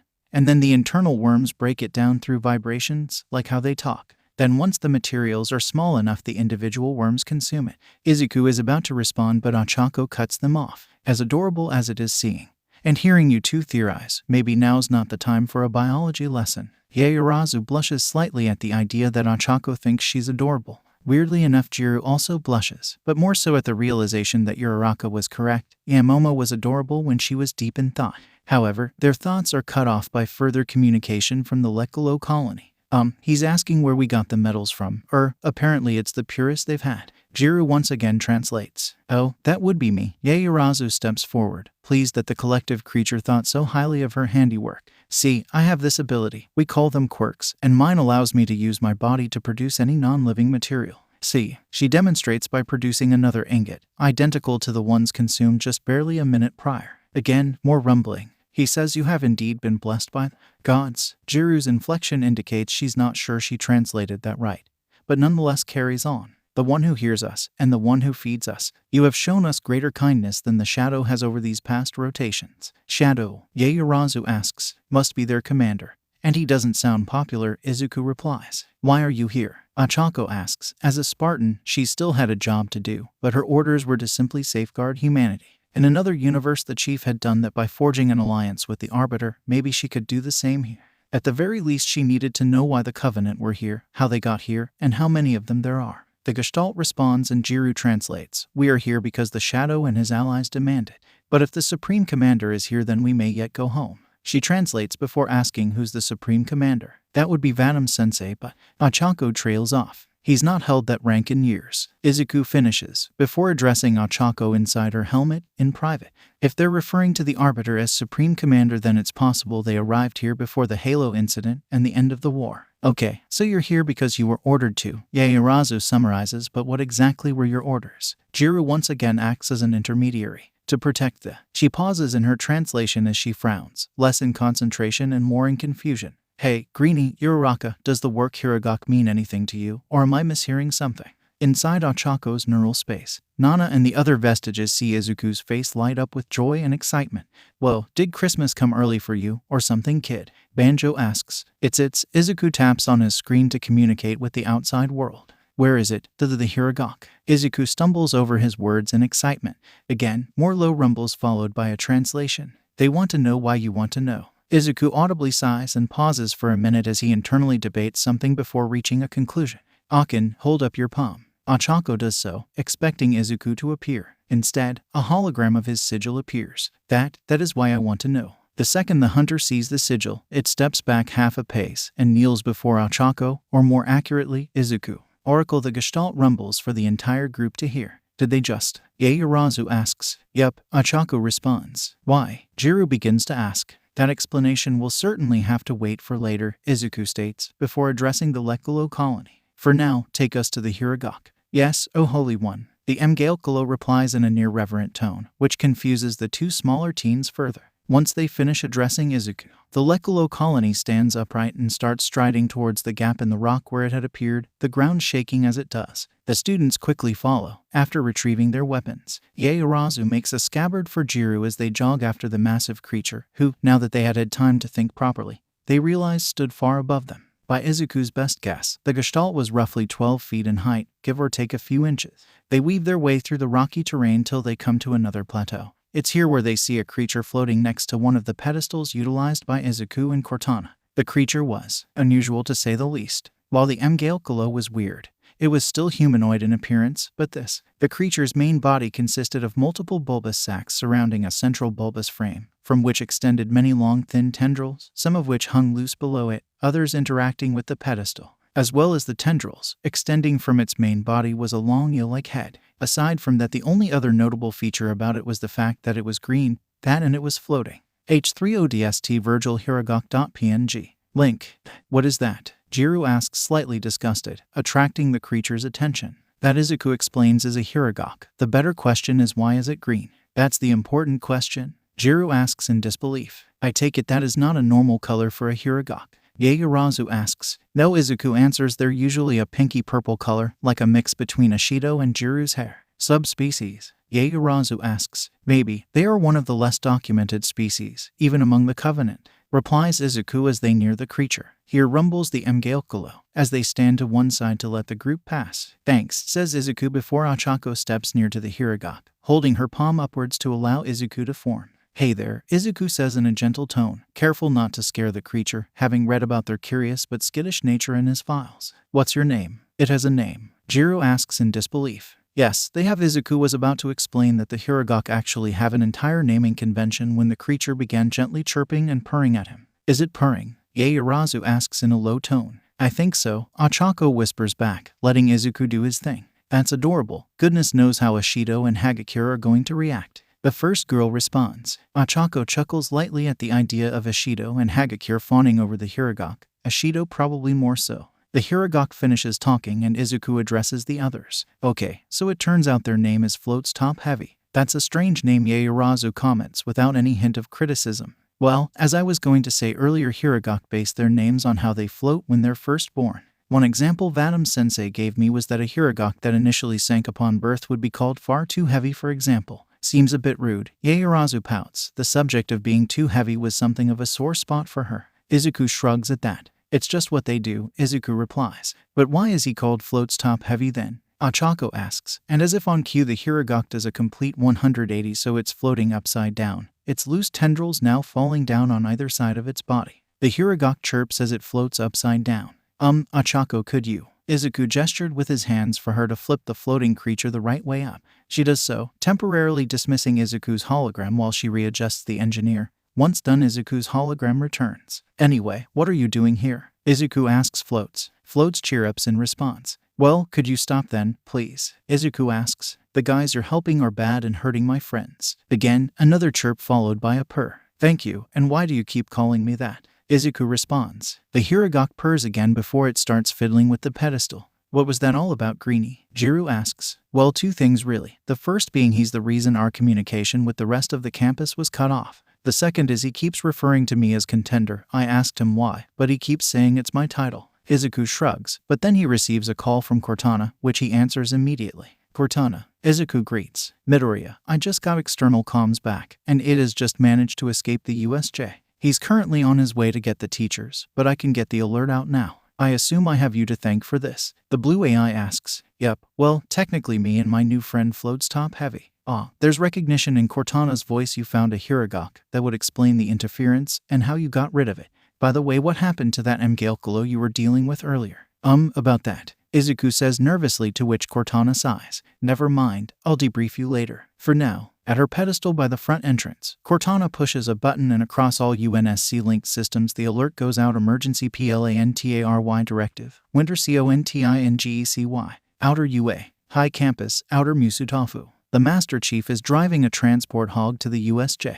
With the Arbiter and shotgun when the notification of winter contingency comes through on his helmet, causing him to slam on the brakes. UNSC Outpost, New Horizon, Island. Professor Shield was busy reading through the materials Cortana had given him on the Shaw Fujikawa Translite engine and slipspace mechanics. They were currently fixing the forward unto Dawn's reactors, but after that, the FTL drive would be the final piece in restoring the frigate to its former glory. Just then every computer in the room he was in started flashing with the same message. Emergency PLANTARY directive. Winter contingency now in effect. No, he utters with dread. Somewhere in Ibaraki Prefecture, Japan. Inside a wooden chest, 3 helmets similar in design to the Master Chief's, though not exactly the same, boot up for the first time in a while with the message Emergency PLANTARY directive. Winter contingency now in effect. Though the owners of the helmets fail to notice. Outer UA. High Campus, Outer Musutafu. What is it? The Arbiter asks, noticing the Chief's reaction. Cortana's declared winter contingency. Chief answers. That means the Covenant are here. That also means. The Arbiter realizes at the same time the Chief does. Cortana, do you read me? He asks over comms. Chief, I read you, comes the reply. Is it true, the Covenant are here? He asks as he signals to the Arbiter to join the call. Yes, 151 and Midoriya made contact with the Mgalkalo and Hiragak, and non-violently pacified them. Cortana reports, turns out the Hiragak was blocking my comms. The Hiragak I can understand. The Arbiter begins, they have always displayed non-violent tendencies. But the Lekulo, I cannot fathom any reason why they would willingly help humans, and a demon no less. Even those that sided with us during the Great Schism were still skeptical of humans. Whatever the reason, we'll find out soon enough. The Chief responds by starting up the Warthog and continuing towards the USJ. We'll be there in a few minutes. In the meantime, contact the school. Tell them to mobilize the staff. Understood. By the way,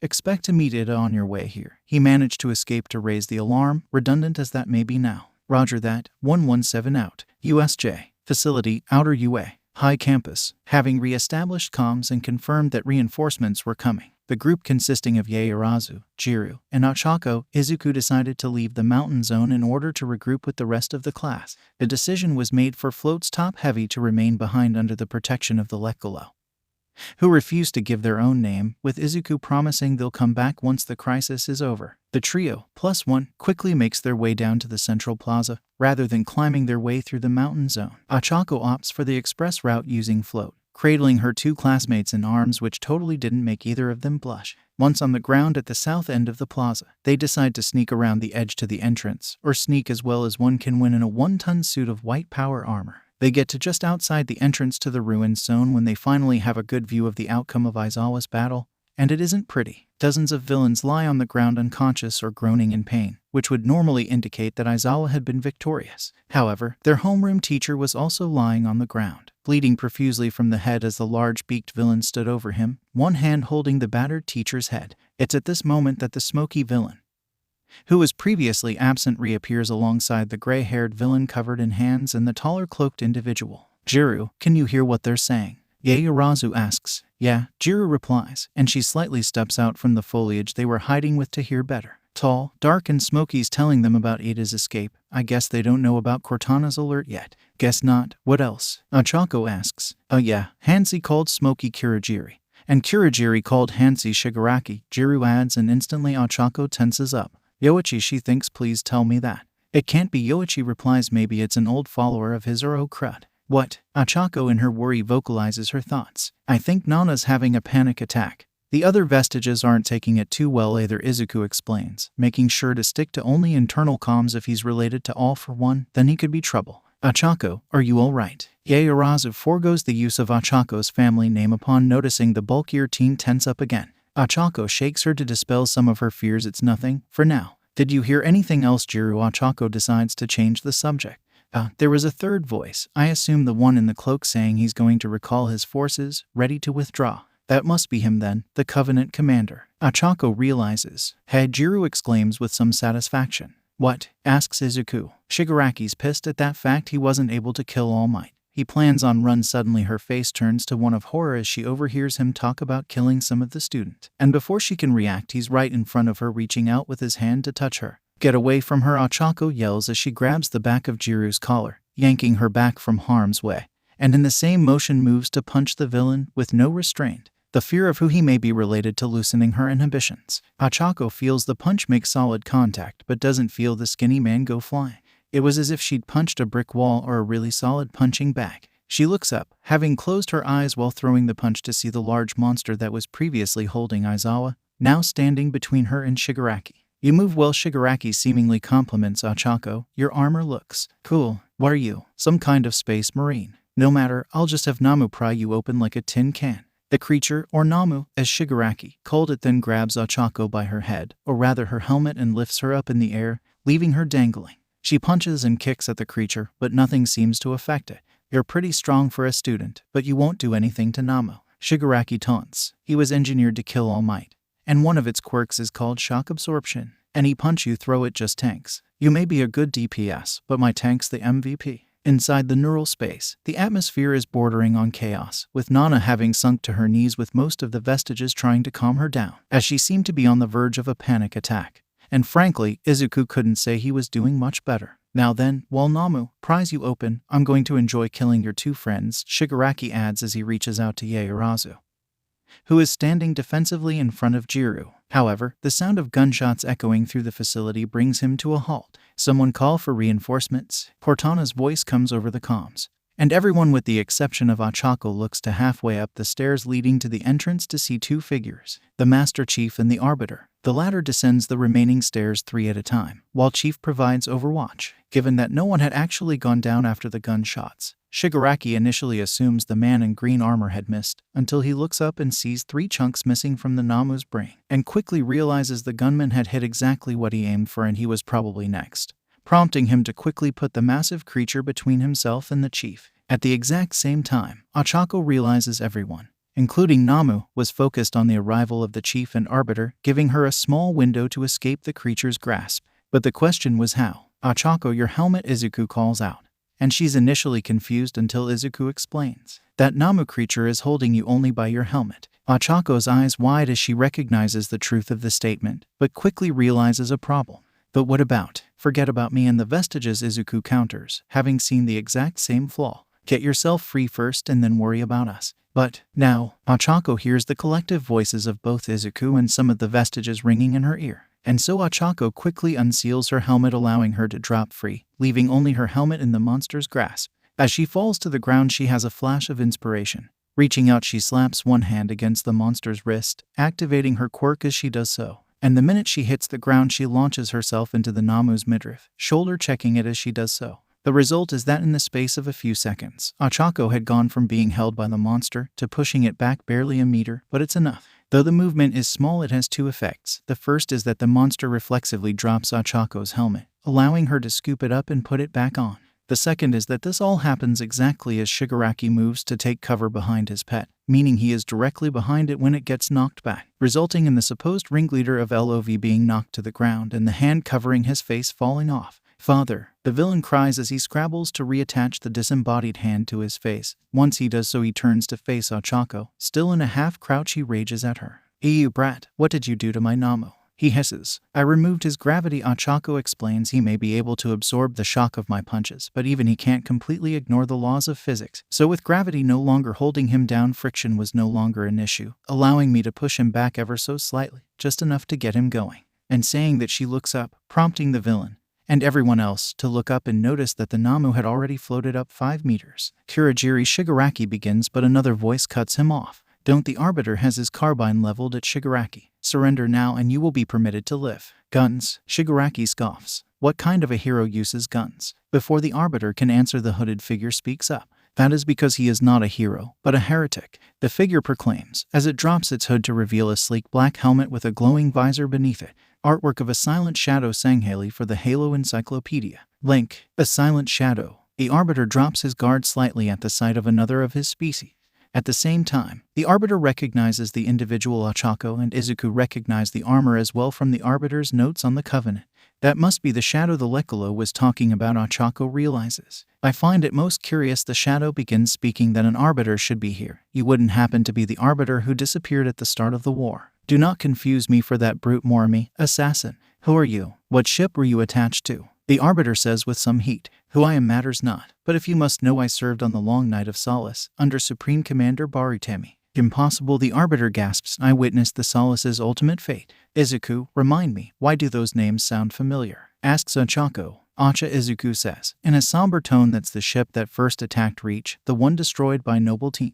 But then how is he? Ochako asks. The explosion that destroyed the Solace must have created an anomaly similar to the Ark, an unstable slipspace portal that collapsed. Okay, but then Ochako starts before switching to external audio. What happened to the rest of the Solace? Ochako yells. The first of the demons speaks, the shadow mocks. As for your question, I do not know the answer. What I want to know is how an arbiter became allied with not just demons, but the demon itself. The shadow turns his gaze to the Master Chief, who had come up alongside the arbiter, his own rifle shouldered and leveled at Kurogiri. I had my eyes open to the truth, the arbiter begins. Not noticing the group of 5 Sanghaley with Hagakure and Todoroki in tow, the latter being unconscious and carried by the miner, approaching from the entrance to the avalanche zone. The prophets lied to us. The rings were not tools of salvation, but rather weapons of damnation, created to cleanse the parasite. And the prophets ordered the destruction of both humanity and the Sanghaley. To keep that lie hidden, I ask of you, Shadow, and this violence, humanity is not your enemy. Uncle, is that true? The Major asks, revealing her location. The great journey is a lie. Uncle, almost everyone assembled bar the group that arrived exclaims. Then that means, the shadow says to itself before putting the pieces together. Supreme Commander Vadami.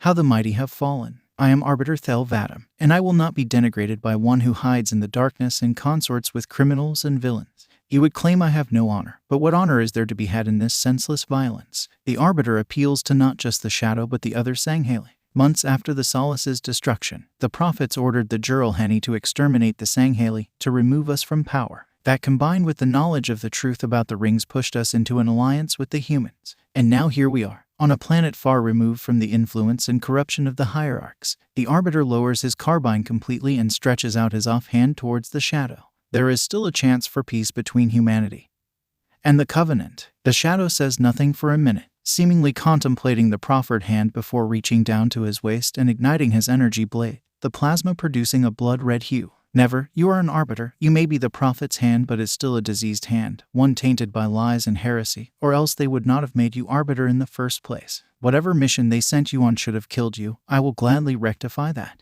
His attention is briefly diverted by the sound of several more blades igniting. 4 energy blades from the subordinate Sanghaley. A long staff weapon tipped with an energy blade in the hands of the Major, and then Ochako's own lance of 7. HRGH growls Shigaraki. It appears your men are not as loyal as you thought. We were never loyal to the Shadow, the Seneschal answers. We merely respected his position as ranking officer. But with the Supreme Com, the Arbiter here, our path is clear. Surrender, Shigaraki, Ochako calls. You won't get out of this alive. Kurogiri, Shigaraki calls. And as soon as he does, Chief knows what he's going to do, and so he fires on Kurogiri, but it's too late. The villain teleports out of the line of fire, and Chief immediately adjusts his aim towards Shigaraki and fires off several more rounds. A few of them hit him in the arm and shoulder. However, most are intercepted by the Shadow, who tanks the incoming fire from both the Chief and Arbiter with his shields. The Shadow notices the 5 other Sanghaley charging at him with their weapons and decides to follow Shigaraki into the portal Kurogiri was making behind them. Know this, Arbiter Vadam, he calls out, I will return, and holy judgment will come for you all, and saying that he disappears into the blackness of the portal before it too disappears. A minute of silence passes before Hagakure speaks up. Did we just win? She asks uncertainly. Is it over? Negative, the Chief responds. Very matter of fact, the remaining Covenant forces are still here, as are the villains. But the main priority now is evacuating you, your classmates, and Aizawa. He then turns to Ochako. Sierra 151. Instantly Ochako comes to attention, stowing her sword as she does so. Escort your classmates and Aizawa to the main entrance. 13 is waiting outside with some of your classmates, and Nedzu is en route with the rest of the staff and emergency services. Yes, Chief. Ochako snaps off a salute before turning to address Yaoyorozu, Jiru, and Hagakure. Yaoyorozu, could you create 2 stretchers, one for Aizawa-sensei, and one for Todoroki? I can then use my quirk to make them weightless, allowing us to carry them up the stairs more easily. Yaoyorozu responds, and she begins producing the stretchers, the familiar glow produced by her quirk emitting from her midriff, the sight of which catches the attention of the 5 Sangheili. Yet another blessing in action. The seneschal asks. Indeed, the arbiter replies. Learner Yaoyorozu's quirk allows her to produce any material she knows the composition of using only cells of her body. Observe. And so, the Sangheili watch, with some approval, as Yaoyorozu creates 2 stretchers before she, Jiru, Hagakure, and Ochako gently place Aizawa on one of them and Todoroki on the other. The group are about to depart when Ochako turns back to the group to address them. Chief, she calls out, grabbing his attention. There's a Hiragak and Mgalkalo in the mountain zone waiting for me and Izuku to return. Could you send them our way when you reach them, please? Understood, the chief replies. Also, Ochako adds, what should I do about that? She points up at the Namu. Drop it, the arbiter orders as he ignites his own energy sword. Ochako complies, releasing her quirk, sneaking the creature into a free fall. It hits the ground, leaving a small impact crater. While it's still lying on the ground, the arbiter walks up to it and with one clean sweep separates its head from its body. Now then, go. He points towards the stairs, prompting Ochako, before taking the group consisting of himself, the chief, and the 5 Sangheili towards the ruins zone to rescue whoever was inside. Meanwhile, Ochako leads her own group up the stairs to the main entrance. Partway through their journey, she addresses Hagakure. So, what exactly happened to Todoroki? She asks, pointing a thumb at the unconscious teen. Oh, that. Hagakure replies, the major didn't want to risk a fight with him after seeing him freeze all the villains in the area, and myself, in ice. So, she snuck up on him while we were making our way to the plaza with that active Kamo stuff and knocked him out. Guess he doesn't have the greatest awareness for invisible objects. She jokes. Wait, did you say he froze you? Jiru asks in disbelief. Yup. Hagakure replies matter-of-factly. As you are now. The punkette follows up. Yup. By how much? Yaoyorozu asks, more than slightly concerned. Oh, not by much. Hagakure was beginning to feel bashful, not wanting to get her classmate in trouble over a simple accident only. Up to, minus, she mumbles the last part, but the others still catch it. The other 3 girls, and even Izuku, grimace at that idea of being completely encased while being stark naked, and Yaoyorozu instantly creates a blanket for the invisible girl. Wrap this around you. When we get to the main entrance, I'll see if I can make a set of clothes for you to wear for the journey back. You must be freezing. I'm used to it, Hagakure replies, which does little to reassure the others. The group continues the rest of their journey in silence, making their way to the top of the stairs and crossing the entrance landing. As they reach the front entrance, they are greeted by a most welcome sight. All Might and the rest of the staff. Have no fear because I am here, he booms, before noticing the sight of his protege. Ah, young Uraraka. What's the situation? Aizawa's pretty badly injured, and Todoroki's unconscious. Aside from that, the leaders have already left. Chief and Arbiter are currently getting the rest of our classmates now. All Might nods his head slowly and somberly as he takes in this information. I am most sorry that this happened to you. Had I been here, this could have been avoided. Actually, Yaoyorozu speaks up, it might have been for the best that you weren't here, All Might. The villains came here with expressed intent to kill you. That is hardly anything new, All Might comments as Midnight and Hound Dog take the stretchers carrying Aizawa and Todoroki outside. Yes, but they had a creature they called Namu, that they said was created specifically to kill you. Yaoyorozu explains. It had multiple quirks. The leader said it had shock absorption and I saw it regenerate from the chief's gunshots, Jiru explained. All Might hums in concerned thought. And where is the creature now? Nedzu asks, appearing on All Might's shoulder. Ochako begins somewhat bashful, down there. She turns and points towards the central plaza. I used my quirk on it. Turns out all the strength and resilience in the world doesn't mean squat in zero gravity. Then after the villain leaders left, I removed my quirk and Vadim-sensei beheaded it. Very well done, young Uraraka. I bet the villains weren't too pleased about that. All Might chuckles. Now then, you had all best join your classmates outside. The police will be along soon to take your statement. The group begins heading towards the doors when Nedzu calls out to them. I would ask of you that you do not discuss anything with your classmates concerning the covenant. If you are unsure what I am talking about, Uraraka will fill you in. And with that he dismisses them. The other 3 girls continue towards the doors, but Ochako decides to hang back for another minute. All Might, Principal Nedzu.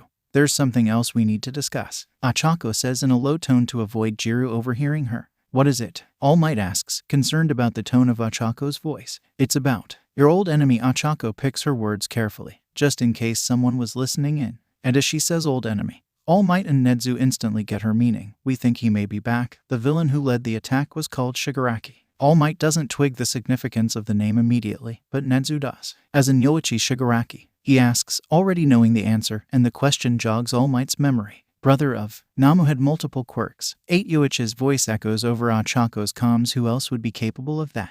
All Might is already shaking his head in disbelief. It can't be him. I have to focus on the Risus first. He mentally pushes the issue to one side. For now, we'll have to discuss this in detail later. That and the arrival of the Covenant. Ochako nodded her head in acceptance. She'd informed All Might of their findings at least, and so she turns and jogs to catch up with the other girls. The next several minutes pass by as a blur as police and medics begin arriving at the USJ, some streaming into the facility itself, others remaining outside. It isn't long before the rest of Wano who had been separated exit the building, with questions about if they were all right and what happened. Although discussion about the villains was allowed, it was noted that any attempted discussion about the strange creatures with mutation quirks was quickly shut down, either by the police detective who seemed to already know Uraraka and Midoriya, or by the power couple themselves. Not long after the last one, a student, who was Aoyama, exited the USJ. The Covenant members who had been left behind by their commander emerge, and all told Ochako counts 5 Sanghaili, 10 Ungoi, 5 Rushin Kigyar, 5 Tiveon Kigyar, and then the Mgailkalo and floats. Izuku notes several interesting things about the species that he sees. The first is that the Ungoi seem particularly skittish at the sight of Satsuna and Kirishima, and dreads to think what those two did to the hapless grunts. The second is that the Kigyar, both Tiveon and Rushin, seem intently focused on Takoyami, and even more so when Dark Shadow appears and seems to wave at them. The third and final observation Izuku makes is that none of the Covenant are wielding plasma weapons, with the exception of the melee weapons wielded by the Sanghaili.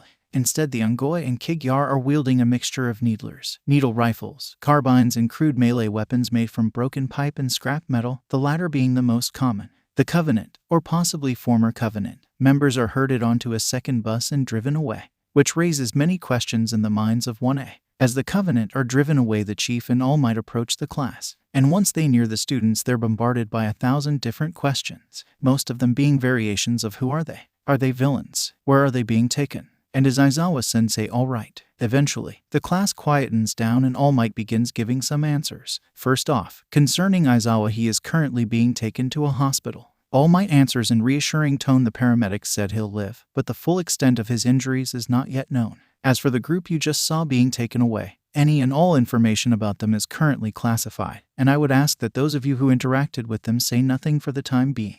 Decisions are being made as to what their fate will be. For now, you'll be taken back to your dorms where Detective Tsukachi will take your statements. I believe Ida is already there. He then gestures towards the bus they arrived on, and the class begins, reluctantly, boarding it. As her classmates board the bus, Ochako takes a moment to quickly talk to her 2 mentors. Chief, All Might, what is going to happen to the Covenant? Not all of them attacked us, you know. She argues. That will very much depend on them and the Arbiter. Cortana answers from the Chief's helmet. He's going to try and see if they'll join us. Though from what we've seen, that shouldn't be an issue. The Sanghaili hold Vadim in great respect. The Kigyar seem infatuated with Dark Shadow, and you know the deal with the Hiragak and Lekolo. The only potential problem is the Ungoi, but Vadim is confident his niece can get them in line. And after that, Izuku asks, that will be one of the many things needing to be discussed. All Might replies, along with his potential return. Now then, go join your classmates. We can discuss this more later. Ochako nods in confirmation. Okay, All Might. She turns to board the bus but stops halfway and looks back at the symbol of peace and the savior of the galaxy. You know we're going to have to tell the class the truth about us and the Covenant, right? She asks. It does seem to be inevitable at this point. All Might concedes. The only question is how much we tell them. Cortana adds as Ochako boards the bus.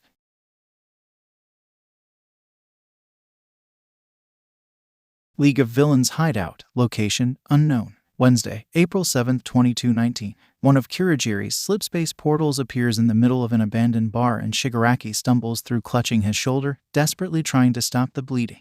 The silent shadow follows through shortly after, with Kurogiri himself being the last to enter after closing his portal. Shigaraki sits on one of the many bar stools and immediately begins complaining. I can't believe I got shot, he hisses. All those underlings wiped out. Even Namu was defeated. We failed. Those kids were so strong. And your men were of no use. He glares at the shadow as he utters the last sentence in contempt, before looking at a TV monitor in the corner. "We failed, Master. All Might never even showed up." The TV flickers to life, but the only thing on it is a sign saying audio only. A deep voice hums from the TV screen. It is unlike that egomaniac to avoid a fight. "It's just as well we failed under that cheap League of Villains name." Then a second voice from the TV comments. "And not our own. And what about the creature the Master and I created? Where is Namu?" "Yes," the first voice adds. "Why is he not with you?" "He was disabled by one of the students," Shigaraki answers. "Disabled?" the first voice asks. "By one of the students." The second follows up. "How?" "She had some kind of gravity nullification quirk." Shigaraki spits. "The minute Namu was off the ground he was useless.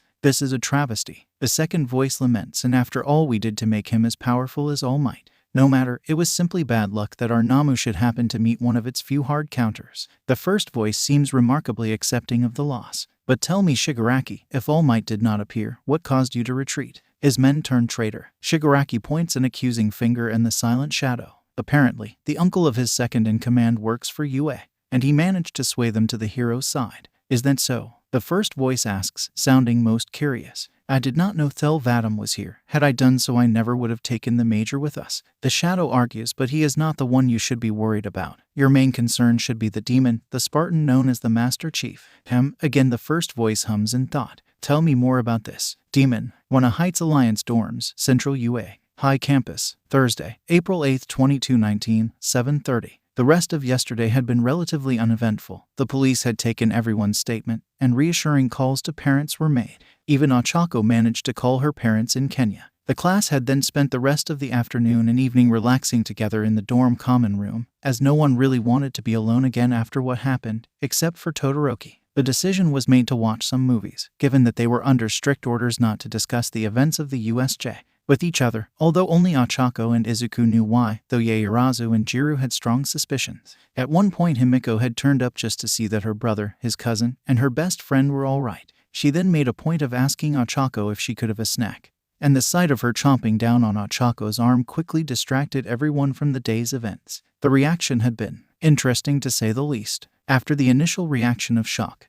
Yaoyorozu was thrilled to meet someone else with quirk-related dietary needs, and Kirishima had thought it was manly how Ochako just let herself get bitten. Granted, Ibara's initial reaction was to produce a crucifix and a bottle of holy water, but after some hasty explanations, she calmly accepts Himiko's needs, though she still keeps her distance. Aside from that, very little else happened except for the announcement that classes were cancelled for the rest of the week while the incident cleanup and investigation were underway. The next morning most of the class took advantage of not having classes to sleep in, the exceptions being Ada, Yaoyorozu, and Ochako. Technically Izuku as well, but he doesn't sleep to begin with. All of them were up as a matter of routine. Though in the cases of Ada and Yaoyorozu, it was because that was who they were, people who thrived on structure and organization. While Ochako, she was awake because her body clock had been beaten into submission by 2.5 months of Spartan boot camp and conditioning. Else she would have remained in bed. Instead, she was downstairs, her definition of a lazy morning now being not going out on her usual morning jog with Ida, but instead enjoying breakfast in the company of Izuku and Yaoyorozu, the latter of whom clearly had 1001 questions about yesterday. However, until she got the all-clear from Cortana or the chief, there wasn't much Ochako could say for now. Instead, the two girls sat and ate in companionable silence while Izuku checked the news feeds, though most of it was about the USJ, with some of the coverage being less than favorable towards UA. As Ochako is eating the pancakes Yaoyorozu had made for the two of them, Cortana appears on the kitchen countertop alongside Izuku, using the same holo emitter as him. "Ah, good you're already up," she greets. "Saves me having to play something loud and obnoxious." The latter part of the greeting results in Ochako glaring at the blue AI while she finishes her food. "Good morning, Cortana." Yaoyorozu smiles at the class ta in greeting. "Can we help you with something?" "No, I just came to inform Uraraka and Midoriya that they have been requested to attend a meeting discussing the initial investigation of yesterday's attack," Cortana replies, and Ochako has to stop herself from choking in surprise. She asks in disbelief after swallowing her current mouthful. "Why do they want me? Surely it's a staff-only meeting." There are two reasons. The first is that unofficially, the winter contingency is still in effect, which means you and Midoriya are still fully authorized UNSC personnel, which means you need to be briefed on this. The second is because of. Cortana briefly glances at Yaoyorozu, but figures it doesn't matter as she already knows about the existence of the vestiges if not their true nature. And odds were this would all be coming out by the end of the day. The vestiges and Shigaraki. "You need me in attendance so that they can be there. Izuku concludes, to which Cortana silently nods. Meeting is at 8 hours. Try to look presentable, she announces before disappearing, leaving Yaoyorozu with several questions. I take it these vestiges are the other voices me and Jiru heard coming from your helmet yesterday, asks Yaoyorozu. Yaochako responds guiltily. I'll explain later. Yaoyorozu finishes with a slight smile. That's okay, Uraraka. It has become clear that your role in the UNSC, whatever it may be, involves a lot of classified information. Fortunately, as a result of my parents' businesses, I am familiar with the necessity of confidentiality. I'm sure you'll explain as soon as you're ready and able to. UA. Conference Room, UA. High Main Building, Central UA. High Campus, Thursday, April 8, 2219, 7:55. After quickly finishing her breakfast, Ochako changes into her school uniform, deciding that a tank top and shorts would not be suitable attire for an official meeting. She then grabbed Izuku's data chip, bid farewell to Yaoyorozu and Ida, who had just returned from his jog, and left for the main school building. She quickly makes her way to the conference room where Izuku and Yaoyorozu had gone for the student council meeting, knocks on the door, and hears a voice grant her entry. She opens the door and reflexively throws up one arm in a parry as a familiar yellow and white object come hurtling towards her. The object comes to a sudden stop upon seeing her guard up. Just testing you, you overgrown zygote. She hears the familiar voice of Gran Torino, and lowers her arm to see him floating midair before he drops to the floor, landing on his feet. Needed to make sure you hadn't become complacent after your fist-real victory. I don't think my augmentations allow me to become complacent, Ochako responds. They don't. The chief's voice cuts from one side of the room, where he was standing at ease with his arms folded across his chest. Anyway, what are you doing here, Gran Torino? Izuku's voice calls from the case holding his tack pad. Is this because of Shigaraki and him? Partially that. Partially because of what you told Toshinori about how Nana reacted.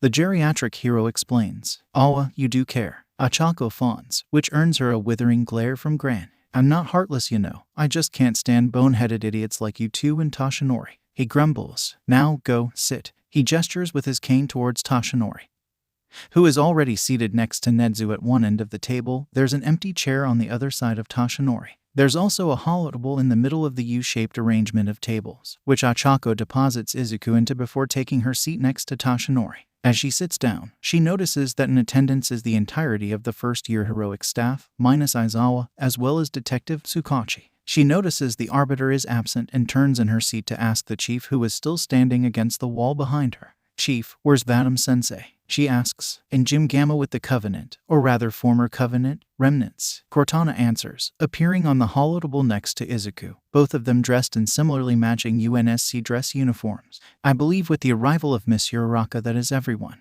Nedzu announces, I'm still not sure it's appropriate for a student to be here. Vlad King voices his opinion. As was discussed earlier, Uraraka is not here as UA student but as a member of the UNSC. Not to mention there is the issue of the all for one. But first, Nedzu adjusts his gaze from his subordinate to the detective. Detective, your initial findings. Right. Tsukachi gets up from his seat and begins to address the assembled group. The police have begun investigating the group calling themselves the League of Villains, and there does not appear to be anyone registered with the name Shigaraki in his 20 seconds or 30 seconds with a quirk that lets him disintegrate whatever he touches. It's the same with the villain called Kirigiri with the warp gate. Or rather, as Cortana has pointed out, slipspace quirk. Ochako feels put out by that, by the sound of that they had little leads, and judging by the looks of the staff they feel the same way. However, the detective continues, while we could not find anyone in our records with those names, we were able to perform a DNA analysis on some of the blood spilled after the Master Chief shot Shigaraki. That grabs everyone's attention.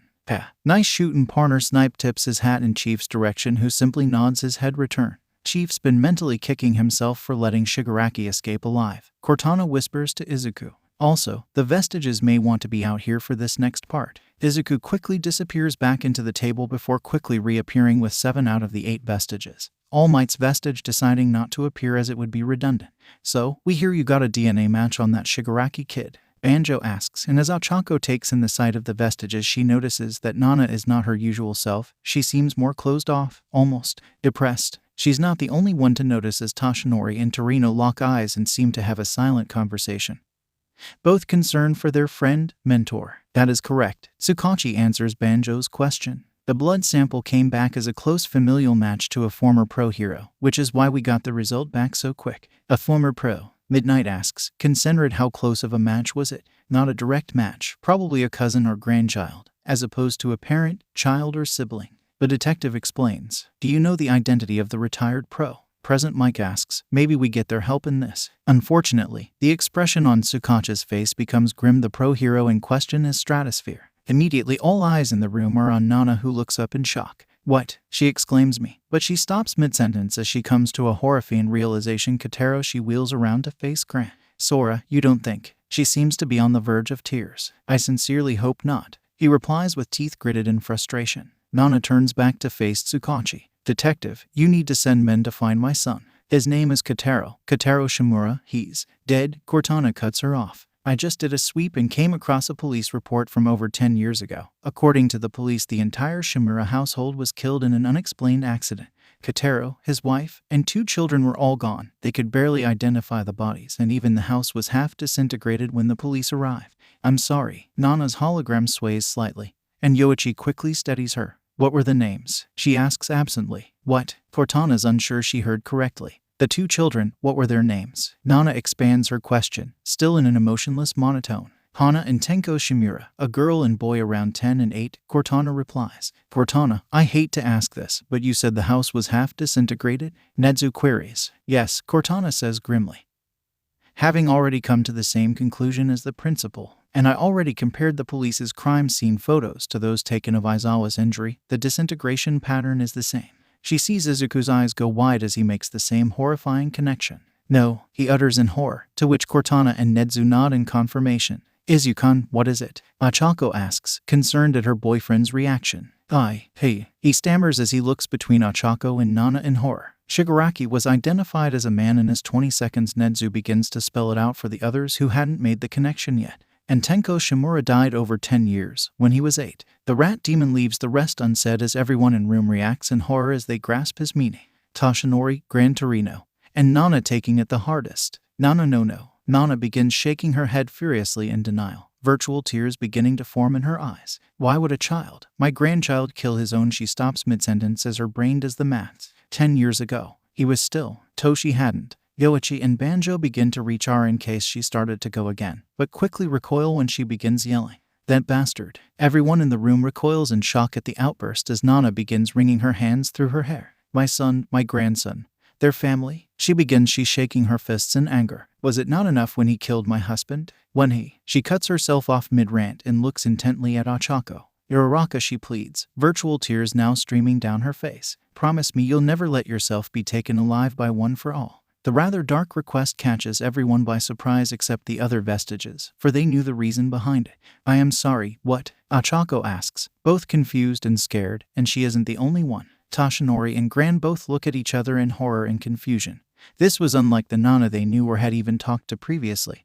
The Nana who had told and taught them to always smile, no matter how grim the situation. The other staff are likewise horrified that a pro-hero, albeit a former one, was essentially telling a kid that death was preferable to being captured. Master, Toshinori tries to speak, his face and voice the picture of concern, as he struggles to find the words before settling on just why. He asks. Nana slumps to the surface of the holo table. I had hoped to avoid telling you and Sora this, to avoid burdening you with any further guilt, but if there's even the possibility of All for One returning, then your successor, she gestures at Achako, or rather successors, she then gestures to Izuku, need to know fully what kind of monster they're dealing with, as do your colleagues. Her hologram makes the appearance of taking in a deep breath before she begins. The last you saw of me, I was standing alone against All for One on that island, buying you time to escape. I imagine you too like to think I went down swinging. A heroic last stand like in the movies. However, that was not the case. She makes another sigh. I don't know if I did something in particular to piss off the so-called demon lord, or maybe he's just a misogynistic prick on top of all his other redeeming qualities. Either way, he decided to show me his merciful side by not killing me instantly. Instead, he kept me as his pet, his plaything, something that existed only for his entertainment. He took my quirk and kept me chained up for over a year before putting me out of my misery. She looks up at Achako again. And I don't want you to suffer the same way I did, because I have no doubt that he'd do that to you whether he thought you had One for All or Midoriya did. As Nana finished her tale, the assembled group looked at her with a mixture of horror and sympathy, as they could only imagine what Japan's greatest supervillain had done to her. Thankfully, her hologram form didn't seem to bear any telltale scars that told of what she had gone through, though it was clear that mental scars remained. After a minute's silence, Toshinori is the first to speak up. Master, he begins, but a raised hand from Nana cuts him off. Don't, Toshi. That goes for you too, Sora, she says, glancing at her old friend. I know the two of you are about to apologize for abandoning me or for failing to help my family. But I was the one who told you to run and not look back. I was the one who told you not to go looking for Kotaro. And there is no way on earth you could have known I was still alive. So, if I catch either of you even slightly blaming yourself, I'll instruct your Araka, Midoriya, and Enko to forcefully smother you with affection. You have done too much for this world for me to allow you to blame yourself. Got that? Toshinori is reluctant to agree, the feeling of guilt still nagging at him till he feels the massive arms of Ochako wrap around his emaciated form, the sudden show of affection catching him by surprise. You'd think after a year of training her, he'd have learned by now that your Araka's a hugger. Cortana comments, and there's more where that came from if you ever think you're not good enough, Toshi. Nana adds, her spirits slightly lifted at seeing the interaction between her student and his own successor, or one of them. So, I guess that leaves the question. Nenzu begins, bringing the meeting back on track. Has all for one returned? Instantly all 7 of the present vestiges reply with one voice, yes. That seems a mighty bit premature, don't it? Snipe questions, which earns him death glares from the second and third vestiges. Now don't get me wrong. The cowboy raises his hands defensively. If he is back, then I'm all for helping the chief put one between the eyes, and possibly even one where the sun don't shine. But in the words of an old U.S. president, trust but verify. I mean, what is the actual proof he's returned? 2 things really. Yoichi addresses the meeting, prompting Tsukachi to sit back down. The combination of the name Shigaraki and the presence of multiple quirks within Namu. Now, either one of those things on its own wouldn't mean much, perhaps a jumped-up villain trying to take advantage of my brother's legacy, or a mad scientist experimenting with quirks. But both together, in combination with the likelihood of Shigaraki being Tenko Shimura, points more strongly towards my brother. But knowing how he likes to operate, we likely won't receive any definitive proof of his existence until he decides to leave the shadows completely. So, what do we do? Asks 13. We remain vigilant, the chief chimes in for the first time.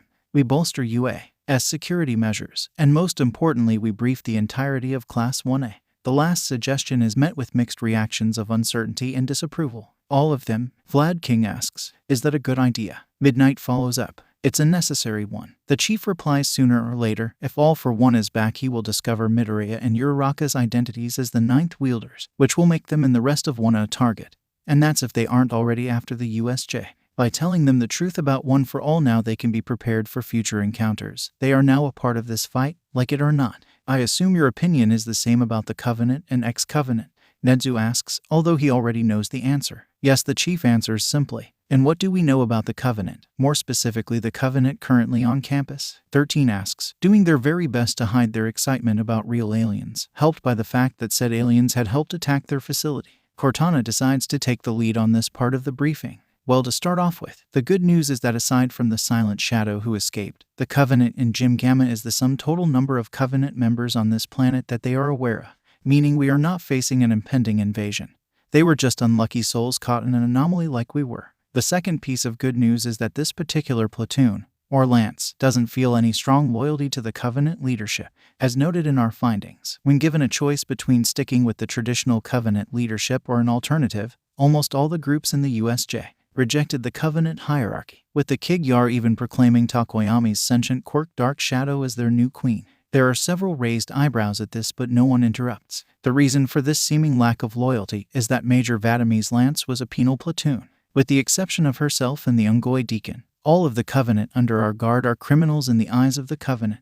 This revelation earned some mixed reactions from the staff and Tsukachi. Why would the Covenant give their criminals weapons? Asks President Mike. Surely that'd be a surefire way to be shot by your own men. Those assigned to these punishment formations were often convicted of lesser crimes and heresies, non-violent crimes, as well as the occasional political prisoner. For example, Artisan Armorer Kaza Lajimi was assigned to this unit after getting into an argument with an influential Sanghaili counselor over a custom set of armor said counselor had ordered. The argument spiraled and Cortana spreads her hands in a there you are gesture. The units, known to the Covenant as recompense lances, are a way for disgraced Covenant members to earn their way back into the fold, essentially a lesser form of the Arbiter's position. These lances would often be sent to the front lines, or to risky but not overly important objectives. They'd either succeed and be honored or die with dignity. You said the only 2 in the unit who weren't criminals were the Major and the Deacon? Midnight speaks up. What's their deal? The Deacon, Cortana explains, is there as a clerical witness. Essentially, if a member of the Lance falls in combat,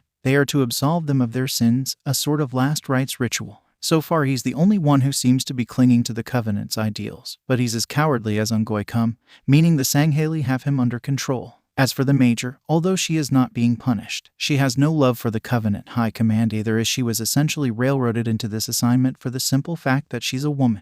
Nana, Ochako, and Midnight all have looks of annoyance or disgust on their face, and even 13 audibly scoffs. The fact of the matter is, in Sangheili culture, the women do not enter military service. The only reason Nakvatami was even allowed in the military was at the strong recommendation of the Arbiter and the Spec Ops commander Artas Vadam. According to the Arbiter, the Major is a cunning tactician, which is what gained the attention of Spec Ops. However, political interference meant she was landed with the responsibility of leading the Recompense Lance. So, where does that leave us then? Asks Toshinori. Are these members of the Covenant a threat to us? Cortana asks rhetorically. No, the Sangheili swore fealty to the Arbiter as Kaidan of House Vadam. That is to say, they would sooner die than betray him. Aside from that, various Covenant species have made attachments with some two of the students, Takoyami and the Kigyar being the most obvious. Which brings me to my next point. Cortana spins on her heels, an easy thing to do as a hologram, to face Midoriya and gives him a glare that only his mother could make. Izuku Midoriya, IZM 1507-3, what the hell did you tell that Mgalkalo? She belts at him in a stern, but not loud, voice, startling the teenage AI. WWW what? He stutters. What did I do? I don't know, Cortana retorts. What did you do? Because after a brief discussion between the hunter and one of the Sangheili, they're suddenly going on about there being an oracle in the school. Not to mention the Hiragak keeps trying to wander off to find you. Oh, Izuku says dumbly that. Cortana raises an eyebrow at him in an unspoken question. I may have shown the Lekalo my sigil, Izuku confesses, causing Cortana to pinch her nose in frustration. I assume that's bad. Gran asks. Not necessarily, Cortana replies. It just makes things more complicated. The Covenant worship a race of ancient dead aliens called the Foreigners as gods and deem their technology to be holy. This means that Foreigner AIs are seen as particularly sacred, which includes Midoriya, whose coding is Foreigner-based. The fact that they now know his Foreigner nature. Who knows? She shrugs as she finishes talking. Ochako groans. Ugh. I am not looking forward to explaining this to the class, she grumbles. Well, tough luck, Spartan, cause you're doing exactly that after this meeting. Cortana smiles at her, but there's little humor in the smile. The meeting continued for a further hour before Nedzu drew it to a close, with Tsukachi promising to update them if they found any additional leads. Granted, they now knew the identity of Shigaraki, but that brought them no closer to finding the league itself. As she exits the conference room, Ochako stretches out the muscles in her back. So, what now? She asks of no one in particular, though she largely expects an answer from Izuku. Instead, she gets one from the chief. You are getting suited up and heading over to Gym Gamma, he says as he comes alongside her. Are we telling the class now? She asks. Yes, Cortana answers from inside Chief's helmet. Or did you think I was joking earlier? No, it's just, whatever her argument was, dies in her mouth, instead replaced by a new question. Why do I need to be wearing my MJOLNIR? To reinforce the point, Cortana explains, although said answer doesn't explain much. Now go, get changed. I've already arranged for Himiko to collect your class. Yes, ma'am, Ochako replies before striding off to collect her armor to change into Gym Gamma, Central UA,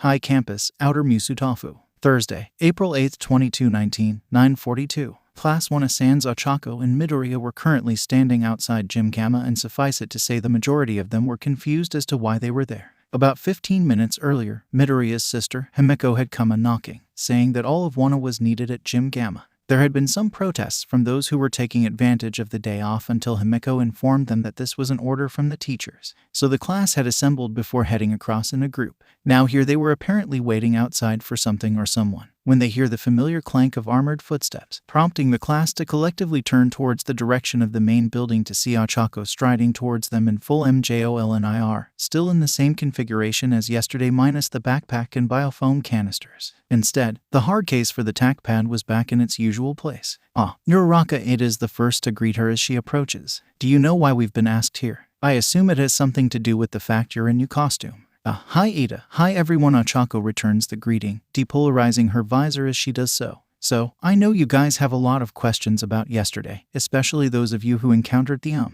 She swallows nervously. Groups with identical mutation quirks, still sticking with that story. Jiru snarks as she raises one eyebrow, which earns her a gentle nudge from Yaoyorozu. Be nice, Jiru. Ochako's just doing her job. Yaoyorozu gently chides her friend. What is your job? Kaminari asks, to which several others mutter in agreement. Achako opens her mouth, but quickly closes it again before opening it again to speak. It'll be better if you just follow me in. She moves to the front door of the gym and opens it, leading the others inside. As they enter the building, the class are greeted by the sight of their principal. Their 3 heroics teachers, Melissa Shield, the Covenant, and to the surprise of even Achako and Izuku, Ms. Midoriya. Behind the assembled group is a crude structure made of concrete, obviously Cementos work. Mom, Izuku asks aloud, what are you doing here? Achako crosses the concrete floor of the gym to where the other group was assembled with a portable holotable set up in the middle of the group. Cortana called me here about 20 minutes ago. Inko explains, said she wanted a third party here, that and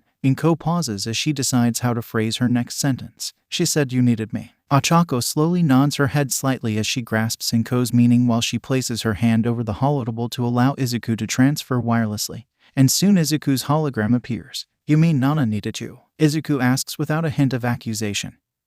He knew his mom was simply sticking to confidentiality, but given they were about to go full disclosure with his classmates, he felt that there was no point in tiptoeing. Inko sighs as she relaxes her shoulders slightly. Yes, she admits. Cortana said Nana had a rough time during your meeting, that there were some disturbing revelations and that I should probably be here in person to comfort her, but she refused to elaborate on what exactly was discussed. I promise Ms. Midoriya all will be revealed shortly, Nedzu chimes in, before turning to the rest of the class who were slowly making their way towards the second group, whispering all the while. It's okay, students, you can come closer. The Covenant have sworn not to attack, and as you can see, are not currently armed. As Nedzu addresses the students, Float's top-heavy breaks from the group of ex-Covenant to embrace Achako. Unfortunately, the buoyance issues, for which he was named, affect him partway through his journey, meaning that by the time he's reached Achako, he is once again upside down. Achako quickly rectifies this, to which Floats responds in his usual series of purrs, chirps, and chirrups. The reaction from Wana is almost instant as Ashido, Hagakure, and Kei's immediately begin fawning over the creature while some of the boys are less enthused. Dude, what is that? Zero asks. Ain't no way that's human. Kaminari asks. It kinda looks like a float ball sack. Minta begins, earning disgusted looks from those around him. And all those tentacles. Kei swiftly kicks him in the back of the leg to shut him up before he can finish that thought. Don't be so crude, Minta scolds. Yaoyorozu. Floats is the reason Cortana was able to call for help.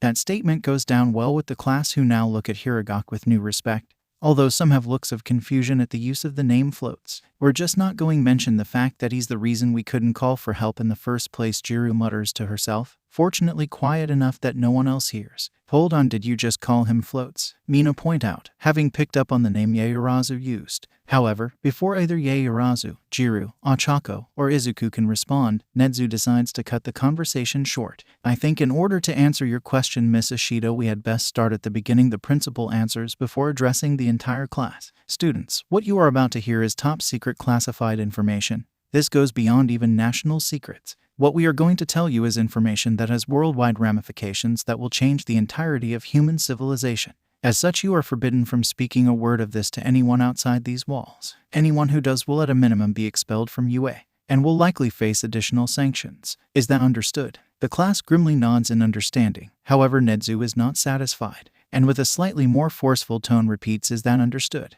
And this time the class realize what he wants, and 19 voices call out with yes, sensei. Good. The smile returns to Nedzu's face. You'll all be signing NDAs after this as well, just to be sure. Now then, if you'd all like to take a seat. He gestures to a 4x5 layout of folding chairs before turning to look at the assorted group of aliens, super soldiers, AIs, heroes, and a singular housewife. I leave this in your capable hands. The class quickly take their seats as the group, with a lot of explaining to do, looks at each other. So where should we begin? Achako asks. The beginning would probably be best. Inko answers, which means we'll have to explain us first. All Might explains, gesturing to himself and his protege. Well, we said we were going to do that anyway to prepare them for all for one. Izuku concedes. Right. Achako nods her head in agreement. So who's doing the talking? I think it would be best if you and Izuku did the talking. After all, you are their classmates. Cortana reasons. That makes sense. Achako concedes, before taking in a deep breath, removing her helmet and turning to face he friends and classmates of less than a week.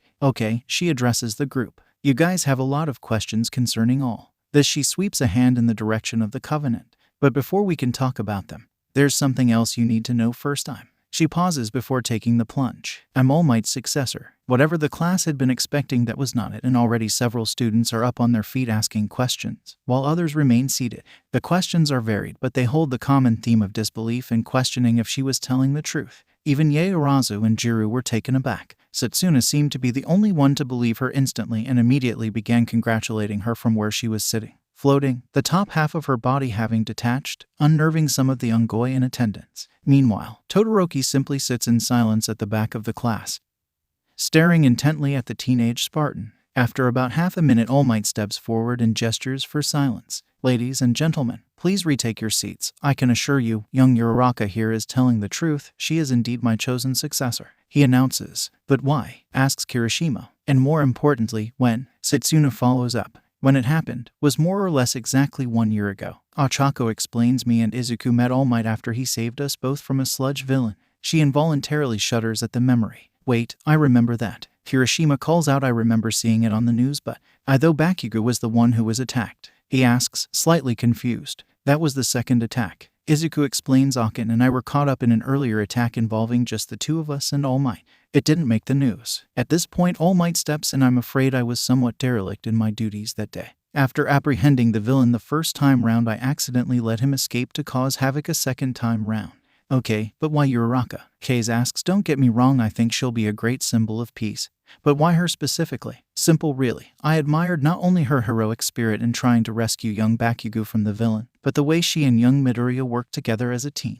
If there is one thing I've learned from my time as the symbol of peace, it's that one man cannot do it all forever. And as I'm sure you've seen, they work remarkable well together. Both Ochako and Izuku blush at the praise from their mentor. But still, Kaminari asks, why do you need a successor? You're All Might, the world's greatest hero. You're going to be around forever, right? This earns him a few looks of derision and disbelief. But the majority of the class had the same thought. The idea that All Might would one day be gone. That he would even need a successor at some point was inconceivable. Sure, everyone dies eventually, but not All Might, right? All Might's near constant smile drops as he realizes what he's about to discuss, the sight of which concerns the class. After all, none of them could think of a time when he wasn't smiling. I'm afraid not, young Kaminari. While I would like to think I have many more years in me left, the truth is, he releases his buff form in a puff of smoke to reveal his normal form. I am running on fumes. Immediately there's pandemonium in the class as they are all on their feet, wondering what on earth was going on and who earth that was. Calls of who are you? And what have you done with All Might? Ring through the gym. Even the ex-Covenant are taken aback by drastic transformation, with the Major looking at her uncle and noting his lack of superse. You knew? She asks him, to which he simply nods. I am Toshinori Yagi. The shrunken man tries to calm his class. Although you all know me as All Might, I know this is a bit of shock to you all, but this is the truth of the matter. This has been my true form for the past 5 to 6 years. There are several stammered protests, but no one is able to form a coherent sentence until Yaorazu speaks up. While she was no less shocked than the others, she was certainly more composed. What happened? She asks, to which Toshinori nods in gratitude. I faced a villain, a supervillain who had been terrorizing Japan since the dawn of Quirks. During the fight, he ended up tearing out part of my respiratory and digestive organs, resulting in this. He lifts his shirt to reveal his ever-present spiderweb of scar tissue, the sight of which causes several of the students, both boys and girls, to blanch. Since then I've been limited in how much work I can do per day. I can only hold my muscle form for about 3 hours at most. Wait, so that's why Ada realizes I left class early and why I wasn't there at the USJ. Yes, the old pro confirms. But who is this supervillain? Asks Kirishima. Is he still out there? At the time of the fight, I thought I had killed him, and up until the incident at the USJ, I believed him to be dead. However, there is evidence to suggest that he survived his injuries. And that is why we are telling you all this. Because we're targets. Mina asks. Not directly. Toshinori attempts to reassure his students. However, it is likely that he will try and attack this class again in order to gain his true prize, Midoriya's quirk. Once again, the class are caught by surprise. They had thought that this supervillain would either go after All Might himself or Ochako as his successor. And even if they had considered the idea that Izuku was the target, it certainly wasn't because of his quirk. All Might sees the questioning looks on his students' faces and begins to explain. I said that this villain was old, dating back to the dawn of Quirks. He then tells the tale that he'd told his 2 protégés, their families, and the Dawn Trio. The tale of 2 brothers, one powerful and hungry, the other weak but defiant. He tells them of a man with the power to give and take quirks as he so pleased, the bogeyman of Quirk society, and his supposedly quirkless brother who tried to oppose him. The class look at him, and occasionally Izuku with wide eyes as their teacher tells his tale. The ex-Covenant are also intrigued listeners. However, as outsiders not as familiar with Quirk society as the students, some of the impact is lost. Toshinori then begins to describe how the villain forced a quirk upon his brother, a seemingly useless stockpiling quirk. Immediately, the more astute students begin to draw connections. Hadn't Midoriya described his own quirk as a stockpile from which Uraraka could draw from?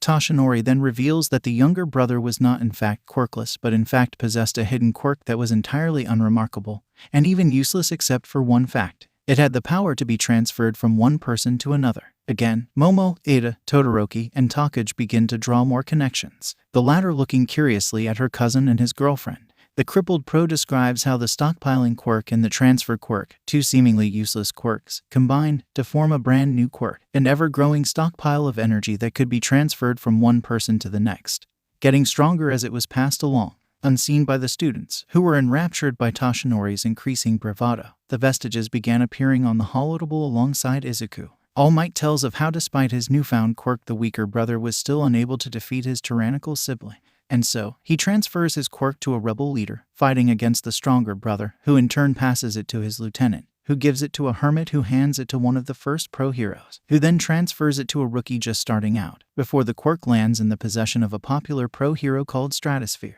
After several years of holding the stockpile, Stratosphere would then take on an apprentice, Toshinori explains with a wan smile. She would be the first of the bearers to purposefully mentor someone to take the stockpile, to defeat the ancient villain, and so she decided to take on a naive, quirkless boy with more hair and spirit than he had sense. Inko and Nana both smile separately at that description. Toshinori could be describing a younger Izuku equally as much as himself. And so, over 40 years ago, Toshinori continues, with sadness in his eyes as remembers those days. My mentor, Nana Shimura, transferred the stockpile to me before she too fell to the fiend.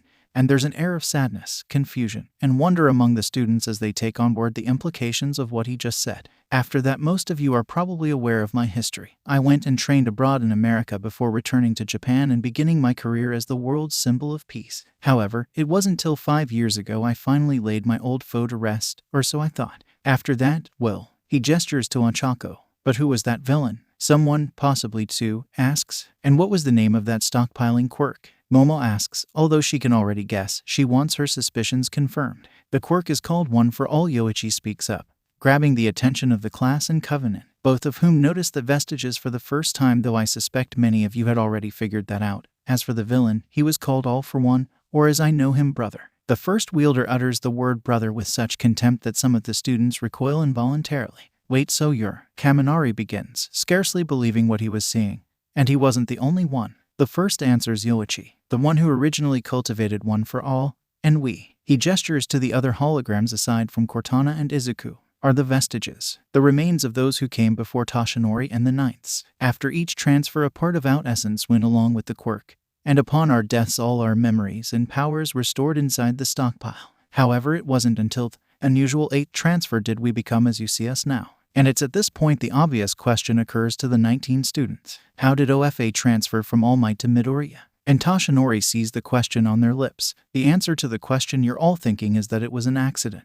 Remember how I said earlier that after the sludge villain I chose young Uraraka as my successor? There's a few hesitant nods of the head. Did none of you think to wonder why she doesn't have One for All? He asks, and again several eyes go wide at that realization. Well, the answer to both of those questions has to do with the neural implant in the back of Uraraka's head, and I believe Midoriya can explain it better than I can. The withered hero then turns to look as the green AI, who is briefly taken by surprise but recovers quickly. Right, well, basically. He begins, as some of you know, I am able to channel my quirk through Achako's implant, allowing her access to the stockpile. This is because of some weird science, quirk stuff relating to her brain that not even me, Cortana, or the vestiges can understand. However, that is not the implant's original function. Its intended purpose was to allow a MJOLNIR user to directly interface with the suit to allow for greater efficiency. At the time All Might was transferring One for All, we were also putting Achako's MJOLNIR through a test run, multitasking. Izuku grimaces slightly as he says that. However, as part of the testing I was plugged into the suit, and thus the implant in Achako's brain, which long story short resulted in the stockpile attaching to me. And I mean that quite literally. I don't have a quirk, Izuku says slowly. Instead, I became a quirk. I basically became a vestige of One for All but gained complete control over it. So the vestiges, Jiro asks. We've labeled them as fully autonomous, codependent personalities. Izuku gestures to himself and Cortana, indicating that they came up with the name.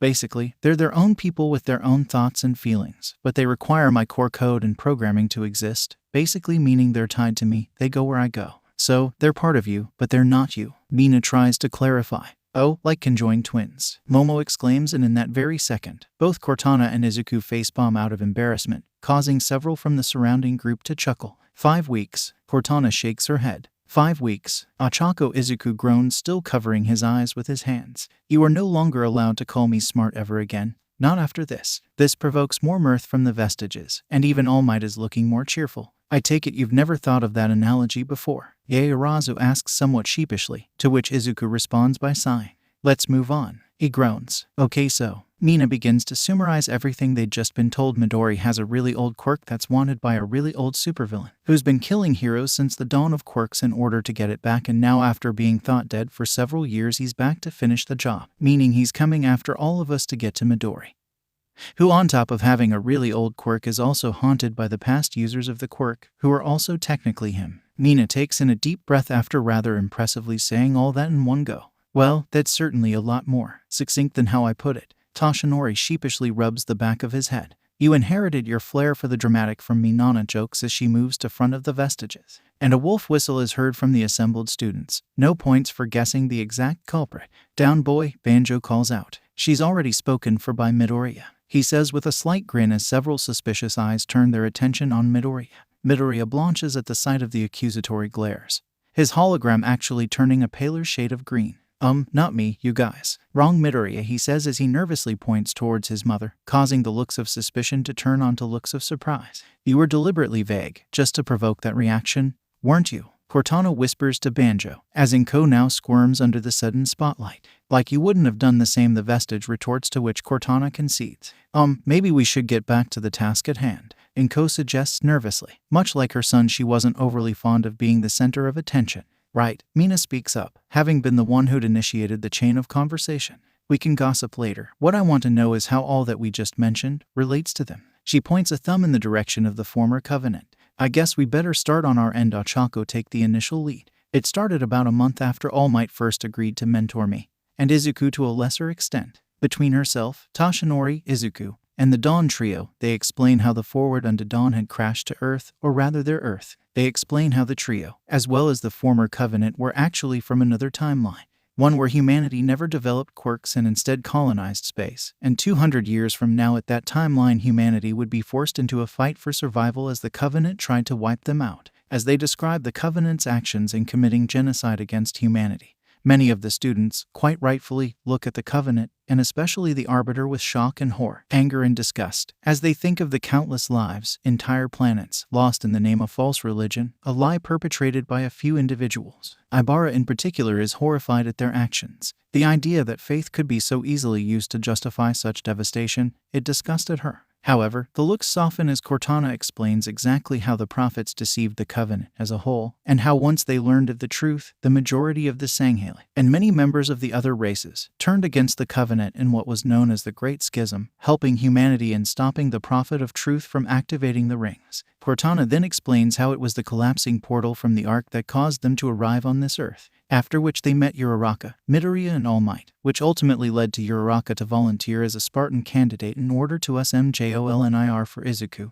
and thus here they were now. The revelation that Ochako underwent augmentation to support Izuku, unsurprisingly, captures the hearts of the other girls in the class. Even Jiru thinks it's adorable, not that she'd admit it aloud. So, all that muscle, Hiroshima begins to ask, that's not purely from working it out, it's because of your augmentations? Yeah, Ochako admits sorry for lying about it. Hiroshima gently shakes his head. No sweat, bro, you had to keep that stuff secret. Besides, I think it's manly that you were willing to undergo all this. Sounds like it must have been painful. The augmentations. Ochako answers no, adjusting to my new augmented body. Yes, lots of holes in the walls and dents in the floor, Izuku explains. So, if the covenant no longer exists, Yaoyorozu speaks up, and most of them made peace with humanity, why were you helping the League of Villains? She addresses the assembled former covenant species. That is because they arrived on this earth before we did. The Arbiter explains. In the final year of the war, One of my peers, Supreme Commander Barutami, launched an assault on one of humanity's major colonies, Reach. The Arbiter then briefly describes the initial invasion of Reach, the rather impressively 29 kilometers big long Night of Solace, and how it was destroyed by a slipspace rupture, which ended up flinging the Major's detachment through space and time to this Earth. At one point, Cortana points out how it was one of the Chief's brethren, a Spartan called Jorge, who gave his life to detonate the bomb. The Major then explains how under the orders of the Silent Shadow, who had been assigned to oversee her, they took to the shadows, eventually making contact with Shigaraki. The Silent Shadow even gained a private audience with his sensei, as he called him, though she could not confirm if he was in fact all for one, as the Shadow spoke nothing of his meeting, only saying that sensei promised to help them. They then spent several months waiting while the League amassed their strength before eventually attacking the USJ, an action that had not sat well with any of the Sangheli. Just because the Covenant branded us cowards and criminals does not mean we wish to act as such, the Seneschal says indignantly. This statement causes looks of confusion among the students before Cortana explains their role as a penal squad. So, what were your crimes? Kaminari asks, which earns him a jab from Jiru for being insensitive, but the Sangheli take no offense. I suppose it's only natural to be curious. The Seneschal concedes. I myself was the victim of internal clan politics. I used to be the Seneschal of the Keep of Malaston on Subban, where your friend's sword was forged. He gestures to Achako. The old Kaidan of the Keep had died, and his son, Thavsebarami, had inherited the position of Kaidan. I was good friends with the old Kaidan. We had performed our military service together. His son, however, when he took control of the Keep, I was exiled and transferred to this lance. I was transferred by a vindictive high counselor, who was unsatisfied with the armor I made him, explains the artisan armor. Dereliction of duty is all the helmeted sword master will say. Desertion, the minor answers, shame written across his face. As for the others, the Major explains. The Kigyar were pirates who were captured, and the Ungoi had accidentally destroyed the objective they were helping retrieve. The Mgalkalo and Hiragak were both transferred due to insubordination, although it took two very different forms. The hunter pair were actually pacifists, who would rather sit and sing to each other all day rather than fight. As for the Hiragak, he refuses to repair any and all weapons. Comms, armor, shields, he'll repair, and he's very adept at healing. But he refuses to repair weapons, which frustrated his last commander to the point of reassignment. Huh, is that why you were only using Blamite weapons? Achako asks, to which the Major nods. The slipstream anomaly not only damaged our transport but fried the firing mechanisms of our plasma-based weaponry. The only things still functional were the needle weapons, our blades, and the hunter's cannon. The Major explains. So why don't you repair weapons? Izuku asks Floats, to which the Hiragak replies in its own language. Oh, and who are your creators? Izuku asks. Another reply, and this time Izuku's eyes go wide. Yaorazu, he calls out, and the girl gets up from her seat to see him. Yes, she replies. Remember how you suggested yesterday that the reason Floats was a different color was because he was a subspecies? Yes, this time Yaorazu is slightly more uncertain. Well, you were right. Turns out Floats was made by foreigner life workers, rather than foreigner builders, Izuku explains. Yaorazu nods her head slightly, before asking Izuku two questions. What do you mean made by? And who are the foreigners? The latter question causes Izuku, Achako, Inko, Himiko, Tashinori, Cortana, and Melissa to sigh as they realize they'd never fully explained the Covenant religion, which meant they would have to reveal Izuku's true nature. Guess we're going to be here a little while longer. Cortana snarks. Class 1, a homeroom, UA. High Main Building, UA. High Central Campus. Monday, April 12, 2219, 8:20. It had been a long weekend. Now granted, Midoriya usually loved talking with people. In fact, open discussion and social interaction was one of the things he consistently enjoyed, as it gave him that mental stimulation all AIs crave. But the aftermath of Thursday's revelations had been a lot, even for him. Thankfully, due to the Vestige's existence now known to the class, it meant they could help him with OFA-related question.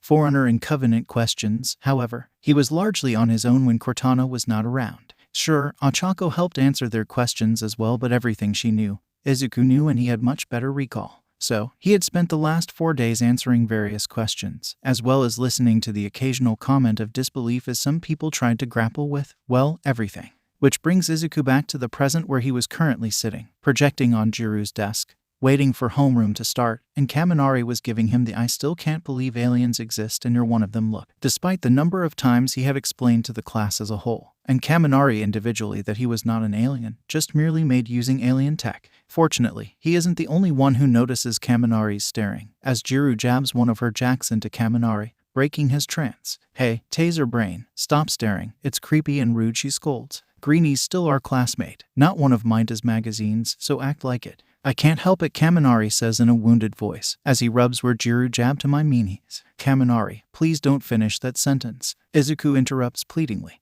not wanting to hear another statement about how he's an alien. Besides, you've had 4 days to get it out of your system, Jiru adds. I must remind you, Kaminari, declares Ida, standing in his seat that per the NDAS Nedzu had us sign. We are not to discuss any of this out in public.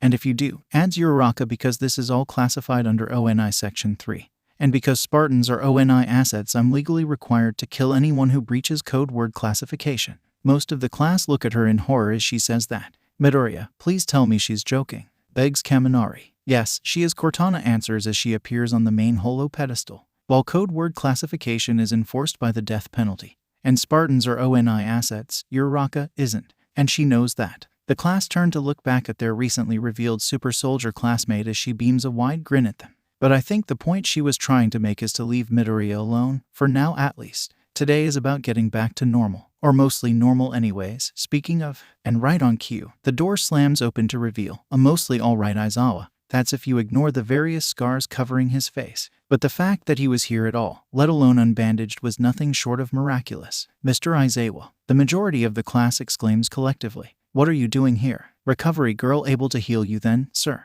Asks Ida. No, actually. This thanks to one problem child's new friends. The floating one, Aizawa replies in his usual tone of voice. Oh, floats. Mina calls out in recognition, having taken a fondness to the biological supercomputer. Yes, as it turns out, part of the life worker Hiragak's specializations is healing through the nanotech in their cilia. Granted, it doesn't completely undo the wound, but it does rapidly accelerate the healing process, without the drawbacks of recovery girl's Quirk, who funnily enough is now beginning to type up her retirement letter. Anyway, Aizawa decides to begin his class. Your fight isn't over yet. Again, with the melodramatics, Cortana mutters and rolls her eyes as the class panics slightly, thinking he's talking about villains. The UA Sports Festival is drawing near, and Izuku swears he can hear Banjo laughing as the class deflates at that news slightly due to its relative normalcy. Wait a minute, is it okay to have a sports festival so soon after the villains snuck inside? Minda fears, what if they attack us again or something? Aizawa and Cortana then explain why the school is going ahead with the festival before the class begins discussing the festival in general.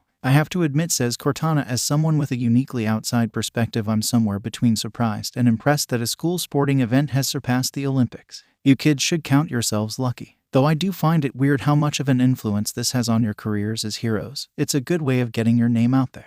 HMN, indeed. Aizawa seems to agree with Cortana. If you want to go pro, then the path to your future will open up at this event.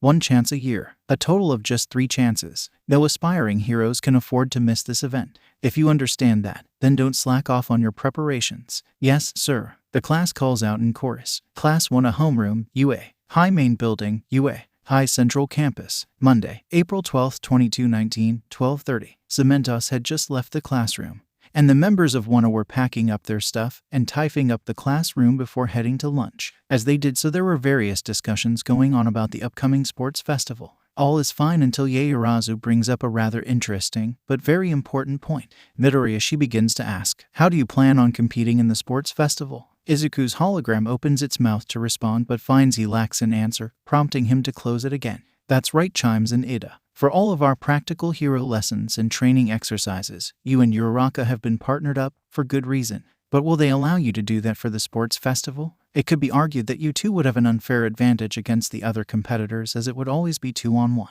But then if he wasn't allowed to be partnered with Uraraka, he wouldn't be able to compete at all, counters Yaoyorozu, which would then be unfair, and even discriminatory towards Midoriya because of who he is. I honestly don't know, answers Ochako. I don't think we've ever discussed it with the principal, but I have to assume that. Hey man, what's going on here? They hear Siro's voice from the door to the classroom, and everyone turns to see that the corridor outside their homeroom is completely blocked by students from other classes.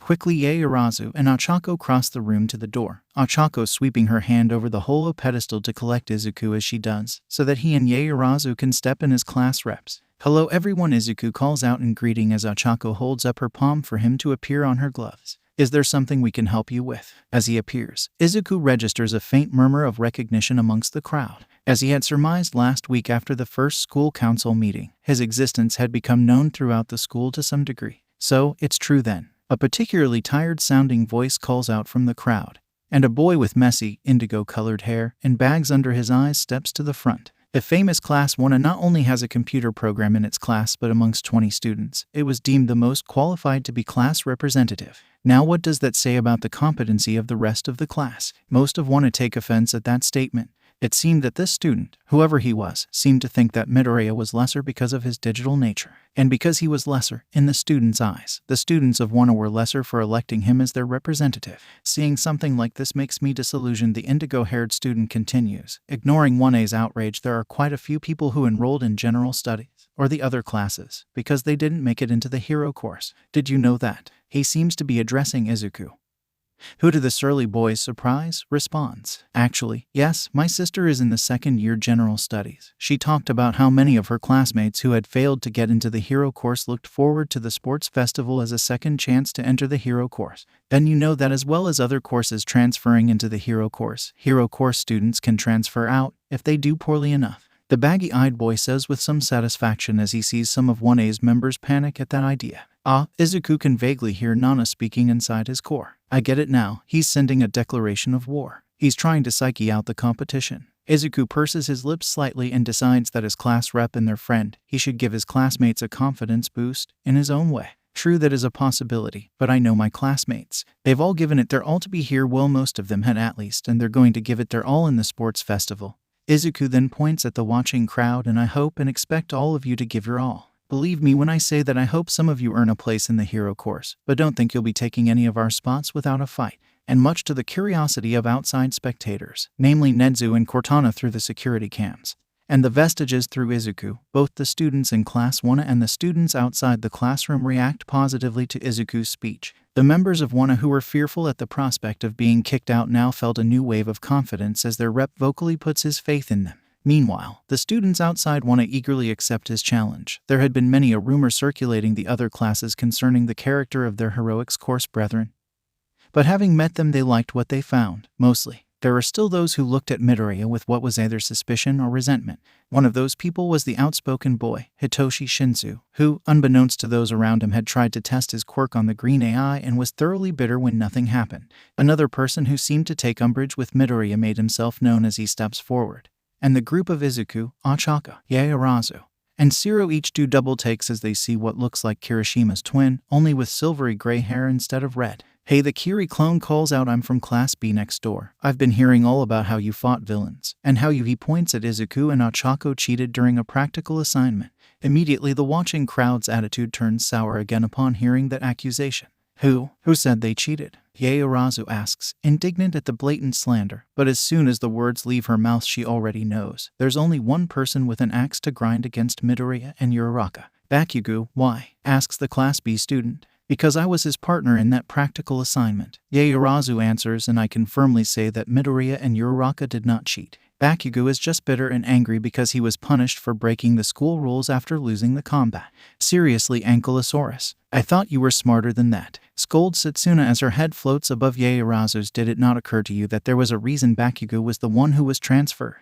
There's another round of muttering amongst the crowd while the Kirishima twin looks rather shamefaced. As for the rest of you, my cousin and his friends would like to get some lunch, so the crowd take the hint and begin to disperse. Once their fellow students had cleared enough for them to pass, the members of Wana hastily depart for lunch. But as Ochako, Izuku, Satsuna, and their friends head for the cafeteria. But along the way they are intercepted by All Might. Young Midoriya and Uraraka are here, he exclaims in his usual bombastic manner. Can we help you, All Might? Asks Uraraka. Lunch? The pro-hero asks as he holds up 2 bento boxes, much to the group's surprise. Is he always this unsubtle? Asks Satsuna. Yes, Izuku and Ochako deadpan simultaneously. Well, you two had better go with him then, encourages Momo. After all, he was kind enough to provide lunch, and it's likely that whatever he wants is important. She doesn't say it aloud, but everyone understands that she's referring to OFA.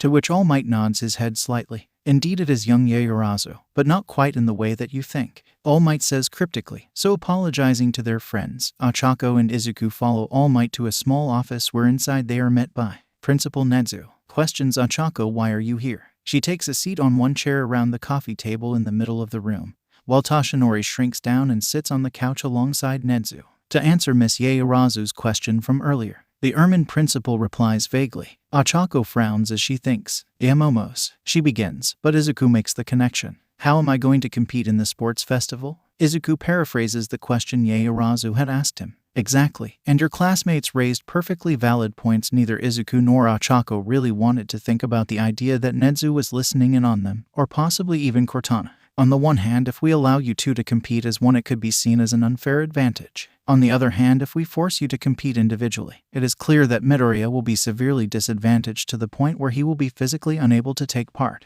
I'll withdraw from the sports festival then, Izuku announces, which catches Toshinori and Ochako by surprise, while Nezu simply smiles. If I am unable to compete on my own, and competing alongside Ochako would be an unfair advantage, then I will just not compete. But Izuku-kun, Ochako begins to protest. What about the internships? It's simple maths, Ochako. One person at a disadvantage versus the entire school. Izuku reason.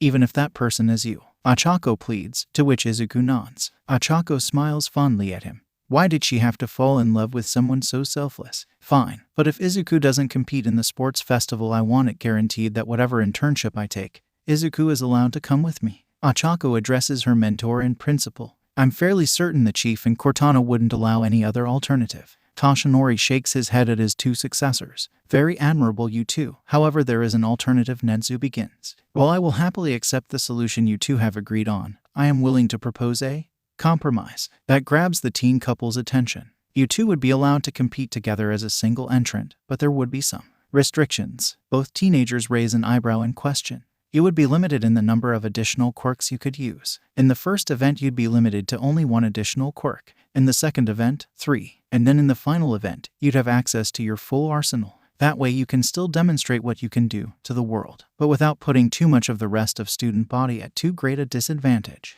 There is also the fact that Midoriya will be forced to connect to Uraraka's implant wirelessly, adds Cortana from a nearby holo pedestal. That means he will have to be constantly within 2 meters of her chip at all times. Anything more and he'll disconnect and Ochako will lose one for all, which still leaves you with your Spartan augmentation and your own quirk. Toshinori chimes in. As you can see, it's a perfectly reasonable solution that should satisfy most parties. Granted, there will still be those who will still object to the arrangement, but they are likely to also be the type to resent you for who you are, and so will never be satisfied, Nezu says. And Izuku gets the briefest hint that Nezu is talking from experience. So does sound like something you would agree to. The principal asks his two students. Izuku turns on Ochako's palm to look up at her and she nods at him. Izuku then turns back to face Nezu. Yes, thank you, Principal Nezu. Izuku bows at the waist in gratitude as he says it, while Ochako simply bows her head. It is of no concern, Mr. Midoriya. Now then, Nezu jumps off the couch. If you'll excuse me, I need to talk with Vlad King about holding an impromptu lesson on the dangers and effects of slander, the principal says as he exits the room, causing a shiver of fear to go down both Ochako and Toshinori's spines.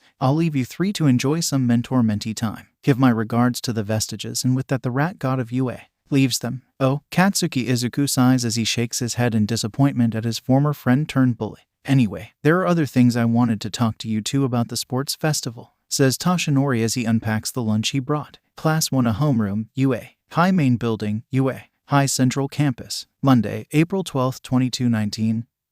13:20. The rest of lunch essentially amounts to a pep talk about the sports festival as well as a little heart-to-heart about the chaos of the past week. All in all, Ochako and Izuku enjoy the brief moment of daytime peace, as even the vestiges decide to give them some peace and quiet. After lunch, the duo reunite with their friends and classmates, giving them a brief rundown of their meeting, to which they are delighted to hear that Izuku will be allowed to compete. It isn't long before All Might arrives to begin the lesson. Today we have a special lesson for you, but I will explain more after you've changed. Meet me at your dorm building. Oh, and young Hagakure, I would recommend you wear your gym uniform, after which he makes his usual quick exit, leaving the class very confused. Wait, did he say our dorm building? Why are we going there? Why does he want me to wear my gym uniform? Who knows, let's just grab our stuff. Wana Heights Alliance Dorms, UA. High Central Campus, Musutafu Outskirts. Monday, April 12, 2219.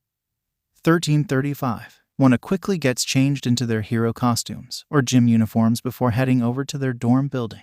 They enter the ground floor common room and find the right-hand side of the common room rearranged with the tables set out in a 2x5 arrangement, with 2 chairs behind each table facing the holo table in the front left-hand corner of the room. On the tables are 2 sets of notebooks and pencils. Standing next to the holo table are All Might, Aizawa, and Melissa, with Cortana currently projecting on the table. Everybody take a seat, says All Might, gesturing to the tables. Uraraka, You can deposit Izuku's chip in the table, says Melissa. I'll be needing him for this. Are we doing the? Izuku begins to ask, to which Melissa nods wordlessly. After she inserts Izuku into the large holo tank, Ochako takes a seat next to Satsuna at the back of the arrangement of tables and chairs. Satisfied that everyone is comfortable, All Might addresses the class. Welcome everyone to a special class of Heroics 101. Today's lesson will be conducted by Technician Shield, who will explain what this is all about. All Might steps back and decides to shrink down.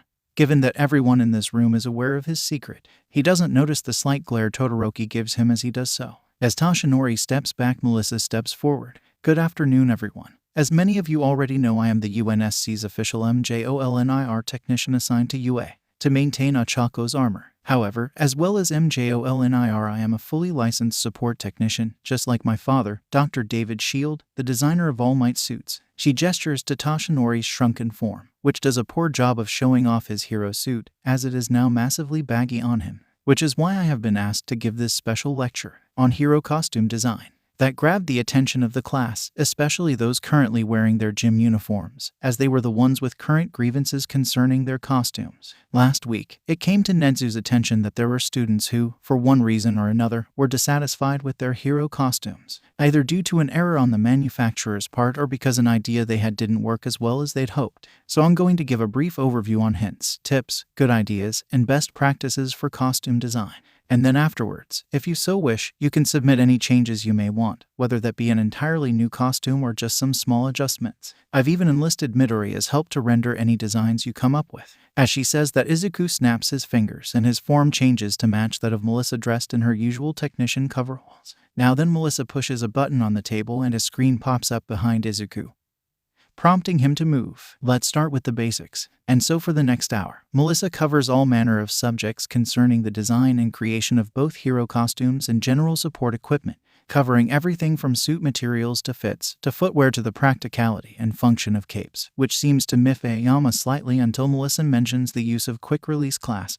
At one point, the subject material becomes a bit embarrassing as Melissa details gender-specific requirements. For women, she highlights the need for adequate support around the chest, explaining to the boys what exactly that entails, with Minta making a crude comment about cleavage and bouncing, which not only earns him a jab from Jiru, but allows Melissa to explain why those were the kinds of things that should be avoided in a costume. Likewise, she explains the importance for boys to wear a cup and is both surprised and disappointed that the only people who seem to already have that designed into their costumes are Todoroki, Hida, and Ajiro. The former two due to their family's experiences as pros, the latter because of his extensive martial arts training. Eventually, Melissa winds down her talk, satisfied that she'd covered enough for the students to work with. She'd at least covered the basics, and a bit more. Now, before I let you guys begin with making adjustments to your costumes, I actually have a bit of a surprise. As you may remember, Midoriya was given the assignment to write up quirk profiles about all of you, with a slight change made due to an unexpected transfer. Satsuna grins manically at the indirect reference to her.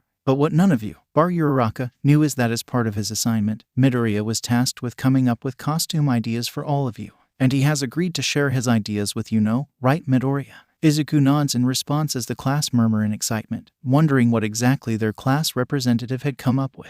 Then I hand over to you then. Melissa steps to one side. Before I begin, Ochako, can you come up here? I'm going to need your help for that, he says vaguely. Please tell me that is the thing we discussed with the major and armorer on set, says Ochako, to which Izuku nods. Yes, Ochako fist pumps. I can't wait to see her face when we show her. She gets up from her seat and quickly joins Izuku at the holo table, and begins fiddling with her helmet while Izuku begins to speak. So as Melissa said, part of my quirk research and analysis assignment, I had to come up with costume or support equipment ideas. Now for some that meant a complete costume redesign, for others merely tweaks and suggestions. And I'm going to start with the 3 biggest redesigns before moving on to the more smaller stuff. The class nods their understanding. Good. Now the first person I want to talk about is Hagakure, and the invisible girl is taken aback by this. Me, she asks rhetorically, before becoming excited. Does this mean you've found a way to make a costume that works with my quirk? No, Izuku replies. I've instead gone with a costume that works around your quirk. And although they couldn't see her reaction, Hagakure was confused by that statement. How would a costume work around her quirk? Izuku then snaps his fingers, causing his normal hologram to disappear, and instead a taller hologram of a suit of armor, similar to MJOLNIR, appears. The class are in awe with its sight. This begins Izuku as the semi-powered infiltration armor, or SPI armor. Essentially, it's a cheaper, non-augmented version of MJOLNIR, with one major difference. Instead of energy shields, it has photoreactive panels, meaning it can turn invisible. Hagakure was initially going to politely decline. After all, she wanted to be a stealthy hero, and as cool as the SPI armor was, it wasn't stealthy, or so she had thought. But this, you said it was cheaper than MJOLNIR? The invisible girl asks. Yes, replies Izuku. This was essentially an attempt to make a mass-producible armor for Spartans. It basically substituted defense for stealth, and given that you want to focus on stealth, Hagakure, I figure this would be perfect. But I thought you had to be augmented to use MJOLNIR, asks Yaoyorozu. And you do. But this isn't MJOLNIR. SPI armor was designed so it could be worn by both Spartans and normal ONI operatives. It has none of the strength-enhancing circuits and components that necessitated the use of augmentations, thus why it is only semi-powered. Yaoyorozu nods in understanding. Just one last question, Midori. If I accept the SPI armor as my costume, who's going to make it? The UNSC replies. Cortana, the SPI armor uses a lot of the same proprietary technology as the MJOLNIR suits, meaning we have to keep it in-house. And it means cost won't be an issue. Then I accept, exclaims Hagakure with glee. How soon till I get it? Probably not until after the sports festival, answers Melissa. It'll be quicker to make than MJOLNIR, but it will still take time. I'm glad you like it, Hagakure, says Izuku with a smile, but before I move on to the next costume, there's one more thing I wanted to show you. Ready, Ochako? She gives him a thumbs up and he snaps his fingers to replace the digital mannequin of SPI armor with a screen-shot-wing camera footage. And on that screen was a girl with messy, shoulder-length, chartreuse-colored hair, dressed in a UA gym uniform, sitting next to Mina, exactly where Hagakure was currently sitting. Wait, the invisible girl exclaims, jumping out of her seat. And the girl on the screen does the exact same. That's me. How are you doing that? The class begins talking among themselves in excitement as they realize that they can see their invisible classmate for the first time. Mina jumps out of her seat to hug her friend and compliment her on how pretty she was. Izuku waits for his classmates to settle down a bit before explaining. You can actually thank the Major and Armor Latum. The green AI explains. This is how they found you during the USJ. Wait, they saw me as? The Hagakure on screen suddenly has a visible blush. Oh my gosh, they saw me naked. She buries her head in her hands. Lucky Minta mutters. Fortunately for him, no one hears. So, how exactly are we able to see Hagakure? Asks Momo, curious to learn the science behind it. Oh, that's simple, says Izuku. We're just using Ochako's inbuilt active camo filter, courtesy of the Arbiter. It's a visual filter employed by the Sangheli when using active camo to avoid running into or hitting each other. Because active camo works by distorting light, the filter just kinda undoes the distortion. That snaps Hagakure out of her embarrassment. But if you can see me by undistorting distorted light, then your quirk is not in fact invisibility, says Aizawa. It appears your quirk counselors misanalyzed your quirk. According to Midoriya's report, you most likely have a light manipulation quirk that manifested as invisibility. As such, I can book you in for quirk counseling sessions. Or if you'd prefer, you can figure this out on your own. Cortana was mildly impressed. It seemed like Aizawa did care about his students after all. Can I think about it? Hagakure replies nervously. Whatever, the teacher deadpans. Just let me know if you need the quirk counseling. Well then, says Izuku once he was sure Aizawa was done. I guess I better move on to the next costume redesign. Yaoyorozu. The creation user's interest peaks upon hearing her name. I should probably mention now that I had some help with some of the girls' costumes, Izuku explains as Nana's hologram appears on the table next to him. Ladies, you can thank me later, she says before disappearing. With that having been said, Momo, here is what I came up with for you. Izuku projects another rendering.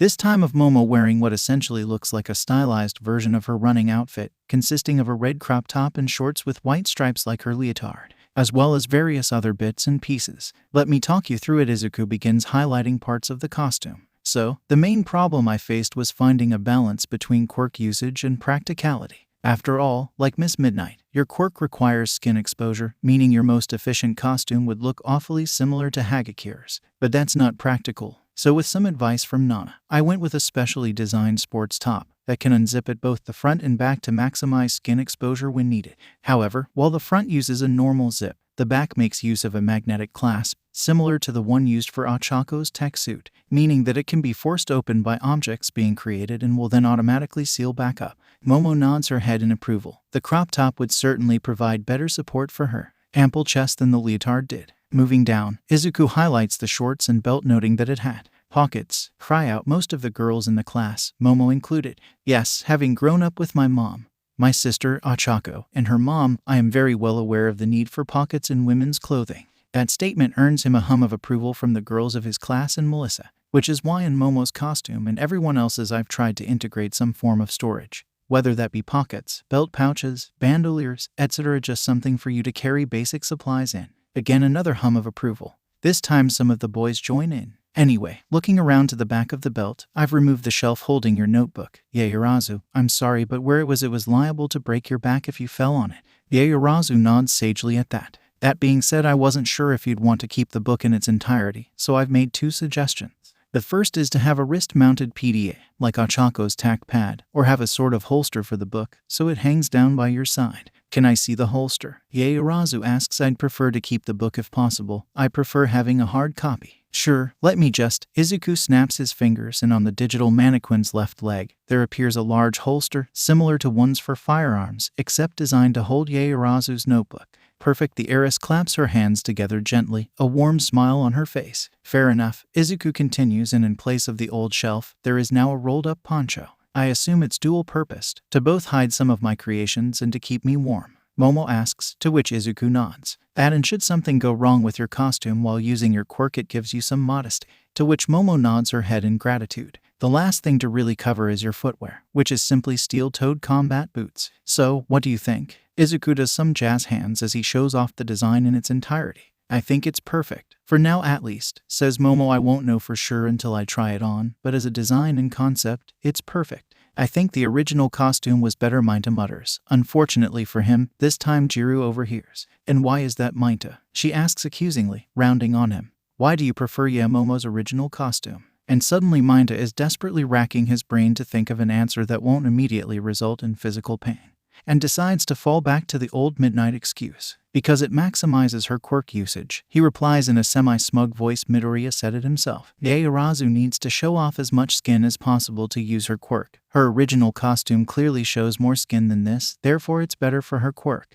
The girls scowl at Minta. He technically wasn't wrong, even if the way he said it was scummy. Momo's old costume did seem to maximize her quirk usage, or so they thought till Izuku spoke up. Actually, Minta, with the various clasps and zips, combined with the crop top design, Momo's new costume would actually give her 20% more easily usable skin. Izuku brings up Momo's old costume for comparison. Notice how the leotard in the first costume encompasses most of her midriff, while the redesign just doesn't. But Minta tries to find another way out of the hole he dug himself. Minta, I'd suggest you keep quiet for now, says Aizawa, before you end up saying something that's in violation of school policy on inappropriate language. And that's all Minta needs to close his gob, much to the gratitude of the girls. So you accept the redesign? Izuku asks Yaoyorozu, getting back on topic, and seeing his design next to her old one, there is little doubt in Momo's mind. Yes, and thank you, Midoriya. Momo bows her head. As Melissa writes down the manufacture order for Momo's new costume, Izuku begins working his way through the rest of the class. The next on his list is Kei's, who, after a discussion on favorite non-hero celebrities the other day, had revealed that one of her idols was Amelia Earhart, one of the first female aviation pioneers. Using that information, Izuku came up with a costume based on a stereotypical 1930s divided by 40 seconds aviator, complete with a specially reinforced bomber jacket and padded helmet designed like a flying cap, with goggles. Kei's had initially raised a concern about her bones, but Izuku reassures her by saying that underneath the costume, as a base layer, he was recommending she use a version of the MJOLNIR tech suit, like the one used in the SPI armor, that had the shock absorption gel layer. In fact, he'd actually incorporated the basic tech suit into most of his classmates' costumes. For most of them, it was just to add another layer of protection, but in the case of Tsu and Todoroki, it was to help with their temperature regulation, especially with Tsu. Theoretically, the suit would passively keep her warm in areas that would otherwise put her into hibernation. And so for another half an hour, Izuku would cover the various ideas he came up with for everyone's costumes. Though after the first few, most of them are just small tweaks rather than full redesigns. And then for the last 20 minutes of class, the students were able to submit what changes they wanted. Not all of Izuku's ideas were accepted, but a lot of them were, and to the teacher's satisfaction, several of them submitted their own ideas, with Momo making a few tweaks to the costume Izuku designed. At the end of the lesson, Melissa decides to give them a final word in parting before All Might dismiss them. Just remember, if you need any future tweaks or adjustments to your costumes, just come see me or the support department. There are plenty of support course students who would love to gain new customers. And unless anyone else has anything to add, you are free to go. She looks at Aizawa and Tashinori, who both shake their head no. Cortana, on the other hand, does have something to say. Actually, I need Uraraka, Izuku, Yaoyorozu, Jiru, Hagakure, Takage, and Kirishima to all go to Gym Gamma to meet with the Master Chief. The blue AI announces, and both Ochako and Izuku slowly nod their heads as they understand why. The other students, however, look at each other in confusion. Were they in trouble for something? Were they being punished? Cortana, why? Yaoyorozu begins to ask, but Cortana forestalls her with a raised hand. The chief will explain when you get there. The rest of you can go get changed. So the named students separate from their classmates, who head back to the changing rooms and head over to Gym Gam, which had been the temporary accommodation for the ex-Covenant. However, as they enter Cementos Playground, they find that the Covenant is now gone, presumably having been moved into more permanent accommodation. Instead, there is only the Master Chief, with several UNSC-branded crates and a long wooden table behind him. As they approach, the chief looks up at them. Ochako, he nods in greeting, and immediately Ochako's brain twigs. He only referred to he by her first name when addressing her as a Spartan, not as a student. Now she knew for definite why they were here. Once the 6 students plus Izuku are gathered around him, he speaks. How much do you know about why you're here? He asks, standing in the at ease position. The answers from everyone except Izuku and Ochako are none, nothing, and 0. To which the Master Chief nods. Good. As you were told last week, Ochako Uraraka is not only training to be a hero but also as a Spartan. He begins. Part of that training involves leadership and squad tactics, and in order for her to train, she needs a squad that she can learn how to command and plan with. That squad is you, the other non-Spartan.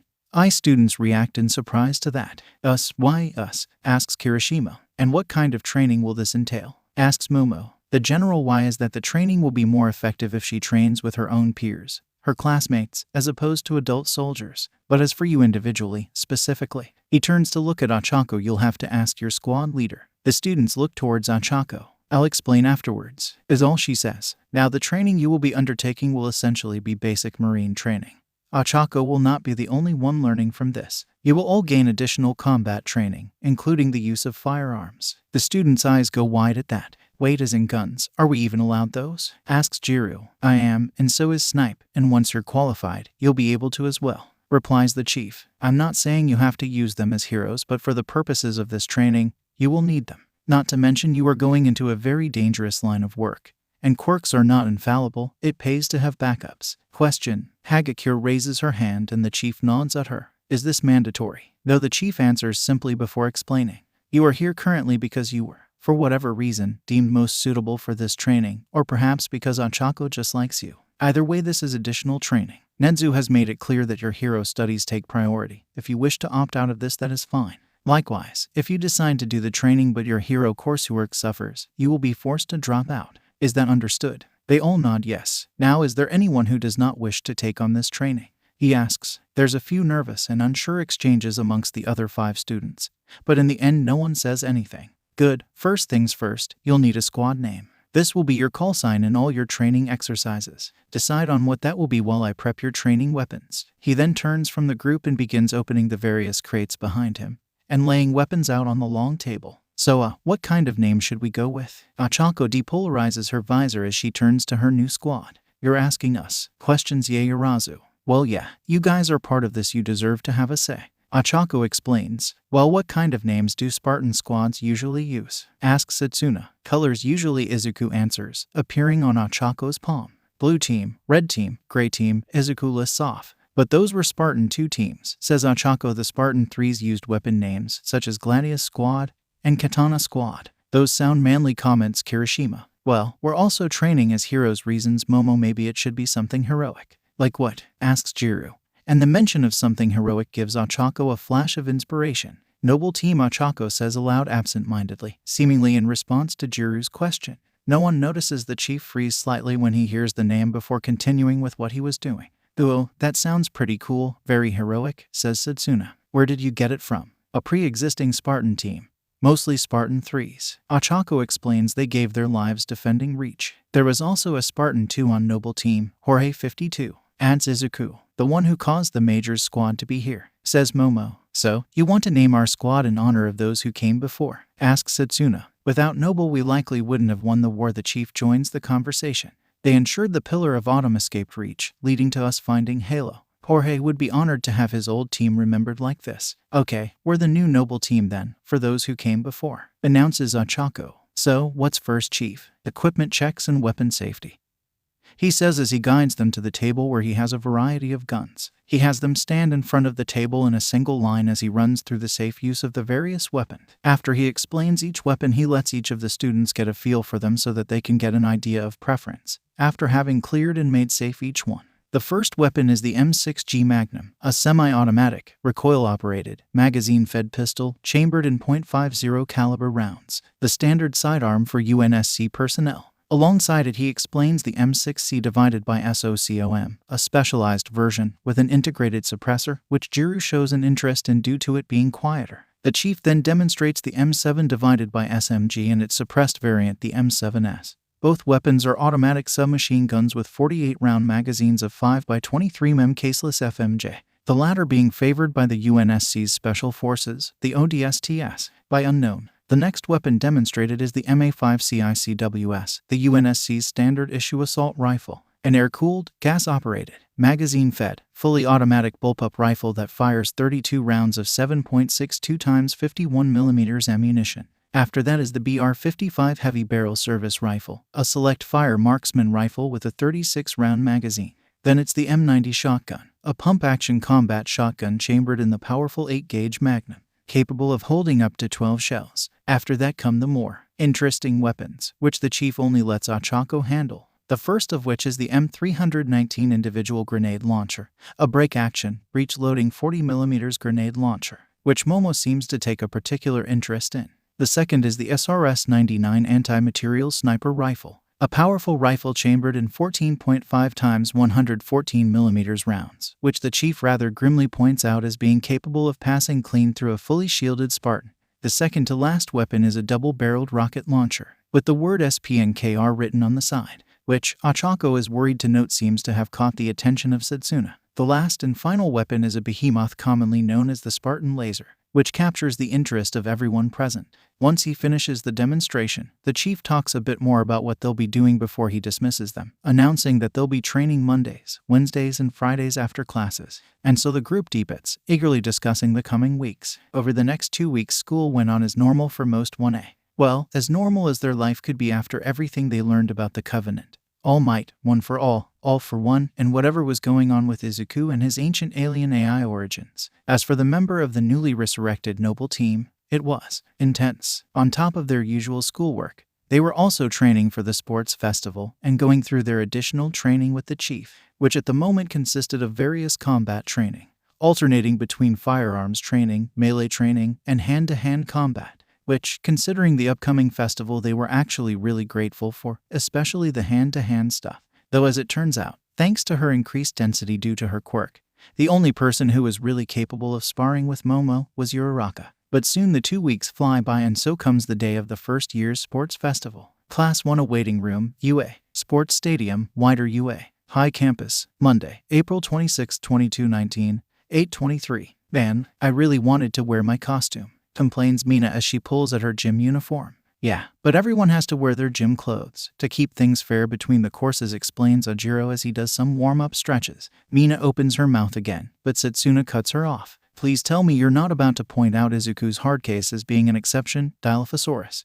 Mina shrugs her shoulders. Also, thanks again for the cool nickname. I wonder what the first round is going to be like. Wonder's case sitting at one of the various tables in the waiting room. Whatever it may be, I pray that the Lord will guide my feet, replies Ibara sitting adjacent to her. Look alive, folks, Cortana calls as she appears on a pedestal by the door. You're going on soon. The energy in the room grows as the class becomes more excited about the upcoming events. The members of Noble Team seem to be discussing something off to one side as Todoroki approaches them. Uraraka, Midoriya, he calls out, grabbing the couple's attention as well as everyone else's. Hey Todoroki, can we help you? Asks Ochako. Objectively speaking, without All Might's quirk, I'm stronger than both of you. Most of the class look at Todoroki as if he's just said the moon was made of cheese. Had he not been paying attention for the past 3 weeks? Sure, his quirk was strong, but Uraraka was a tank. Literally, she was created to be a human tank. Maybe he was banking on the fact that she was not wearing MJOL and IR. But with his quirk, you are far stronger, but that doesn't matter. I will defeat both of you and that quirk. There seems to be a measure of scorn as he says the word quirk, as if One for All had personally done him harm. Whoa, why start picking fights now? Asks Kirishima, stepping towards Todoroki slightly, but a look from the scarred teen makes him stop. We're not here to play at being friends. This isn't a team effort, the boy says coldly. And no one notices a slight conspiratorial smile pass between some of the members of Noble Team as Todoroki talks about it not being a team effort. After Todoroki finishes talking, a deep and plentiful, but feminine laugh rings out across the waiting room. And instinctively Ochako holds up her other palm to allow Nana to appear. Thanks. 9.1 says Nana to Ochako, it having been established by the vestiges that Ochako was user 9.1 while Izuku was 9.2. The former pro then addresses Todoroki. I like you, kid. For 2 weeks you've been living with someone who you know can wield the power of All Might, as well as a bag of additional powers. And yet you still decide to throw the gauntlet down, personally challenging the two of them, vowing to surpass them in their power. Good, so long as you bring your all. She then narrows her eyes at him. And I do mean, your all. Todoroki scowls at Nana before saying in a low voice, I won't use that bastard's power, before turning and walking away to sit down. And that goes for the rest of you. Nana addresses the rest of the class. You saw that crowd 2 weeks ago. They'll be gunning for you, such is the curse of being at the top. But if you truly are the next generation of hope, then prove it, give it everything you've got. The vestiges have witnessed over 100 years of Quirk history. And I can honestly say, looking at you lot, the future has never seemed brighter. Kuya calls out Ochako in the age-old naval battle cry, and most of Wanna follows suit, although some accidentally used the Marines' Ura instead. If they hadn't felt pumped up before, they did now. Sorry to tread on your toes as a motivator. Class Rep Nana turns to face Izuku. Oh no, it's no problem, says Izuku as he waves his hands in front of him to dismiss the matter. You did better than I could. After all, you're the one who used to give motivational speeches to All Might back in the day. No one better to learn from. Nana smiles fondly at him. After almost 2 months of being around this boy, and remotely dating his mother, she was beginning to think of him as the son she never got to raise, and didn't that hurt to think about? Fortunately, Nana is broken out of that spiral by the sound of familiar AI. Attention, Cortana's voice rings out over the intercom. This time, would all first-year students please make their way to the stadium entrance, please? The Jolly Samurai Tavern, Dago Village, Ibaraki Prefecture, Japan. Monday, April 26, 2219, 8:30. In a quiet tavern, in the mountains of Ibaraki Prefecture, an old man is standing behind the bar watching President Mike give his opening spiel for the sports festival, absent-mindedly wiping the inside of a drinking mug with a dishcloth, when he hears the creak of the door to his establishment opening. He turns to look and sees 3 very large, familiar faces. Ah, the Halsey 3, he calls out in greeting. You're just in time. The festival has just begun. The students are about to appear. Good morning to you too, Hyros, and the first and biggest of the trio replies in greeting. He's tall and bulky, a whopping 7 feet. He has a full face beard, but both it and his hair are kept cut short, military style. As he talks, he speaks in a distinct Eastern European accent, though Hyro, the barkeep, had never been able to pry from him where exactly he was born. You know we wouldn't miss the sports festival. You mean you wouldn't miss the sports festival? The second of the trio, a woman of Southeast Asian descent, corrects. She's not as tall as the first, but she's still far taller than average, coming in closer to 6 feet 10 in. Her hair is also kept cut short, like the first's, and she spoke with an accent resembling American. Me and Isaac are only here because you pay for our drinks. She points at the taller man. Ben's not wrong. Jorge III, presumably Isaac, agrees. He's of Middle Eastern origin. The hair, again, is cut short. And like Jorge, he has a beard, but bushier and more grown out. Speaking of, Isaac turns to the barkeeper. 3 lots of the usual, Hyro, he says. Like I'd give you 3 anything else. The barkeeper replies with a smile as he puts down the mug and dishcloth he was holding and reaches under the counter for 3 pieces of paper, placing them on the counter. Sign the usual guff while I get your drinks, he says before opening a hatch in the floor to an underground cellar. I don't know why you still have us sign these, says the woman as she puts her signature at the bottom of one of the waivers. We've been drinking this stuff for the best part of a year and we're still fine.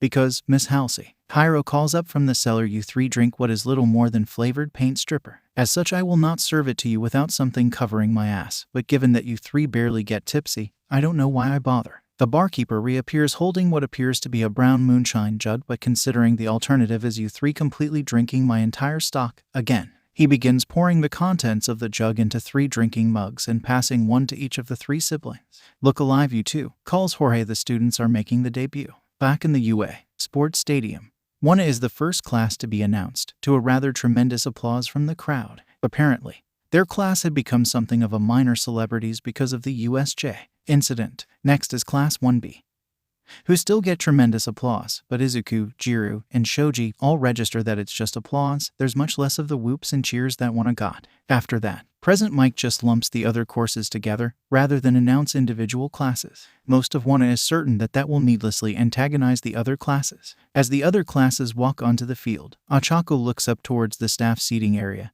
and can make out the form of Tashinori, as well as the Master Chief, the Arbiter, and the Major, all of whom are still in armor, though the two Sangheili have deigned to remove their helmets. But what really caught Uraraka's attention was the sight of a familiar short woman with green hair tied in a bun. Is that? Ochako thinks to herself. So only Izuku and the vestiges can hear inside the neural space. Mom, Izuku finishes from inside her head. I think so. I guess All Might must have invited her. Actually, I did interject, Nana, it's the closest we're going to get to an in-person date, so expect her to visit us later. Ochako reflexively nods her head, which from the perspective of those around looks completely unprompted, though some realize she must be talking to Izuku internally. Everyone's attention is then focused on a stage in the middle of the arena as Present Mike begins to speak again. Ladies and gentlemen, before we begin, it's time for the student pledge. And this is where I hand over to this year's chief umpire for the first years, the R-rated hero Midnight. Said hero makes her way onto the stage and begins doing some suggestive poses, much to the groans of the students, and one in particular. Oh, Auntie Momo groans under her breath while shaking her head in disappointment.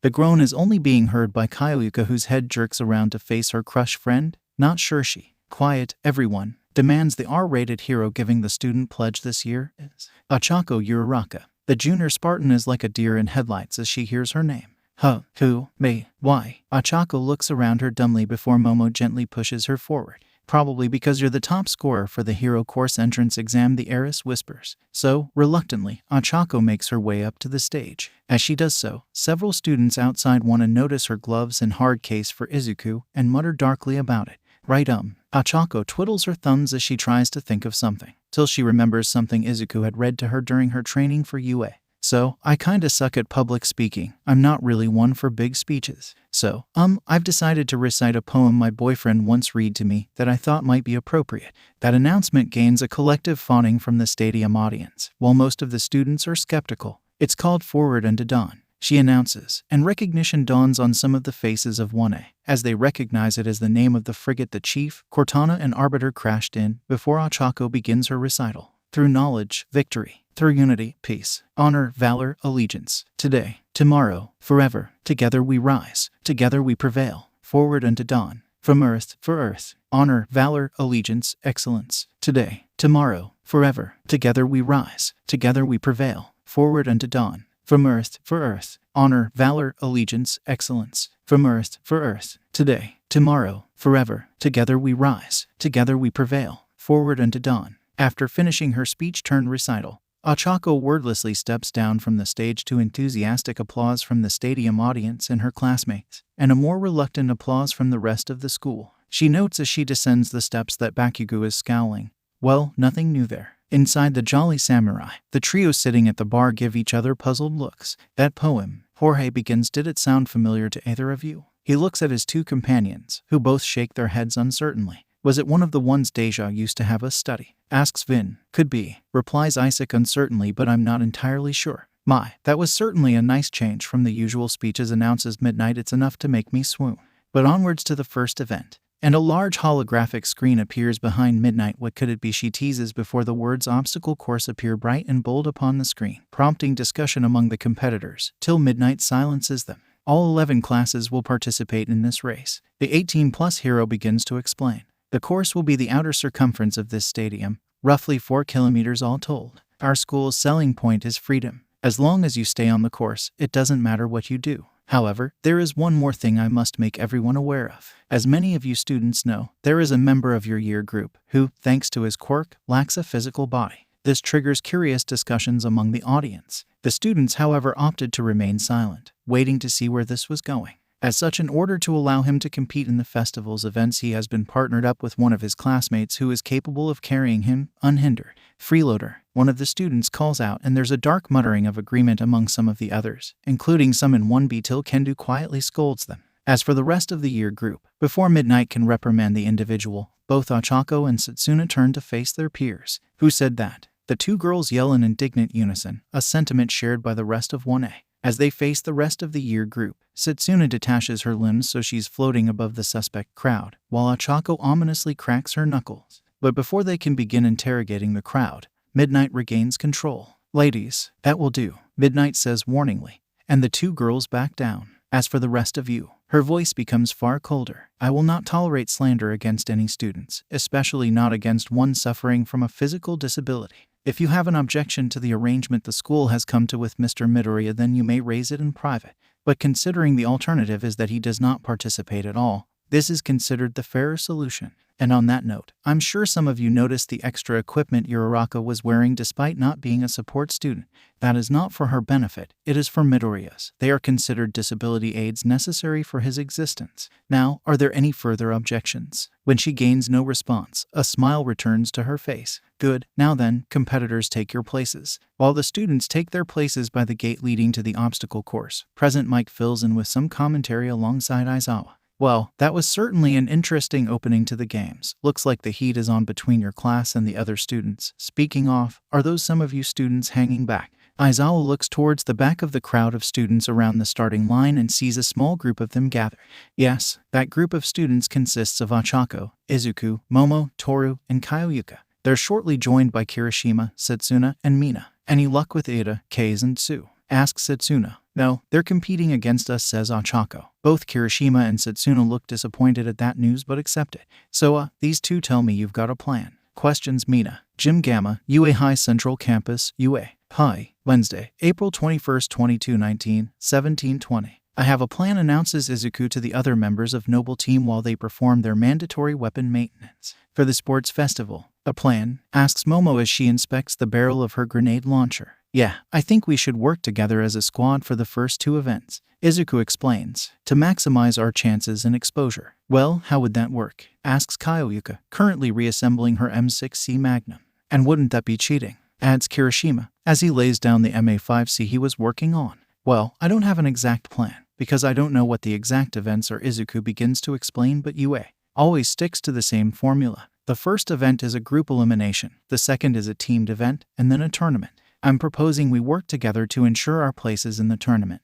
That's where you can best display your skills to the pros. That still seems like an unfair advantage, argues Toru, as she begins taking apart her M7S. Not if all the information Izuku has been using is publicly available, counters Satsuna, polishing the scope of her SRS-99. To which most of the group look at her funny, but Momo gets what her fellow recommendations student is getting at. The previous sports festivals, she surmises, and turns to Izuku, laying the grenade launcher on her lap as she does so. "Midoriya, am I right in assuming you have watched all previously recorded sports festivals multiple times?" "Correct. It's how I noticed the pattern of events." Izuku smiles, and Satsuna's right. "I won't take unfair advantage of something the other students can't control. But this is simply intel gathering and forward planning. Two things Cortana has stressed to me are part of an eye's job. Any of the other students are perfectly free and able to make their own plans for the sports festival. Some of them probably have. I know I would," Satsuna comments. "It won't be any fault of ours if they don't. Unlike a certain someone's broken-ass Quirk." She looks intently at Izuku as she says that, earning a few chuckles from the group. "It's not that broken," Izuku counters half-heartedly. "We've only managed to unlock 18% of OFA. Nice, bro." Kirishima gives a thumbs up. "Good to see your Quirks improving. Be planning to get 20 by the start of the sports festival." "That's the idea," says Ochako, as she pumps her shotgun to check its operation is all smooth. Back in the present, Izuku finishes briefly explaining the plan to Mina. "Whoa," Mina says in awe. "So that's what you guys have been up to? Kinda miffed I wasn't initially invited." "Well, actually it only came up in discussion while we were doing something else, but that will have to wait," says Izuku as he notices the countdown lights above the starting line begin to go out. "Everyone, get ready." The second light above the gate goes out, and the group gathers around Ochako, while Izuku retreats back into his girlfriend's mind.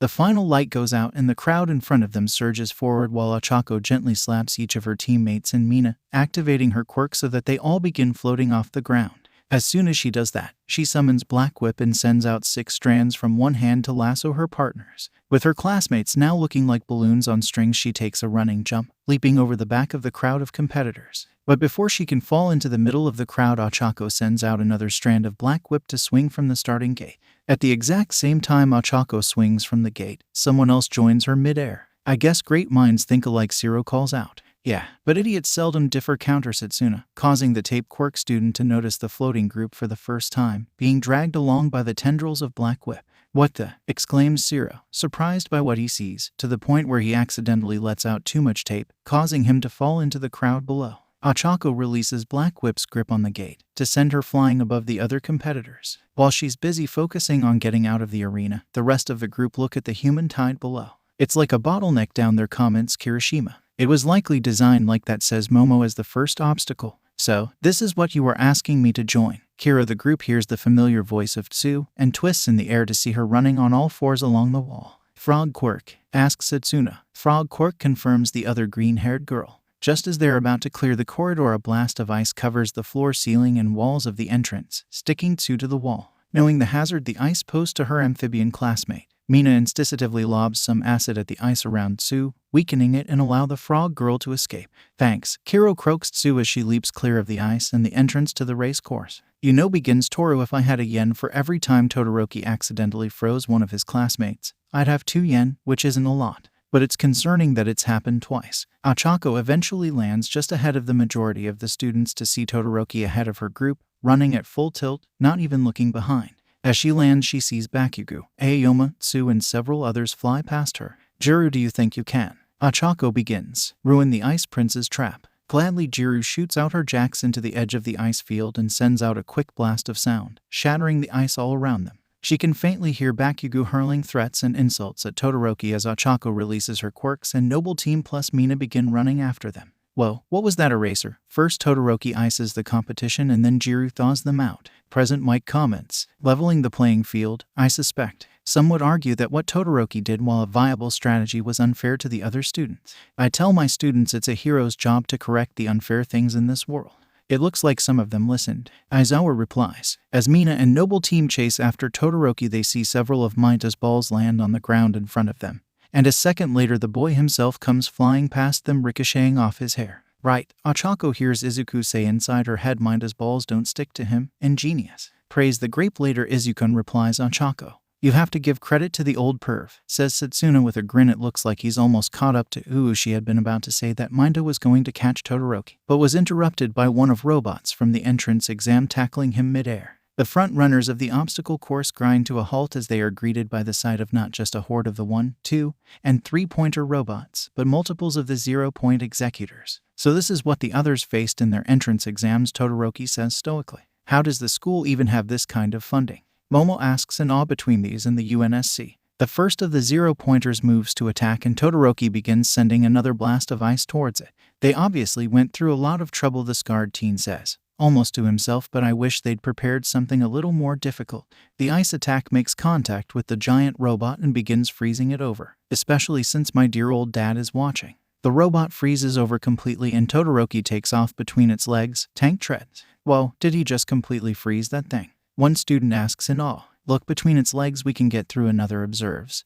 But Todoroki is quick to correct them. Careful now, I froze them off while they were off balance, the Ice Prince warns on purpose, and as he says that, the frozen robot topples forward, threatening to crush some of the odd competitors. Akin, Izuku cries out. Already on it, she replies as she runs forward, summoning as many black whip tendrils as she can before shooting them forward at the main torso, stopping the large robot about 20 meters above the ground.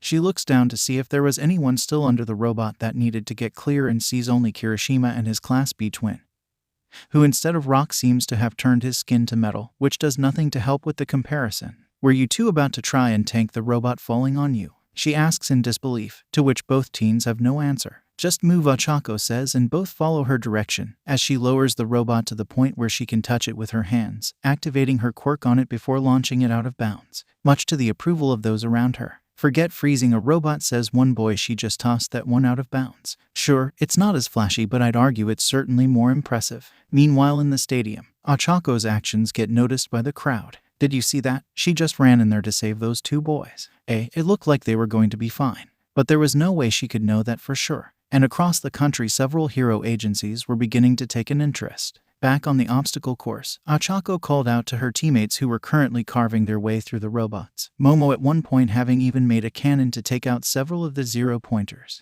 Noble on me, she calls out, and her team and Mina converge on her voice and find her wrestling a 1-pointer. Ochako, what are you doing? Asks Kyoyuka. Getting Izuku on a body, Ochako says with a grin as the robot stops struggling, and a second later Izuku's voice calls out, "Combat AI IZM Online," he says in a mock robotic voice. "I guess we're really reenacting the entrance exam," snarks Kyoyuka. "Hoping Ochako will save you like a damsel again," Satsuna teases. "Shut up," Kyoyuka hisses while blushing slightly. "We still have a race to win." "Agreed. Form up around Izuku. He can deal with robots. We just need to make sure that nobody deals with him." And so the squad forms a perimeter around Izuku, while he uses the robot's gun to clear the robots around them, the spectacle obviously drawing the attention of everyone both in and out of the stadium.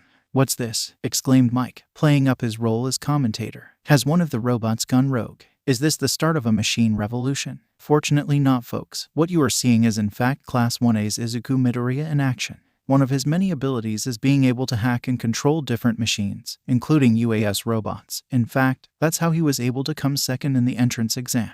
But moving on, Noble Team can see another gathering of students just ahead of them. It looks like the front of the pack has made it to the second obstacle. Uraraka, Izuku, and Satsuna are able to peer over the top of the crowd to see a giant pit blocking the course, with various stone pillars, linked by ropes forming a tenuous path across. If they take a spill, they're out. If they want to pass this test, they'll have to get creative. "It's the fall," announces Mike. "Hey, what's one of the robots doing here?" someone calls out, obviously having just seen Izuku's current body. "Keep your hands to yourself," replies Kyoyuka. "One of our classmates is in that robot." "Wait, the AI kid?" another someone asks. "Cool. Not for much longer though," says Izuku. "Akin, you're going to have to pull me. You're going to need me for this." "And what of the robot?" asks Kirishima as Ochako reaches out with the tack pad for Izuku to transfer back into. "There's a giant pit, isn't there?" Satsuna grins at her pointy-teethed twin. As Noble Team disposed of the robot, they could see various students already crossing the fall, including Tsu, Eda, Kaze, and who they assume is a support course student with pink hair. And judging by the rapidly disappearing ice bridge, Todoroki had already made it across. "So, same plan as the start of the race?" asks Momo Zero Gravity in Black Whip, to which Ochako nods. "Unless anyone has any other suggestions?" the junior Spartan asks. With a unanimous no, they did not. Uraraka removed her team and Mina's gravity before lassoing them again. Only this time she decided to remove her own gravity, which was a risk on her part. As she had discovered in training, she could either remove her own gravity with no effect, or other objects' gravity with no effect, but doing both at the same time had the potential to cause the backlash she used to experience before augmentation, which, while an improvement over her quirk pre-augmentation, was still an obstacle, one she usually overcame with float, but not today. "Akin, are you sure about this?" She hears Izuku's voice in her head, to which she simply nods, not wanting to risk words. And without further action, Ochako takes a running start before jumping, sending her flying high above the fall. "Hey, is that Uda?" asks Kirishima as they are up in the air. And everyone looks down to see the class's resident rules lawyer posing while sliding across a rope like the world's silliest tightrope walker. "Awa, where's my phone when I need it?" whined Mina. Uraraka Momo begins hesitantly, but, how do you plan to get down?" she asks, noticing they are nearing the edge of the fall. In response, Ochako flexes her fingers to indicate she's going to release her quirk. Ieyasu hums thoughtfully in response, "I thought so. You do realize that will release all of us though, right?" Faintly, Ochako swears she can hear Izuku's face palming, as well as the vestiges laughing. "Momo, plan," Ochako says tersely, desperately making sure not to throw up mid-air. Right, the heiress nods her head. It was time for her to step up as noble too. Okay, when Ochako releases her quirk, Satsuna, grab Jiru and Hagakure. They're the lightest of the group, so you should be able to ease them to the ground. Kirishima, you said you've been quirk training by jumping off buildings, right? You know it, yayo brozu, Kirishima replies with his $1 million smile. And a thumbs up, while several of the others roll their eyes at the nickname. And yes, I can totally do the drop from here. Good. Which leaves me and Mina, and as she says that she uses her quirk to produce two large backpacks. One which she puts on, the other she gives to Mina. Parachutes, she explains, seeing the look on Mina's face. Pull the cord when Uraraka releases, to which Mina nods her understanding. Okay, Uraraka, we're ready, Momo calls out, and everyone tenses slightly, ready for the drop. A second later, Uraraka touches the tips of her fingers together, canceling out her quirk, and everyone drops. The first to reach the ground are Ochako and Kirishima. Both impact the ground with a loud thud, both recovering remarkably quickly. Next is Satsuna, who splits her body into 3 parts, one half to support Jiru, the other half to support Hagakure, and her head. The 3 girls then gently descend to the ground. The last are Momo and Mina. who the minute they felt their gravity return pull the ripcords on their parachutes and begin floating over the racecourse. Wow, Eraser, looks like your students are at it again. What is with this group? They seem determined to stick together no matter what. Did they make a blood pact or something? No, in fact, what they're doing is entirely logical, except for Ashido and Kirishima. They all have utility quirks: enhanced hearing, zero gravity, creation, invisibility, lizard splitter, none of which inherently lend themselves to combat. And even with their more combat-oriented quirks, Ashido and Kirishima's provide little to no additional mobility. Compare that to the front-runners, Bakugo and Todoroki, who have what are generally considered perfect quirks, flashy combat quirks that can provide additional mobility. That group have recognized that fact and has pooled their talents to improve their odds. You must be pretty proud, Eraserhead. They're just being logical.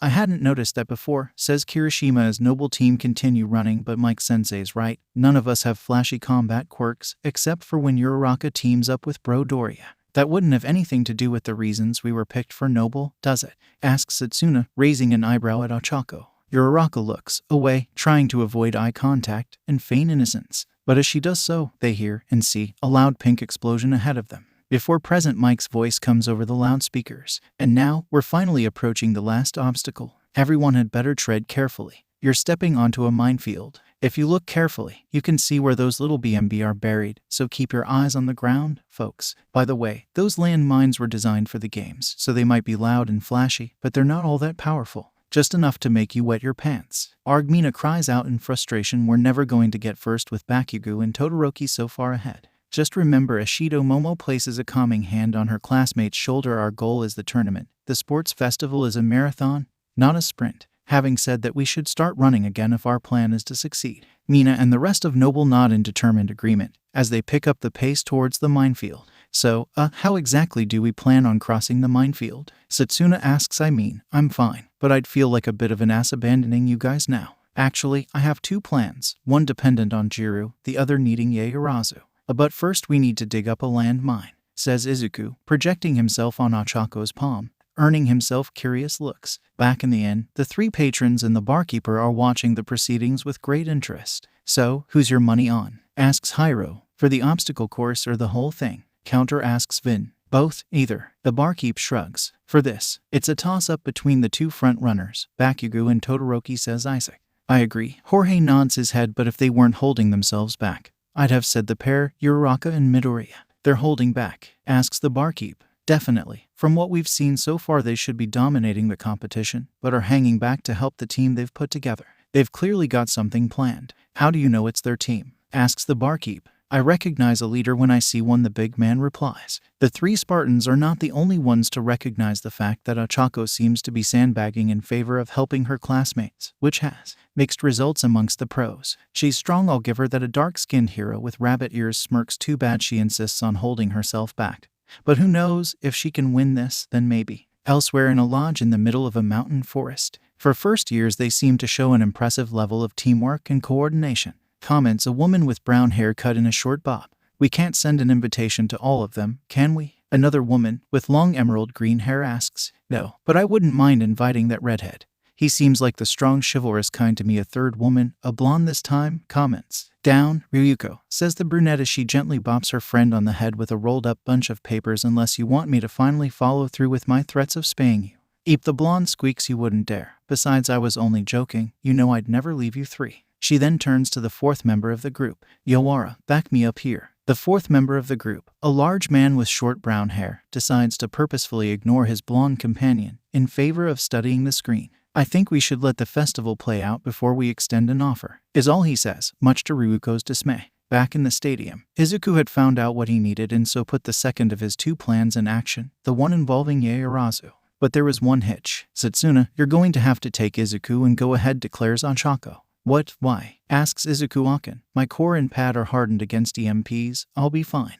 I still don't want to risk. Not if I can help it. Besides, if we send you two on ahead, one of you can snag first place while we catch up. If nothing else, you can try and slow down Bakugo and Todoroki. Buy us some time.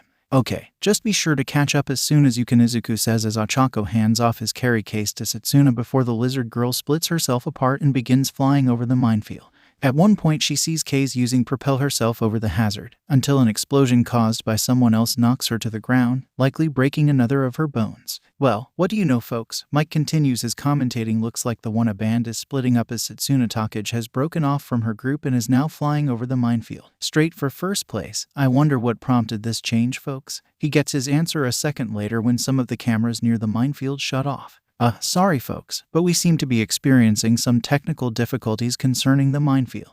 The blonde commentator apologizes. I believe that's her answer to Takage's behavior. Mike deadpans Aizawa. She wasn't striking out on her own, she was protecting Midoriya. Protecting him from what? The radio presenter was genuinely confused. An EMP.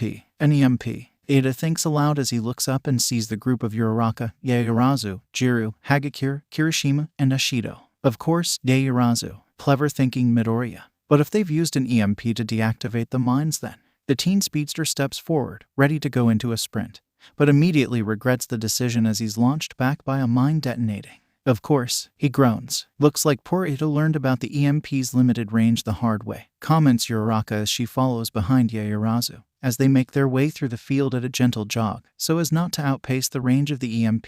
Satsuna and Izuku meanwhile were just a few meters short of the pack leaders, Bakugo and Todoroki, who were currently duking it out with each other. If the next minute or so they would pass them, and that would draw their attention on them, unless they found a way to deal with the two powerhouses. Izuku-saurus, I have a plan, Satsuna calls out. A plan, replies Izuku, to take those two out of the running. At least temporarily, Satsuna explains. How? The older cousin asks. By putting my foot down, the younger grins in reply. Oi, Bomberanian, Ice Prince, she calls out, gaining the attention of the two teens, just as most of her separated body passes between them. And all she says is bye as she presses a separate hand down onto a landmine beneath all three of them. The resulting pink explosion sends the two boys flying out to the side, while it sends Satsuna's body parts flying forward, clearing her of the minefield. Once clear, she begins reassembling herself as she runs, starting with her feet and working upwards. That's not to say she's completely intact. She'd lost her hand and several smaller chunks in the explosion. Either they had been blasted completely out of range, or were gone entirely. Either way, she'd have to regenerate them, but that could wait right now. Running was more important.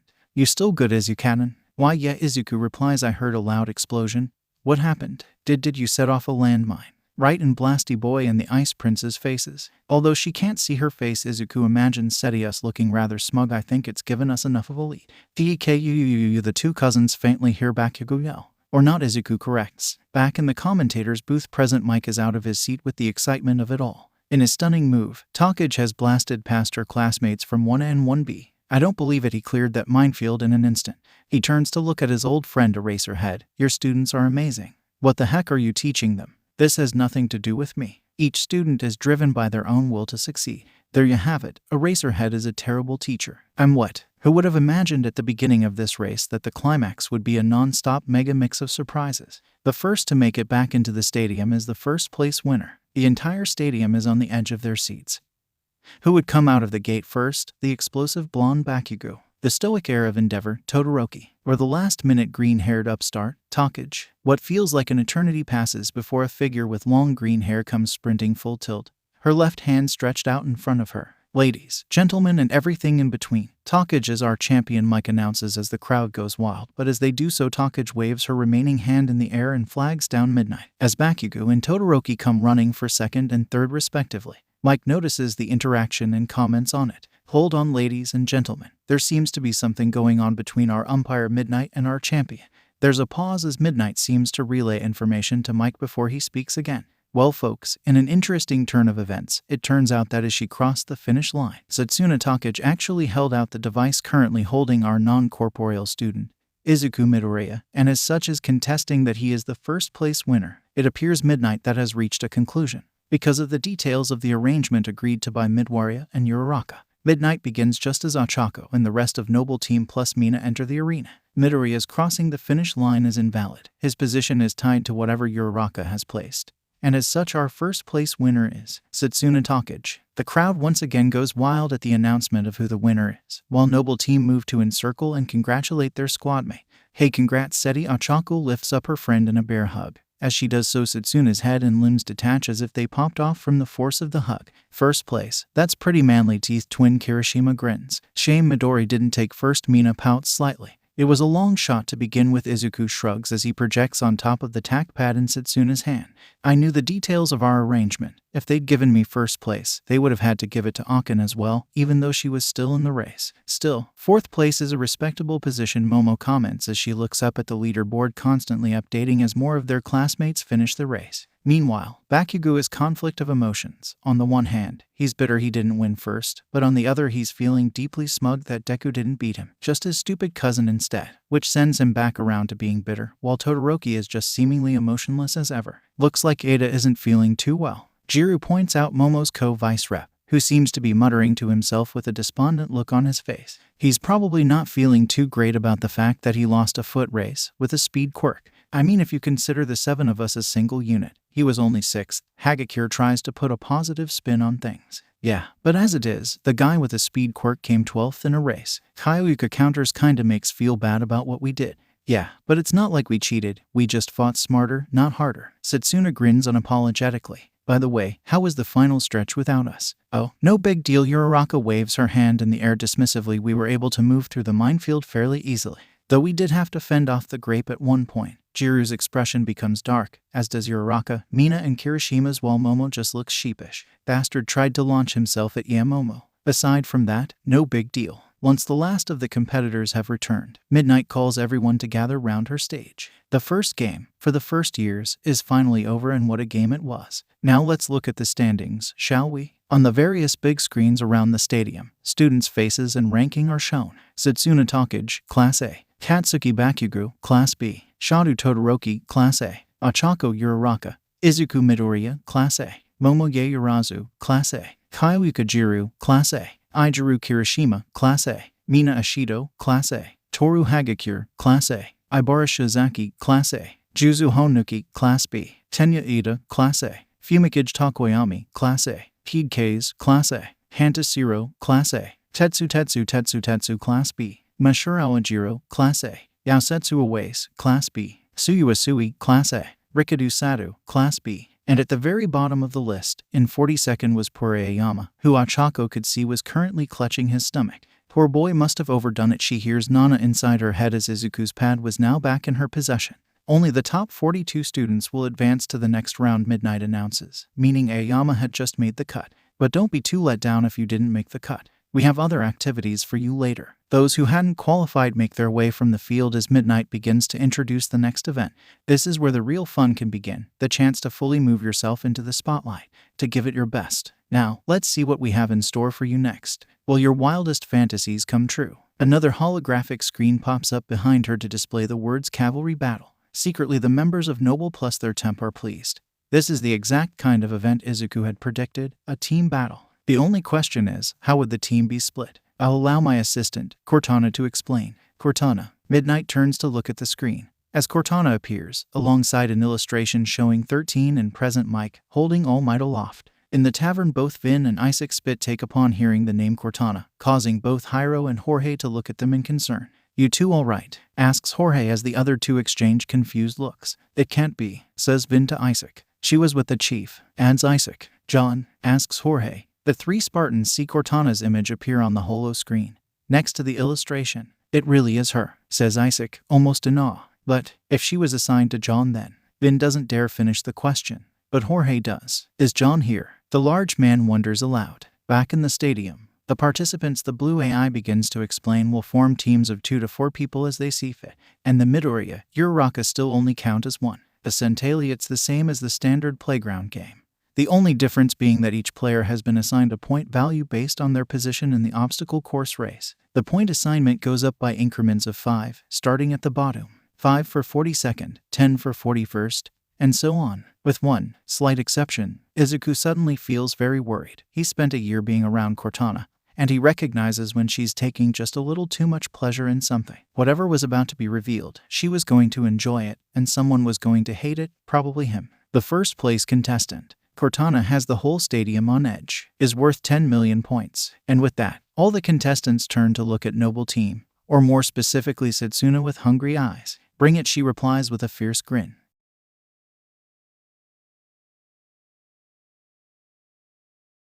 Okay, sadly the chapter is over. And if you enjoyed the video, just leave a like and subscribe with post notification, so when the next chapter is ready, you will be notified. Okay, see you in the next video. Bye.